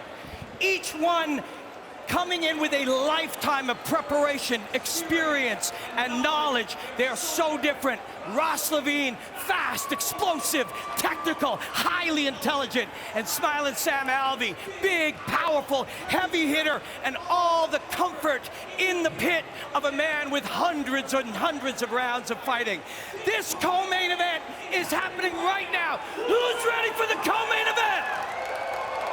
I said, who's ready for the co-main event? Are you ready? Are you ready? Let's fucking do this. Enjoy the hostilities, my friends.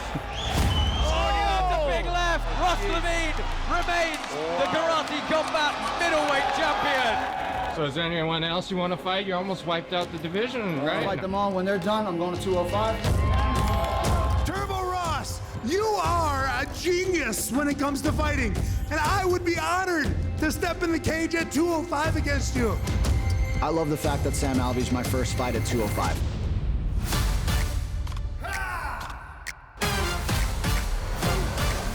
Ross Levine is our undefeated champion, and no one has been able to stand in front of him. I'm undefeated because of my preparation. Everything he does is with a reason. I'm a two-time karate combat middleweight world champion, looking for my third world title. First time ever two-division world champion.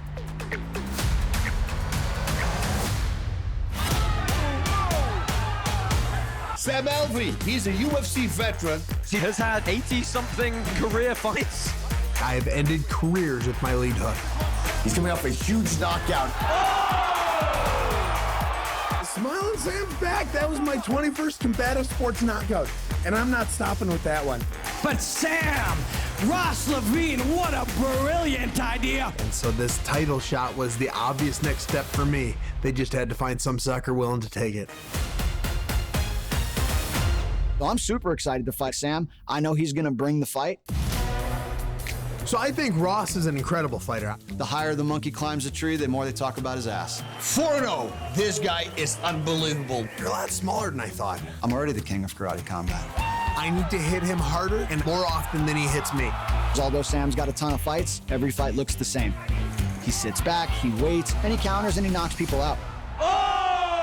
So the pit, I didn't have much time in it because I won the fight so quickly, and I wanted to be able to play with it. You want to use the pit wall? I'll be happy to bounce your head off the pit wall, Sam.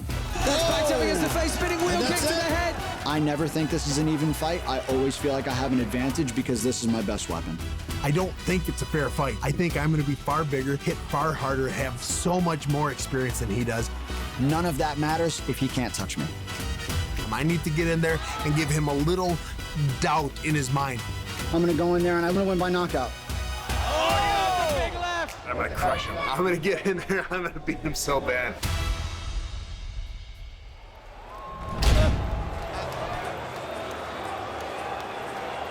Now, our co-main event. Fighting for the heavyweight title in the blue corner. From the USA, Smiling Sam Alvey.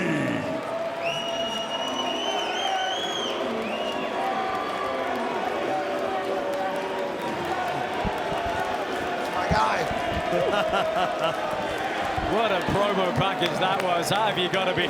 You got to love this Look fight. at this guy. I love him. I love him. Everybody loves this guy. How could you not? How can you not, indeed? He's just a super nice guy. He's friendly to everyone he meets. He's ready to get in there and he's going to throw gloves and whatever happens, happens. But be aware that all that masquerade of him making fun of himself, it's a front. Right. In reality, we have a very powerful fighter who is highly intelligent. We have over 50 pro fights with 20 knockouts. That's what we have in front of us. A lot of experience. Sometimes he acts almost like he's slower, and then suddenly he turns it up. And in the red corner, it's all in the head of his from opponent. the USA, Ross Turbo Levine.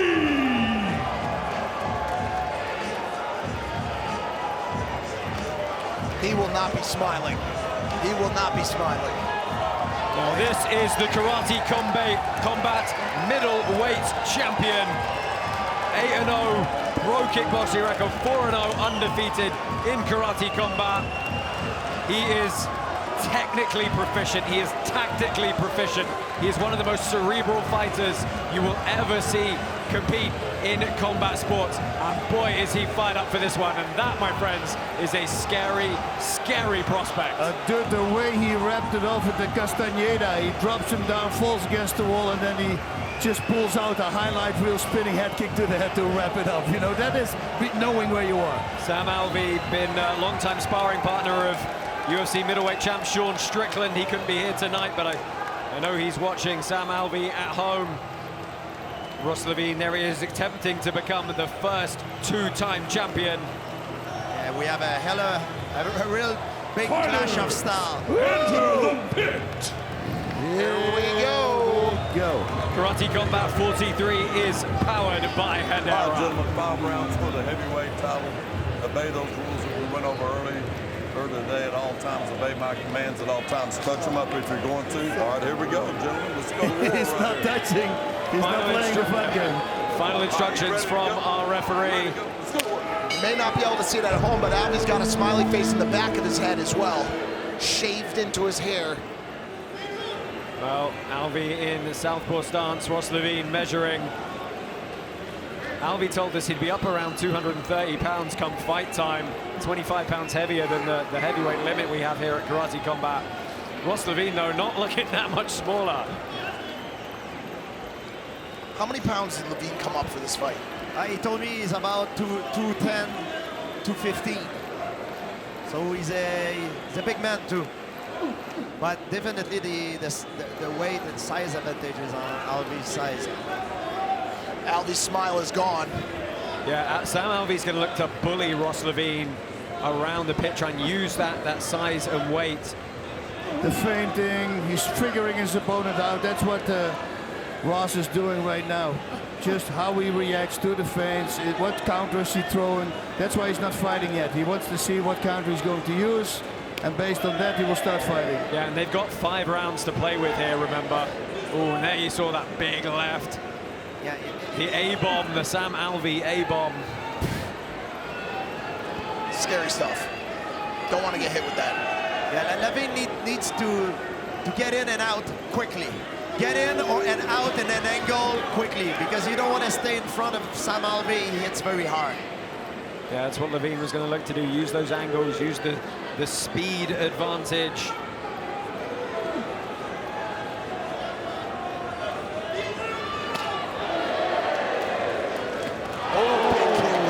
He tried for the home run right off the bat.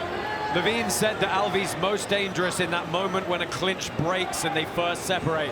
So if they tied up, he would stay in, he would wait for the referee break. He wouldn't give Alvey that chance to land that short, big left hook. No tying up as of yet, though.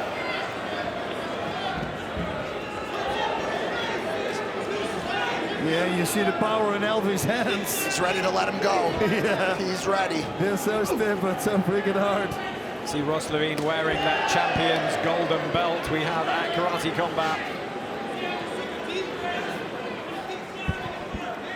It looks like kicks versus punches right now. Levine shooting a lot of kicks. Right when I said it. That was a clean one. Yep. Yeah, and Alvey just ate everything about that strike. Oh, he's got a hell of a chin, Alvey. Yep.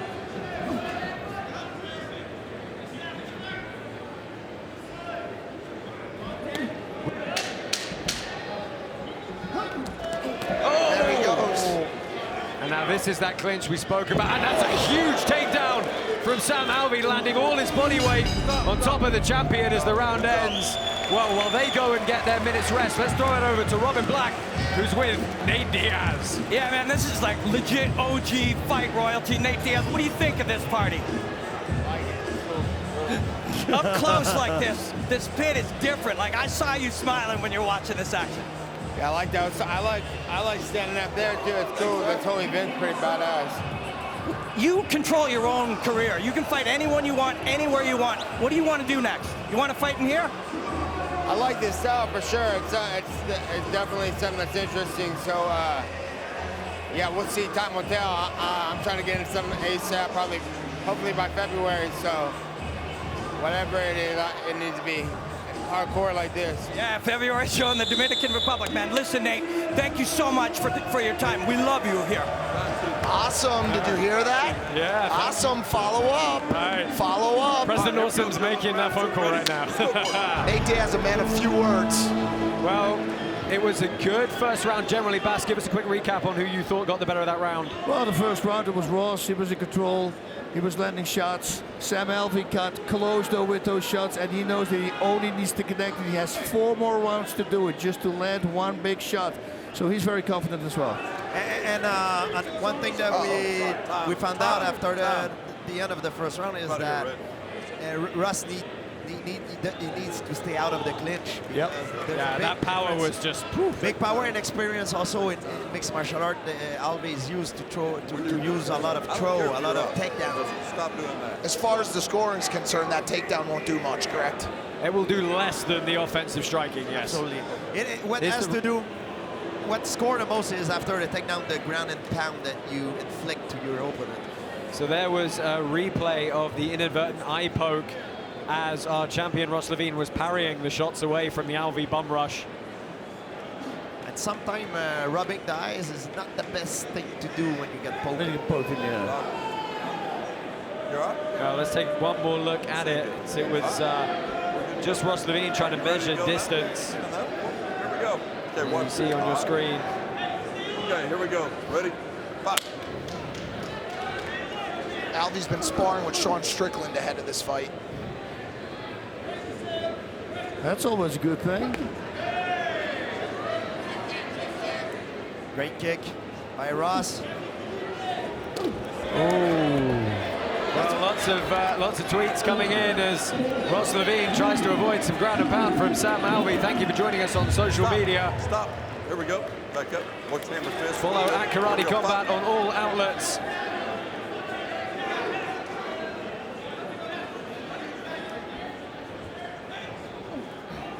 Russ needs to be very calculated. You know, he can't just throw himself forward because it's a big risk. Everything he does needs to be calculated. Like he does now. Swift. Great job. He's picking Alvey apart. Attacking the legs. Oh, big lead left. Wow. A solid one. Sam ate it though. No problem. Wow.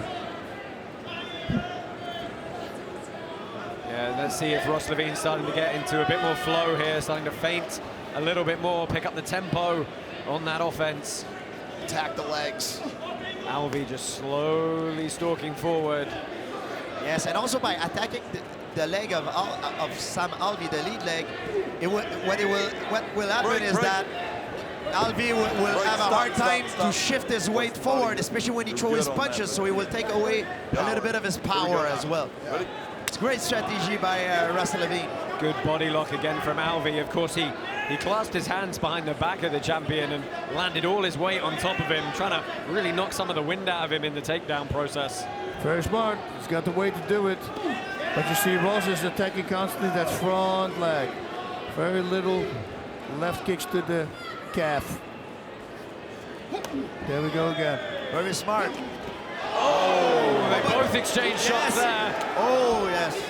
Oh, and again, Alvey lands the weight on top of Levine, and he tries to get back up. He's got to get his knees off the ground for this ground and pound. I mean, those ground and pound scenarios favor Alvey for sure because of his weight. Absolutely.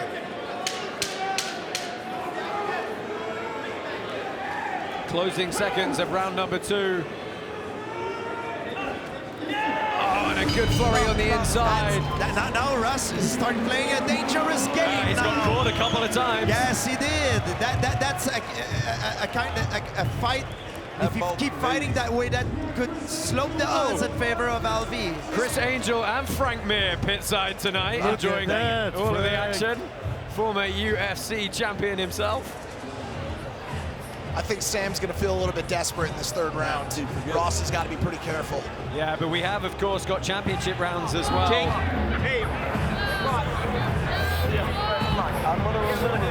For all the people that are watching us online, I wish you could see what we see here. We're in a dome, in space, on the moon. You feeling sharp? It's unbelievable. The atmosphere here at Karate Combat really is something quite incredible. It is a party atmosphere. It is a fight atmosphere. It is the best time in combat sports. Awesome. We need new chairs for the next one. That's all I'm asking for, man. Kick in the castle. Sam attacking right out the bat. And you mentioned that Alvey might come out swinging and be a little bit desperate, and he backed the champion up there. Rush should not fight. He should not take the fight and exchange, go punch to punch, because that will not turn to his advantage. Do you feel he's getting sucked in a little too easily to this brawl? That's what Sam Alvey is trying to do. Oh! Russ needs to stay from the outside, get in and get out, or get in and take an angle.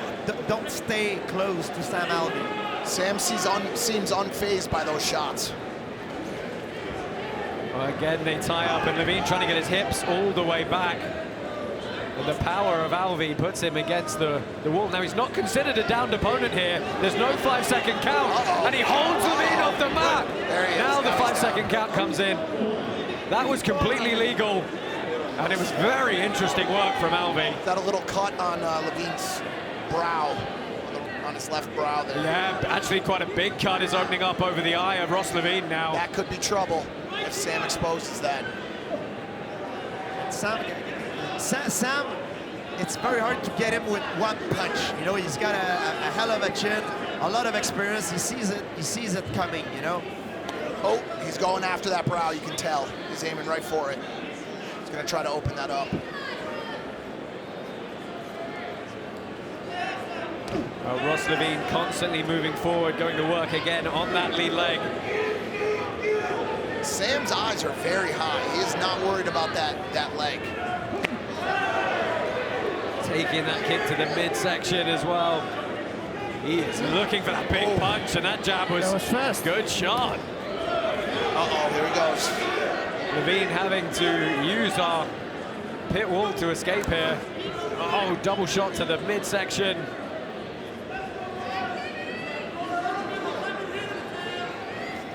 Oh, again! Yeah.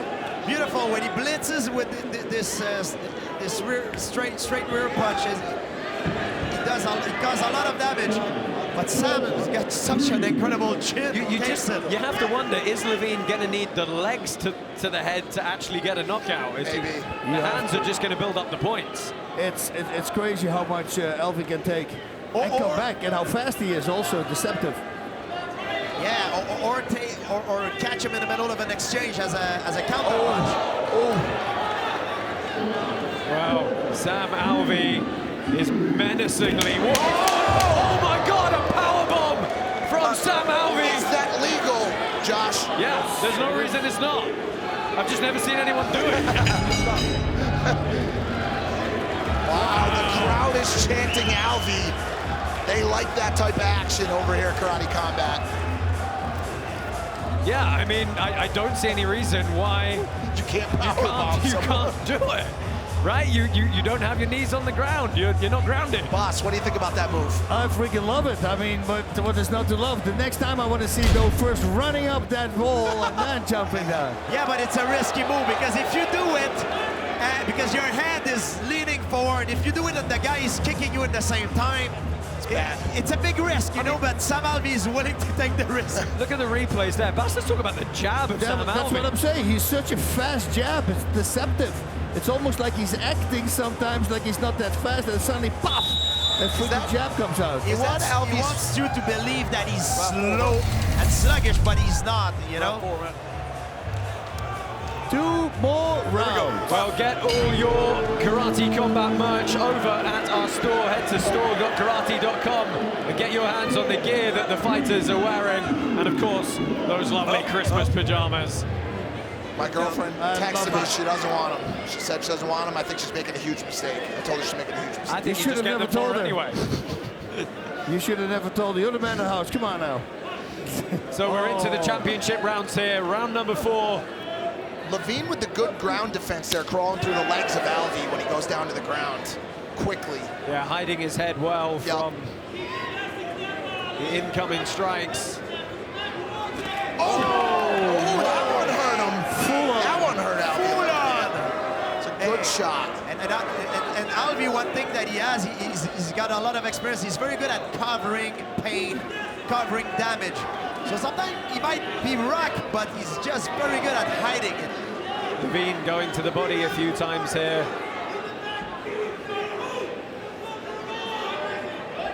Are you surprised we haven't seen any more head kicks yet from Levine? Yes, I thought he would throw another one out, but you know, he's very methodical, so he might set it up the whole time with those kicks that he does to the legs. He's doing damage to that lead leg, it looks like.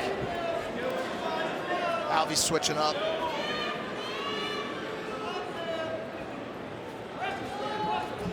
Oh, again, the jab lands, and the left. Ross Levine forced to recover, and this is by far and away the biggest challenge that our Karate Combat champion has faced in his 4 fights here with the promotion. And again, that fast jab, did you see that?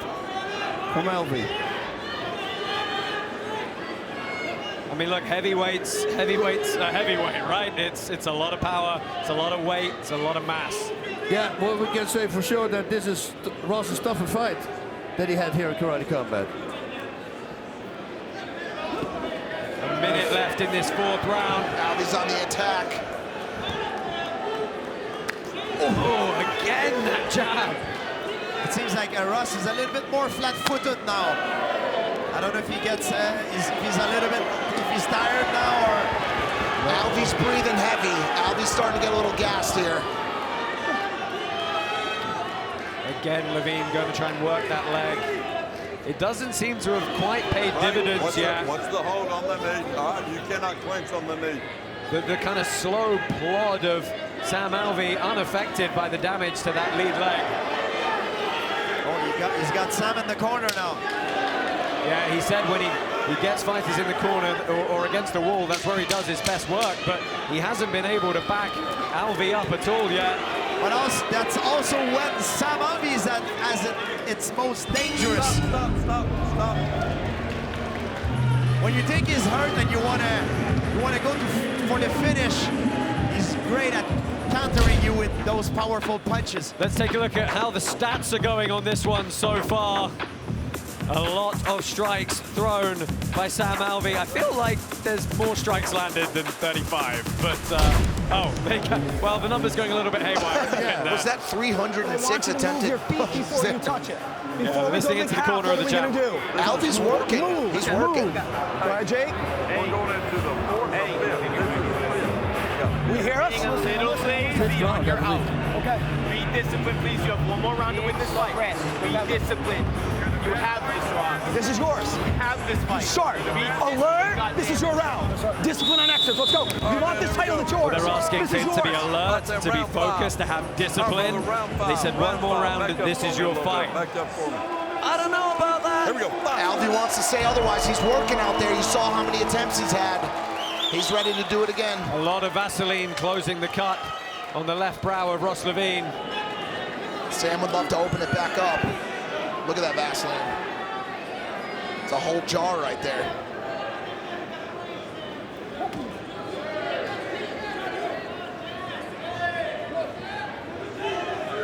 Well, Levine knows this rule set well. He knows that forward aggression counts for a lot.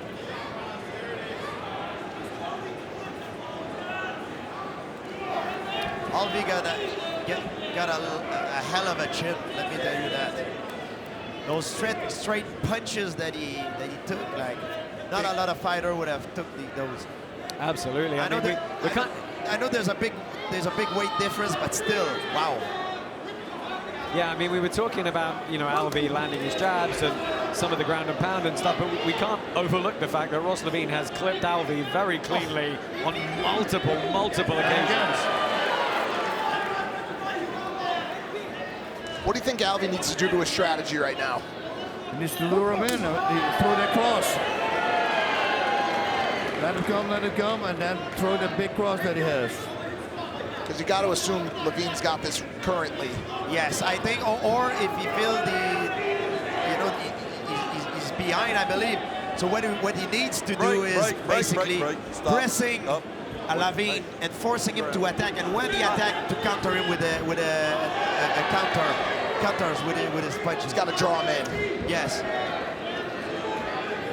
Again, they tie up, and that is the power of Sam Alvey in the clinch. Those takedowns got to do some damage. Yeah, because he's landing his weight on him every single time.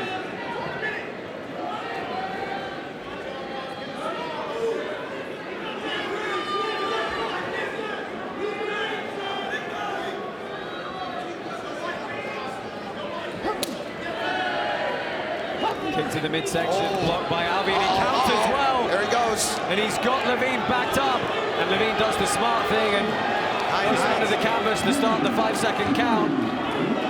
Levine can't spin out of that. He had him locked to the wall. That brow is going to open back up, and he's got to do something quick here, Alvey. Levine can't stay in front of Alvey like this. He needs to move in an angle, in and out, but he can't stay in front of him. 20 seconds left in this bout, again going to the midsection. Well, this could certainly go another round. Yeah, I mean, if it's a draw or a split decision, it will, but we'll have to see as Alvey puts Levine to the canvas one more time. Big ground and pound at the close here. We've only got 3 seconds left. That is going to do it for the 5 rounds of this heavyweight title fight.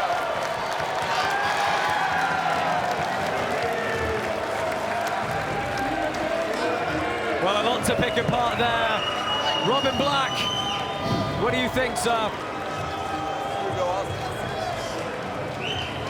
Guys, crazy, crazy fight. It's a fascinating one with the size difference, the speed difference, but also that experience of Sam Alvey. He's been making smart decisions. If Ross wins this fight after 5 rounds, it'll be because he threw more, landed more. If they see it for Sam, it's because when he hit, Ross went down and he did the damage on the ground. But we could also see a 6th round. Who knows how this one's going? But thank you guys for a wonderful fight so far. Robin, let's not get ahead of ourselves, sir. We have got a 6th and sudden death round. Wow. Whoa. Karate Combat exclusive. Yeah, now remember, this wipes the last 5 rounds completely clear. I mean, this certainly favors Alvey then, if he gets a new chance here. I think it depends on the ability of Ross Levine has of staying in the outside range. If his legs are tired and he can't keep up and stay on the outside range, that will not be a good round for him. I'm saying that because I go by deduction from what I've seen so far in the fight. Starting to see some really... This is what big shots, big shots. He's on the ground 5 seconds, and he gets in a good defensive. You got to see, you look at the hemorrhage on the left hip of Sam Alvey from those repeated body shots by Ross Levine, but I think Alvey's got to press forward here and just hit that jab and rush over and over again. If he can't backpedal. He needs that clinch. He's every time successful once he's got the clinch and the takedown. Levine's face is getting swollen on that left side pretty bad. Oh, that was a good one. Levine lands again.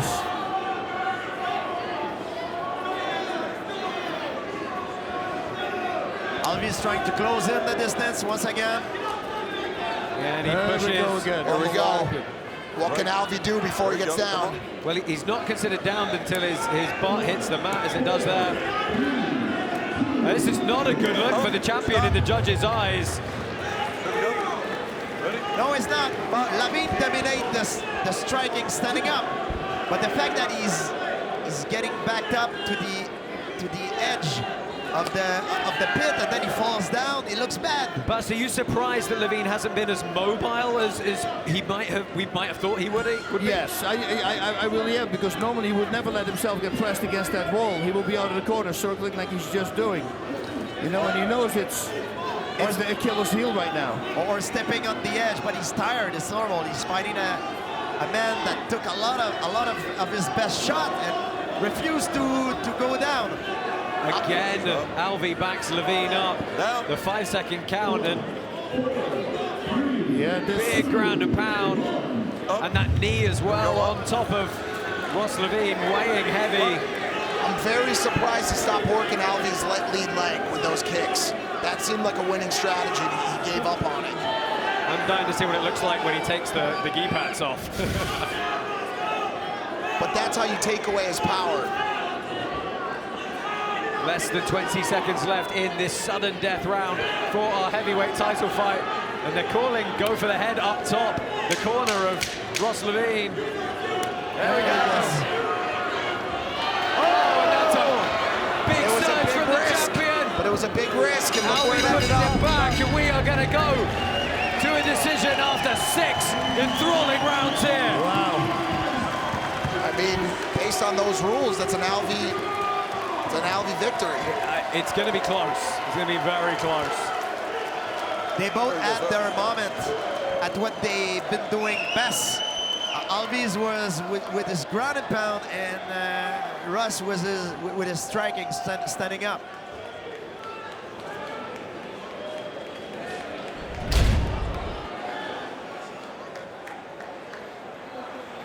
Well, here we look at some of the replays from that sudden death round.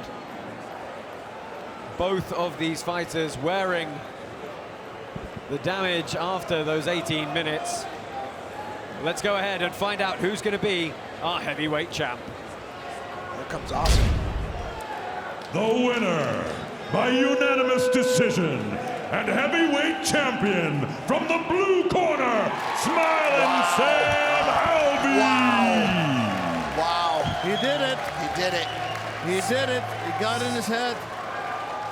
Smiling Sam Alvey is the champ at 205. Against all the odds, almost. I mean, you gotta believe that weight had a lot to do with it. The way he's able to back Levine down and give him very little retreat when he presses on him like that. Yeah, and it was so evident in the actual clinch itself. And it was a big discrepancy in terms of domination in the clinch. Sam Alvey had a huge, he was much better in the clinch. Even though Levine scored, I would say, the most efficient strike in the standing position, Alvey was able to control the second part of the fight by pressing the action and putting Levine down and use his ground and pound. That's it. He was doing a phenomenal job with that. No lather, rinse, repeat. That's what he was doing. It works. Don't stop doing it. Why fix something if it's not broken? Well, let's go ahead and get a word with the new heavyweight champion. He is with King Bach, and I'm dying to see how Sam Alvey's leg is feeling. He's cleaning up right now. Can I get a few words? Hell yeah! Las Vegas! Hell yeah! Woo! Hey, first things first. Jesus Christ, you are my Lord and Savior. None of this is without you. Praise be to Jesus. Now, secondly, my wife and Chase Peel, my other corner, will be the Karate Combat 2024 champions. They will take it next, and I will corner them both. Thank you, Las Vegas. And as for I've always got to call out Darren Till. Whoa. Get your ass off the couch. Meet me in this pit. Darren Till. Let's do it, baby. Woo! All right, you heard it here for the champ. Ladies and gentlemen, let him hear it. Let him hear it. Back to you in the booth. Well, thank you, guys. Whoa. Hey, I'm Darren Till. Darren Till. Awesome. I hope you're listening. He'd been picking a fight on social media with Ross Levine, but hey, Sam Alvey's going to step in and take care of it, I think, if we can set that one up. Guys, what an enthralling 6 rounds. Give us your thoughts on how Sam Alvey achieved that victory. Well, the takedowns, that was everything. I had no clue that he could let Ross get into the corner and fall against the corner, because after the first round we knew, and you said it, George, he has to stay away from the ground, because, and then of course Sam, being the smart guy he is, he go, okay, that's my bread and butter, I'm going to keep on doing this. So he just took him out of his game, used his weight. Big discrepancy in terms of skill in the clinch. That's what made the difference, you know. Russ score most of the efficient strike from the outside, but Alvey was able to close the distance, and especially in the second half of the fight, that's why he got the victory. Yeah, Mike, how you feeling about? We got one more fight coming up, but these have been nuts, right? These fights here tonight. It's been wild. I mean, a part of me still thinking about that women's fight and the brawl, the battle, the bloodshed that we saw. But there's just been so many incredible fights, knees, knockouts, ground and pound, and I think it's representative of what we're going to be seeing here at Karate Combat. It's a very different format. Well, let's see what we have got coming up next. We have got our main event. It is going to settle the trilogy. Anthony Pettis, Benson Henderson. Stay with us here at Karate Combat 43. We've got a very short break. My name's Anthony Showtime Pettis. I got into martial arts by my mother when I was 4 years old. I lost my dad when I was 16 years old in a house robbery. I had to make a lot of decisions really quick and had to grow up really fast. At that time is when I opened my first gym up. Me and my older brother, that was kind of our distraction from what happened to us. We were very successful. My mom, she's one of my biggest supporters, but she's also like, when are you gonna get a real job, son? My wife is at every fight, every training session. The support system is there. That's why I can do what I'm able to do. My nickname Showtime came from my coach, Duke Rufus. We were actually fighting on the same card. I dislocated my shoulder, and I still get a high kick knockout. And then he's like, man, every time the lights come on, you put on a show. So I'm gonna call you Showtime. That next week, I got it tattooed on my back. I feel like I'm a role model for the full spectrum of martial artists. That's what kind of drives me to keep going, keep pushing, and showing these guys that when I fight, it's always Showtime. I am Smooth Benson Henderson, adopted son of Phoenix, Arizona.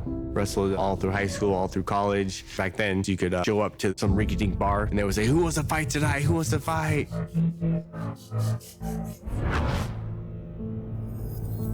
20 years later, here I am. My opponent, Anthony Pettis, we danced before a couple times. Benson and Pettis had unfinished work to do. This is a great opportunity for me to get a little bit of revenge on him. I know Anthony's good and he's talented, but Ben is the best of his generation. We're gonna find out for sure in Las Vegas.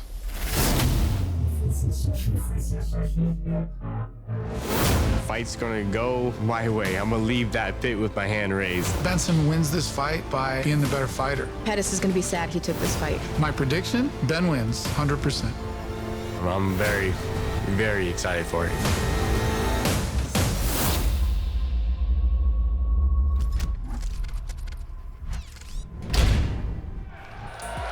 Well, it is main event time here at Karate Combat 43. Thank you for staying with us. Anthony Pettis, Benson Henderson, they first fought 13 years ago. They fought again 10 years ago. And boy, is that a long time to hold a grudge for Benson Henderson. Yeah, been thinking about it, waking up in the middle of the night, like having another nightmare. you know how it goes, but this is all fuel for your training camp. Oh yeah, Henderson wants revenge. And what a better place on the moon to make that happen. I don't understand why everybody's mentioning Vegas. We're not in Vegas, we're on the moon. We're in the moon base. What the hell is wrong? They got hit too many times. I mean, look, these guys are both very experienced martial artists in every realm of combat. But let's face it, this rule set really caters to the dynamism and what these two can bring in the striking realm. But you asked Pettis about it. I mean, the way he's treating this fight is a walk in the park. He's looking at this like he's going to go out there and have a good time. He's going to get that third victory. Is there anyone at this table right now who thinks that Henderson's, going to give Pettis a good run this evening? I think he does, and especially with the takedowns, yeah. And the 13 years in the making. I think there's a lot of bit thinking behind it, and like when his coach is Crouch, he's talking about it, he's going to be ready. And they are both great martial artists, and not only they're great at martial art, they're both incredible athletes. They could be hockey, basketball, baseball. They're good at it. They're good athletes. Overall athletes. That's exactly the point I wanted to make. They are elite athletes, still in tip-top shape. So, I mean, you put that with this pit, this dynamism, the fact that they can both land from anywhere, it really could be an exciting fight coming up here. Nick Kalikis, give us your final odds for this main event. What an event so far. The electricity is outstanding. And of course, this one is the one we've all been waiting for. I'm going to give you guys briefly some odds history. The first meeting, Anthony Pettis was an underdog to Benson Henderson. Benson Henderson was around a 2-1 favorite. In the rematch, of course, after Pettis won the first meeting, he actually opened a pick'em type of fight. So close pick'em. Now in the third meeting, we do have Anthony Pettis as a -240 favorite over at Superbook Sports. There's two-way action here, so the action has been balanced at the books, and we should see an electric fight here in the main event. Can't wait for this one. Let's see if Bendo can get his revenge against Anthony Pettis. Yes, thank you, Nick. A lot to look forward to. Let's get one final word before we kick off for some pre-fight analysis from Robin Black. Thanks, guys. This is the biggest night in Karate Combat history, and this is the biggest fight in Karate Combat history. Who's ready for the main event? Las Vegas, who's ready for the main event? Two brilliant martial artists are coming out here seeking to paint a masterpiece in each other's blood in this very pit. And it will be our privilege to watch them fight. One more time, Las Vegas, let me hear you. Are you ready? Let's do this main event. Enjoy the hostilities, my friend. I always thought that Benson and Pettis had unfinished work to do. We danced before a couple times. He's gotten the best of me 2 times so far. It will be 13 years to the date. I got the armbar. I know it haunts Benson Henderson, and he has a chance at revenge. Ben, get ready, man. I'm coming to get that win again. Anthony Showtime Pettis. We all know what that Showtime stands for. We all remembered it. We all stood still watching that kick happen. People think I'm trying to be flashy or I'm trying to do these crazy moves. It's just how I fight. The pit just brings a whole nother dynamic to it. This pit is inspired by his fighting style. I'm gonna go out there and just make it my home. It's gonna be showtime in karate combat. Anytime you lose to somebody, you always want to get that back. So against Anthony Pettis, you know, I want to get it back. Hey, what's up, guys? I am Smooth Benson Henderson. He's a world-class competitor and always has been. He kind of sets the bar for all of us. He's still in great shape, better than anyone in this gym. Put Ben in front of anybody and he's ready to go. I'm gonna do everything I can possible to make sure this third one goes my way. The first time we fought, I could not stop thinking about this guy. You know, he's unbeatable. Based on our history, he has a lot to prove. As far as any extra pressure, you can't fall into that. A fight's a fight. My job is to make sure I wear him down. I'm expecting him to come hard. I'm talking non-stop, high-paced action. This time he'll see me switching, he'll see me jumping, he'll see me spinning. You know, I'll catch him with something. My mindset is to go out there and get revenge. I just don't see where he threatens me. My rule set, my game plan, I got the pit to fight in. I am leaving that pit with my hand raised.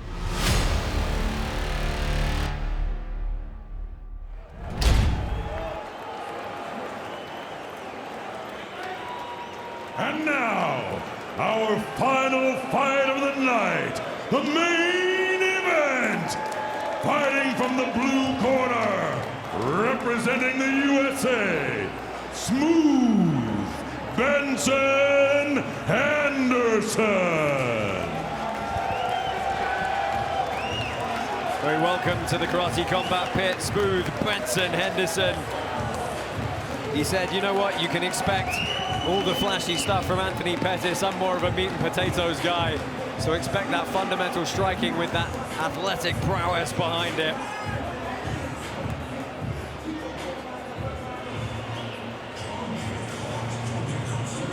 And fighting from the red corner, representing Mexico and Puerto Rico, Anthony Showtime Pettis. Anthony Showtime Pettis makes his way to the Karate Combat Pit. Extremely dynamic fighter. He said he feels that the pit itself is the only big variable and he has to stay away from it unless he's the one using it. Yeah, he's an elite striker. If Henderson pulled this off, would this be the biggest upset? It will be a big upset. And you know what, the thing is also, if he's too confident, Pettis, that is also a problem. He's got to really watch out. Yeah, you got to remember Anthony Pettis, what would he just beat Roy Jones Jr. in boxing as well?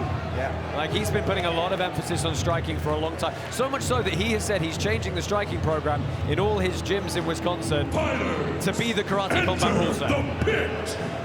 Oh, here we go. Download the Karate Combat app, vote live, iOS and Android apps today to collect your 88 free karate tokens so you can help run the league and play up-only gaming for Karate Combat's next event.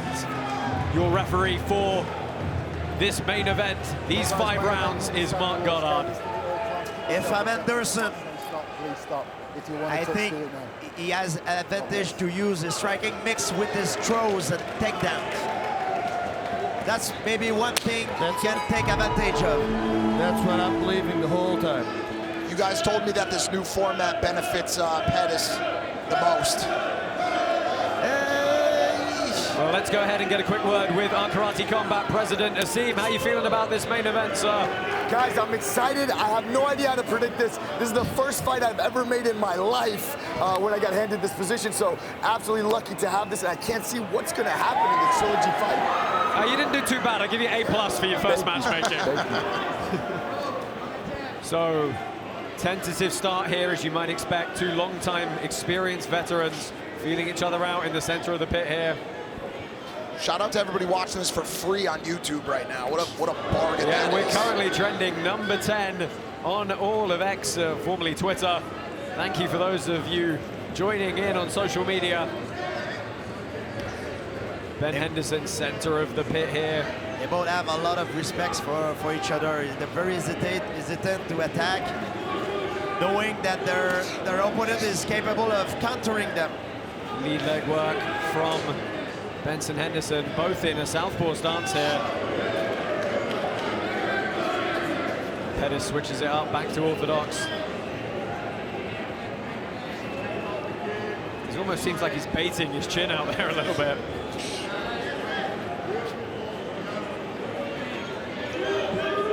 You know, Bass, how have you felt looking at Benson Henderson this week? The thing that everyone's been asking him is, hey, what's it like, you know, going into this fight knowing that you've lost against him previously? And it seemed to kind of piss Henderson off. Of course it does, but you know, a guy like that, an elite athlete as we're talking about, what he's doing, he's using that all as fuel. You know, all the comments he had, that's when you get really tired in training, and then those comments come up in your head and you start training a little bit harder. And all these little things make him stronger and stronger. So if Pettis took this lightly, you'll have a problem. Oh yeah. So this is something that Pettis told us he might do, is go southpaw, that right leg forward. Something he never did in mixed martial arts because of the takedowns, because of the grappling, because of the wrestling. And he said it's going to be a whole other dynamic that Benson Henderson has never seen from him. Inadvertent low blow, quickly recovered by Pettis. Yeah, he's fighting lefty. Oh, look at that kick. Yeah, jumping axe kick or jumping crescent kick possibly. Yeah, never saw that before. He's trying to repeat one of his early highlight drills. That's that was a nice punch, a nice body punch by Henderson. Yeah, good searching right hand to the midsection. 10 seconds come in for the end of this round. Oh! Looking for the sweep. Yeah, but those kicks with the heel on the calf? Oh, yeah. I mean, can we talk about the speed of how he did that? That was either a sweep or a kick, but he landed that thing, and if the muscle is relaxed, it's going to hurt him. Peter Ertz, no, who did that? Oh, Eddie Hook. He fought Gano, and Eddie Hook was on the time. Because he was already hurt from Peter Ertz's kicks the fight before. And then one spinning kick to the thigh, and he got him. You know where I've seen it too? Mortal Kombat. Hey, we have that guy. Absolutely. In case you hadn't guessed, the MC for tonight, who's been announcing these fights in the ring, is of course the voice of Mortal Kombat. Looks like a lot of research in the first round. I think both of them trying to feel each other out. Even though they know each other quite well, a lot's changed in a decade, I'm sure. I mean, it's 10 years, right? You can be a totally different fighter. Pettis choosing not to take the stool in between rounds here.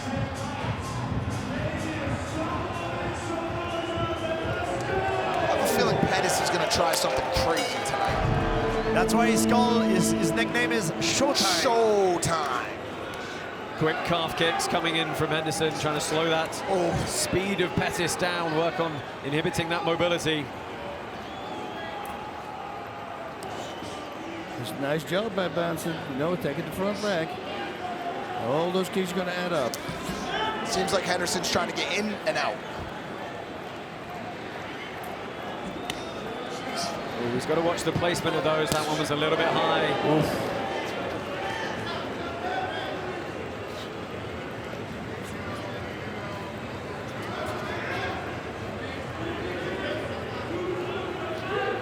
Good fight. You know, they're very experienced. They know they both switch gear in the first round when they felt the round was coming to an end.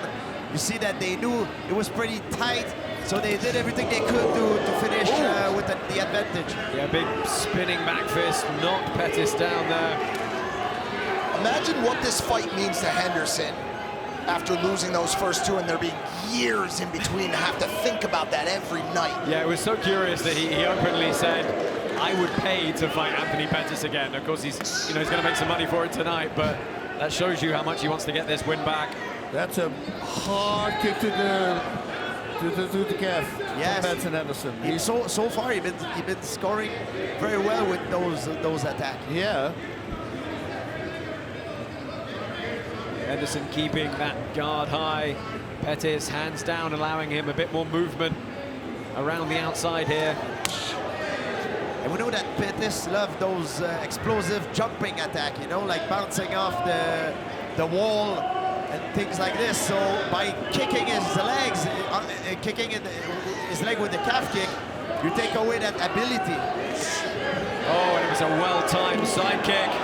Again, following up, changing the tempo of attack. Great movement, circling away from Henderson. Not staying in the same line. I'd be really curious to know if Benson Henderson had any expectation of Pettis fighting southpaw for this. Surprise!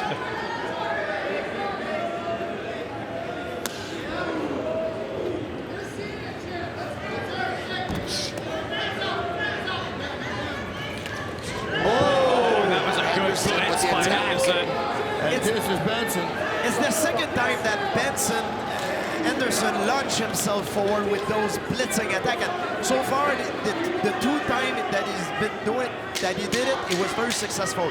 The first time it was with a very clean and strong body shot, and now it's he launched himself forward. He missed a little bit by a hook, but he threw Pettis down. Pettis caught him a little bit at the end there as the second round comes to a close. So that's a Henderson round right there. Yep. Pettis is staying back in the pocket, letting Henderson work. Probably one apiece now. Both these guys listening very intently to their corners. Aljamain Sterling sitting just behind us here, pit side, taking in all of the action. Let's take a look at some of the replays here. Bas, George, talk us through this. Here we go. Pettis, he misses with the head kick. And then I wonder if we're gonna see Henderson. That blitz, huh? Oh, the blitz, the nice Yokogiri side kick. I like that. I love to do that myself. When they move in, stab it in there. It's a fun thing to do. Wow, Henderson looking very it doesn't look like he's in a fight yet. Yeah. Very calm, focused. Very nonplussed. He looks more confident than Pettis at the moment. Yeah.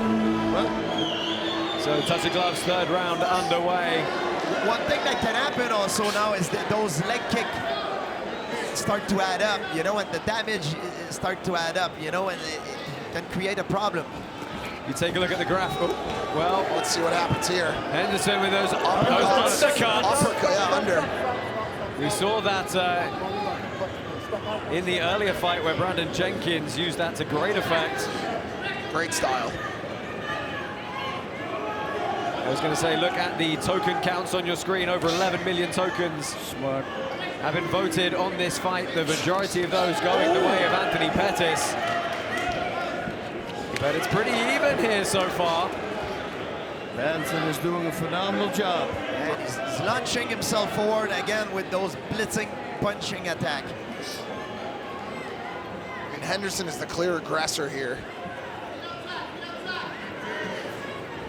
Pettis on the defense, switching a little here. If I was Pettis, I would just do one round normal kickboxing. Forget about flashy stuff. Just start making combination, wrapping it up with a kick. Switching gears and games. Trying to follow behind the range-finding kick there. Henderson not backing down for a second. There we go. Yeah, those are power shots.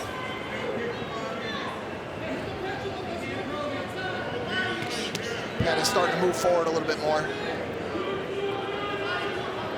Hey, he might feel like this round is slipping out outside of his reach now. Oh, and that's a big flurry from Benson Henderson, one of the longest we've seen from him. Really trying to chase Pettis as he cuts the angle. That's it, he cuts the angle also afterwards. Very nice. Constantly. That was a good shot from Pettis there, though.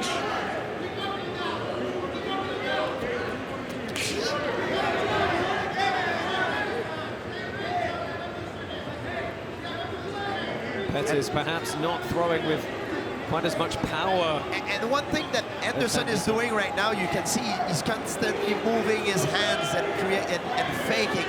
That creates a dilemma for Pettis. It creates something to make your opponent think about. And while he's thinking, he's not thinking to attack you. He's thinking of defending.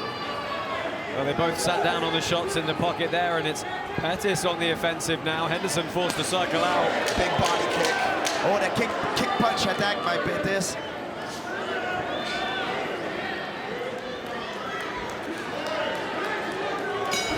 Right, coming to the end of this third round, we've got the two what would be championship rounds if it was a title fight coming next, but they're feature rounds for us here tonight in this main event. Let's go ahead, listen into the corners, and see what the advice is. Let's start this round righty.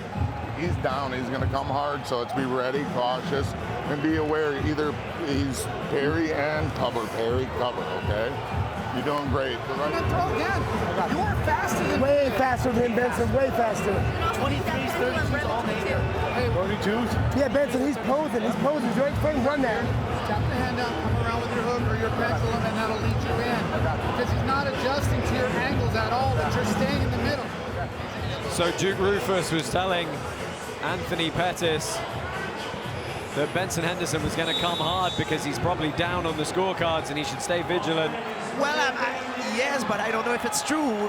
I don't. Maybe he says that to Anthony to not making him lose his confidence, because confidence as a fighter is very important. But I don't know. For me, in my book, it's a pretty tight fight. Yeah, even Anderson could. The last few rounds could be in favor of Anderson. Well, this is Benson Henderson coming hard here in the start of the fourth. Much more aggression from the man from MMA Lab in Phoenix. Yep, and when you push somebody backwards, it's very hard to strike. It's very smart. And Henderson wants that respect. He's coming for it. He said, put respect on my name, on my bloodline. He wants to take it. Oh, the Superman punch. It was Misses by an inch.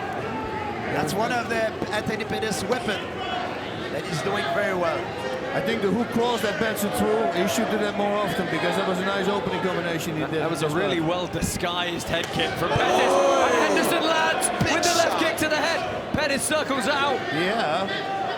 You saw the sweat fly off the head there. He blocked it, but he got hit partially, but he blocked it, so he didn't take the full impact of it. Pettis has got to start working. Well, we've got about halfway to go in this fourth round. And it is Henderson with the forward aggression the most right now. And that, of course, rates extremely highly under the karate combat rule set.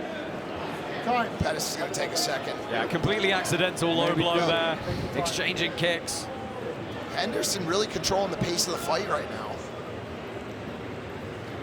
We're just getting a close look at a lot of damage on the right side of the body of Anthony Pettis. Here's the replay, and it was pretty cleanly up the middle.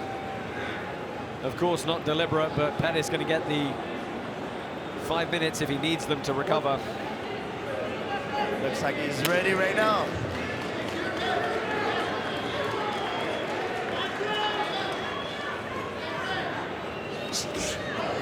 Kick punch, yes. We talk about I love that lead uppercut cross. That was nice. Yeah, we've seen Pettis hide the upper body strikes behind the feet very well so far. Henderson started this round pretty blisteringly, but... Oi, look at that.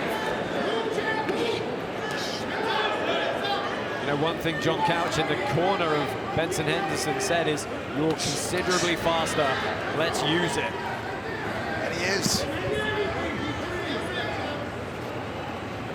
Final minute of round 4.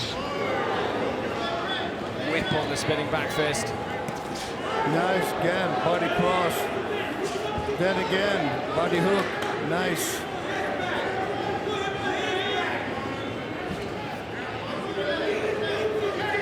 Seconds. I mean, if you're Pettis here, you got to get on the offensive. 100%. And he's very good with his kick punch attack, his Superman punch. I don't know why he's not using it more. He has been peppering that open side stomach of Benson Henderson throughout these first 4 rounds. Again, he goes to the body with that kick. Back kick coming. Well, that is the end of the 4th round here. We're going to get one more. It's a hard fight to score, guys. Yeah, very, very close indeed. Pettis once again not taking the stool up in his corner. Continuing with the gamesmanship, perhaps.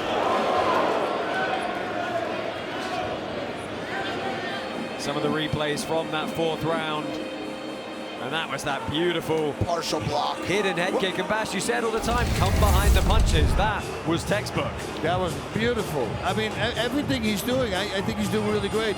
I love the opening, I think in round number 3, through a hook cross, and it landed. And I go, you know, throw that more often if it's working.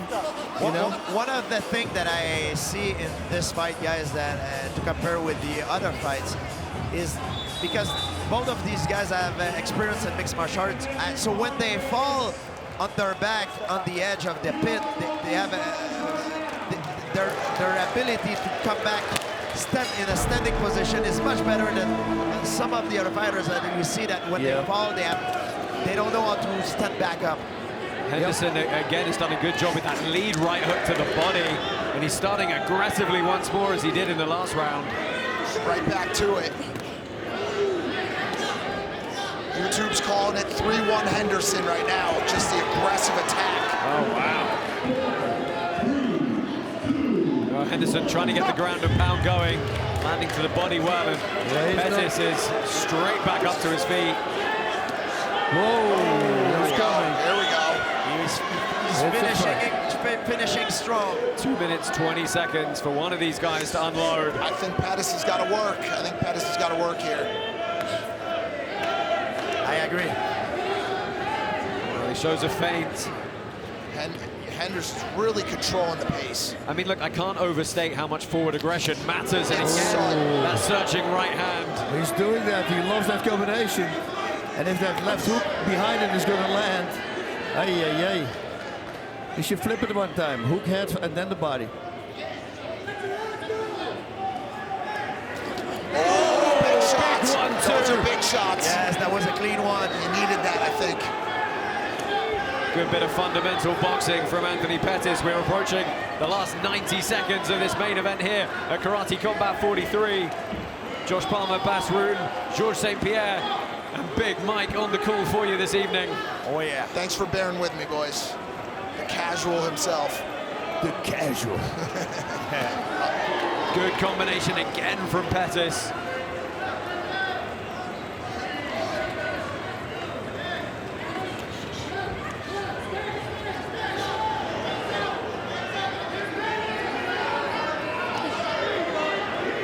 Nice body punch. Yeah. Normally, Anthony was very good at when he throw something, he follow up with another attack. He used the first attack as a bait to set up his second attack. We didn't see that much from him tonight. Nope. That cross to the body, most of the time, that's a setup for a cross hook or something, you know? Yes, or a cross to a head kick, or exactly. Well, we've got 30 seconds left here. And one of these guys put a stamp on this round, a stamp on this fight, and on this trilogy, 13 years in the making. Again, body shot. That was the other way around. Here we go. Henderson staying in the pocket here, hunting Pettis down. Oh, big final shots from 10 Pettis. seconds. Oh, and again Pettis lands. Henderson fires back. Interesting. Well, we do obviously have the possibility of a 6th round if it's a draw or a split decision. Pettis made good contact in that last round. There were some big shots, which he needed to do, but Henderson really controlled the pace of the fight. I think so too. Yeah. Surprisingly, kind of bullied him a little bit in terms of pacing. Pushed him back a lot, got him on the wall. Head kicks out of nowhere. Yep. Bang, bang, you know, the body head, every day did body head, and then when he did the head body, and he connected full with it in the last round. Yeah, those searching hooks to the body paid dividends. And let's have a look at some of the flurries at the end there. That was a really good combo, 1-2 there by Pettis. Again, going to the body. See the shot ripple through the torso of Anthony Pettis. The experts on YouTube are 60% for Henderson. Well, we are going to a sudden death round. Another round. And the way Pettis fought. Oh, here we go. Yeah, Pettis is going to come now. Yeah, because everything is on this round. way Pettis finished that last round worries me a little bit for Henderson after Henderson controlled this fight, because Pettis made good contact in that last round. Yeah, you got to remember, as we've said a couple of times before, we take a quick look back at that low blow. Again, it was very much the same as the last one. The previous 5 rounds are null and void under the Karate Combat Sudden Death rule set. It is entirely about this next 3 minutes.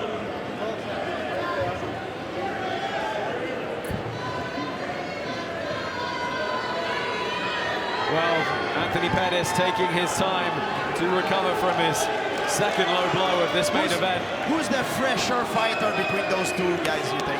I think Benson, it looks to me like. I agree. Yeah. But I can't be wrong. But it looks like Pettis has got some renewed confidence after those shots landed in 5. Yeah, and kick to the face. He understands the rule set. He knows that he has to press forward. You can see they're both coming forward now. Good left hand to the chin of Henderson. Pettis is starting to land. From Pettis. Yep, he's starting to land some of those shots now. Because he starts being overcommitting and start making mistakes, Benson, and that's why Pettis is able to land those. Again, that was a thunderous shot to the body. He's landed it repeatedly throughout this fight. Oh, a big winging right.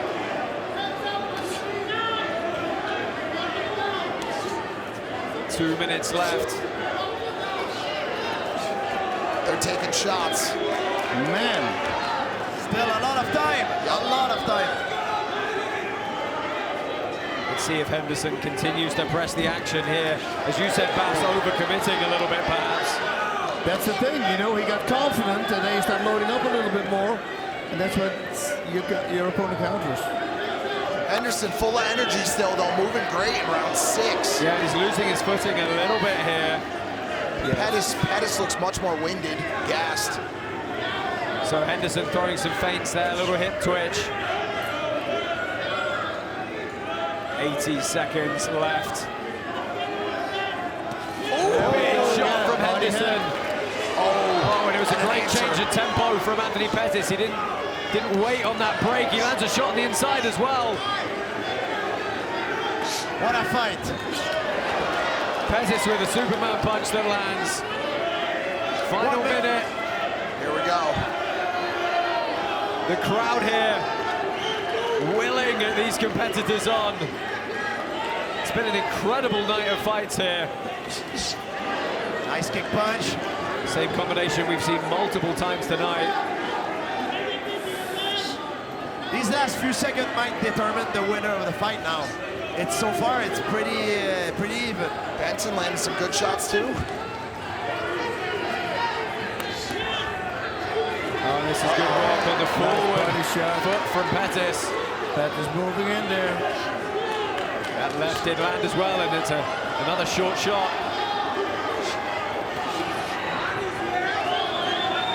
15 seconds.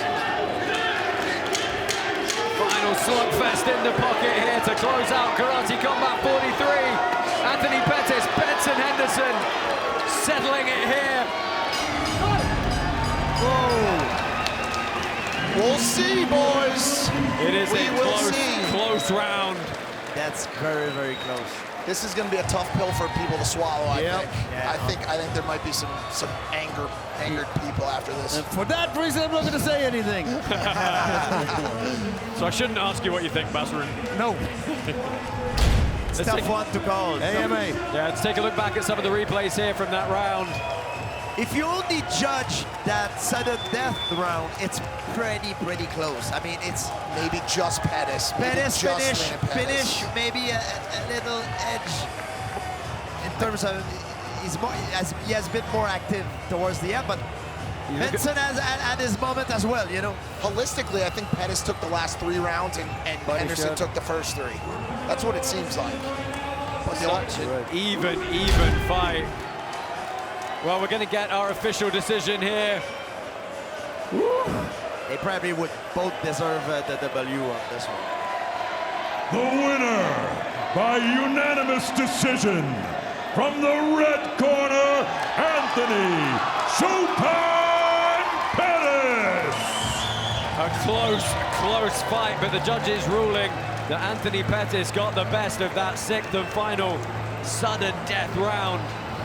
And at the end of the day, under this rule set, when we go to sudden death, that final round is all that counts. I know it doesn't matter, but what do you guys think about the fight holistically? Who would have took it if that wasn't the case? Super even. Super even. It was a very even fight. I think you could make a case for both of them, you know, like in a way. You can make a case for Henderson saying that you think he should have, He was the aggressor. Yes, he was the aggressor.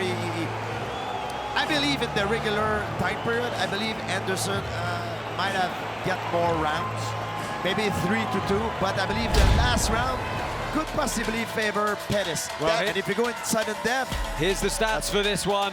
A lot of strikes thrown very heavily. Total strikes landed in favor of Anthony Pettis, though 105-68. Well, let's go ahead and get a word with Anthony Pettis as he joins King Butch.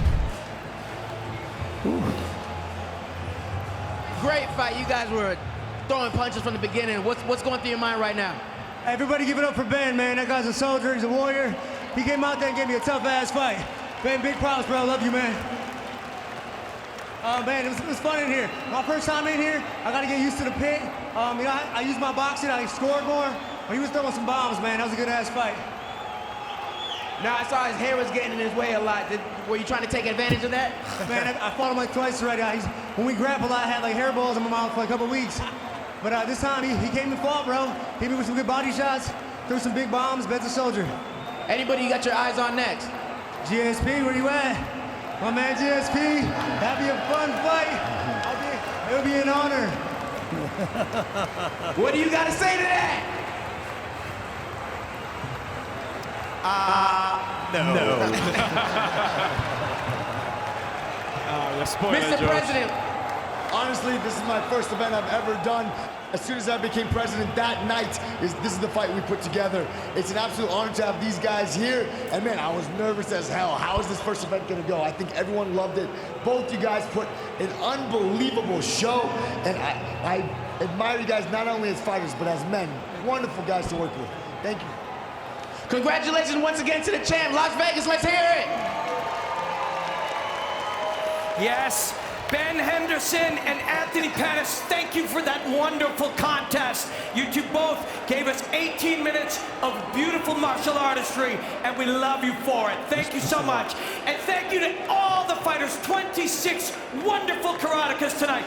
This was a very, very special night of martial arts, and we are all better for having seen it. Thank you all so much. We cannot wait till next time. Thank you, Robin. Anthony Pettis reigns supreme in his trilogy with Benson Henderson there. Guys, it's been an incredible evening. Give me a touch on some of your highlights of this evening.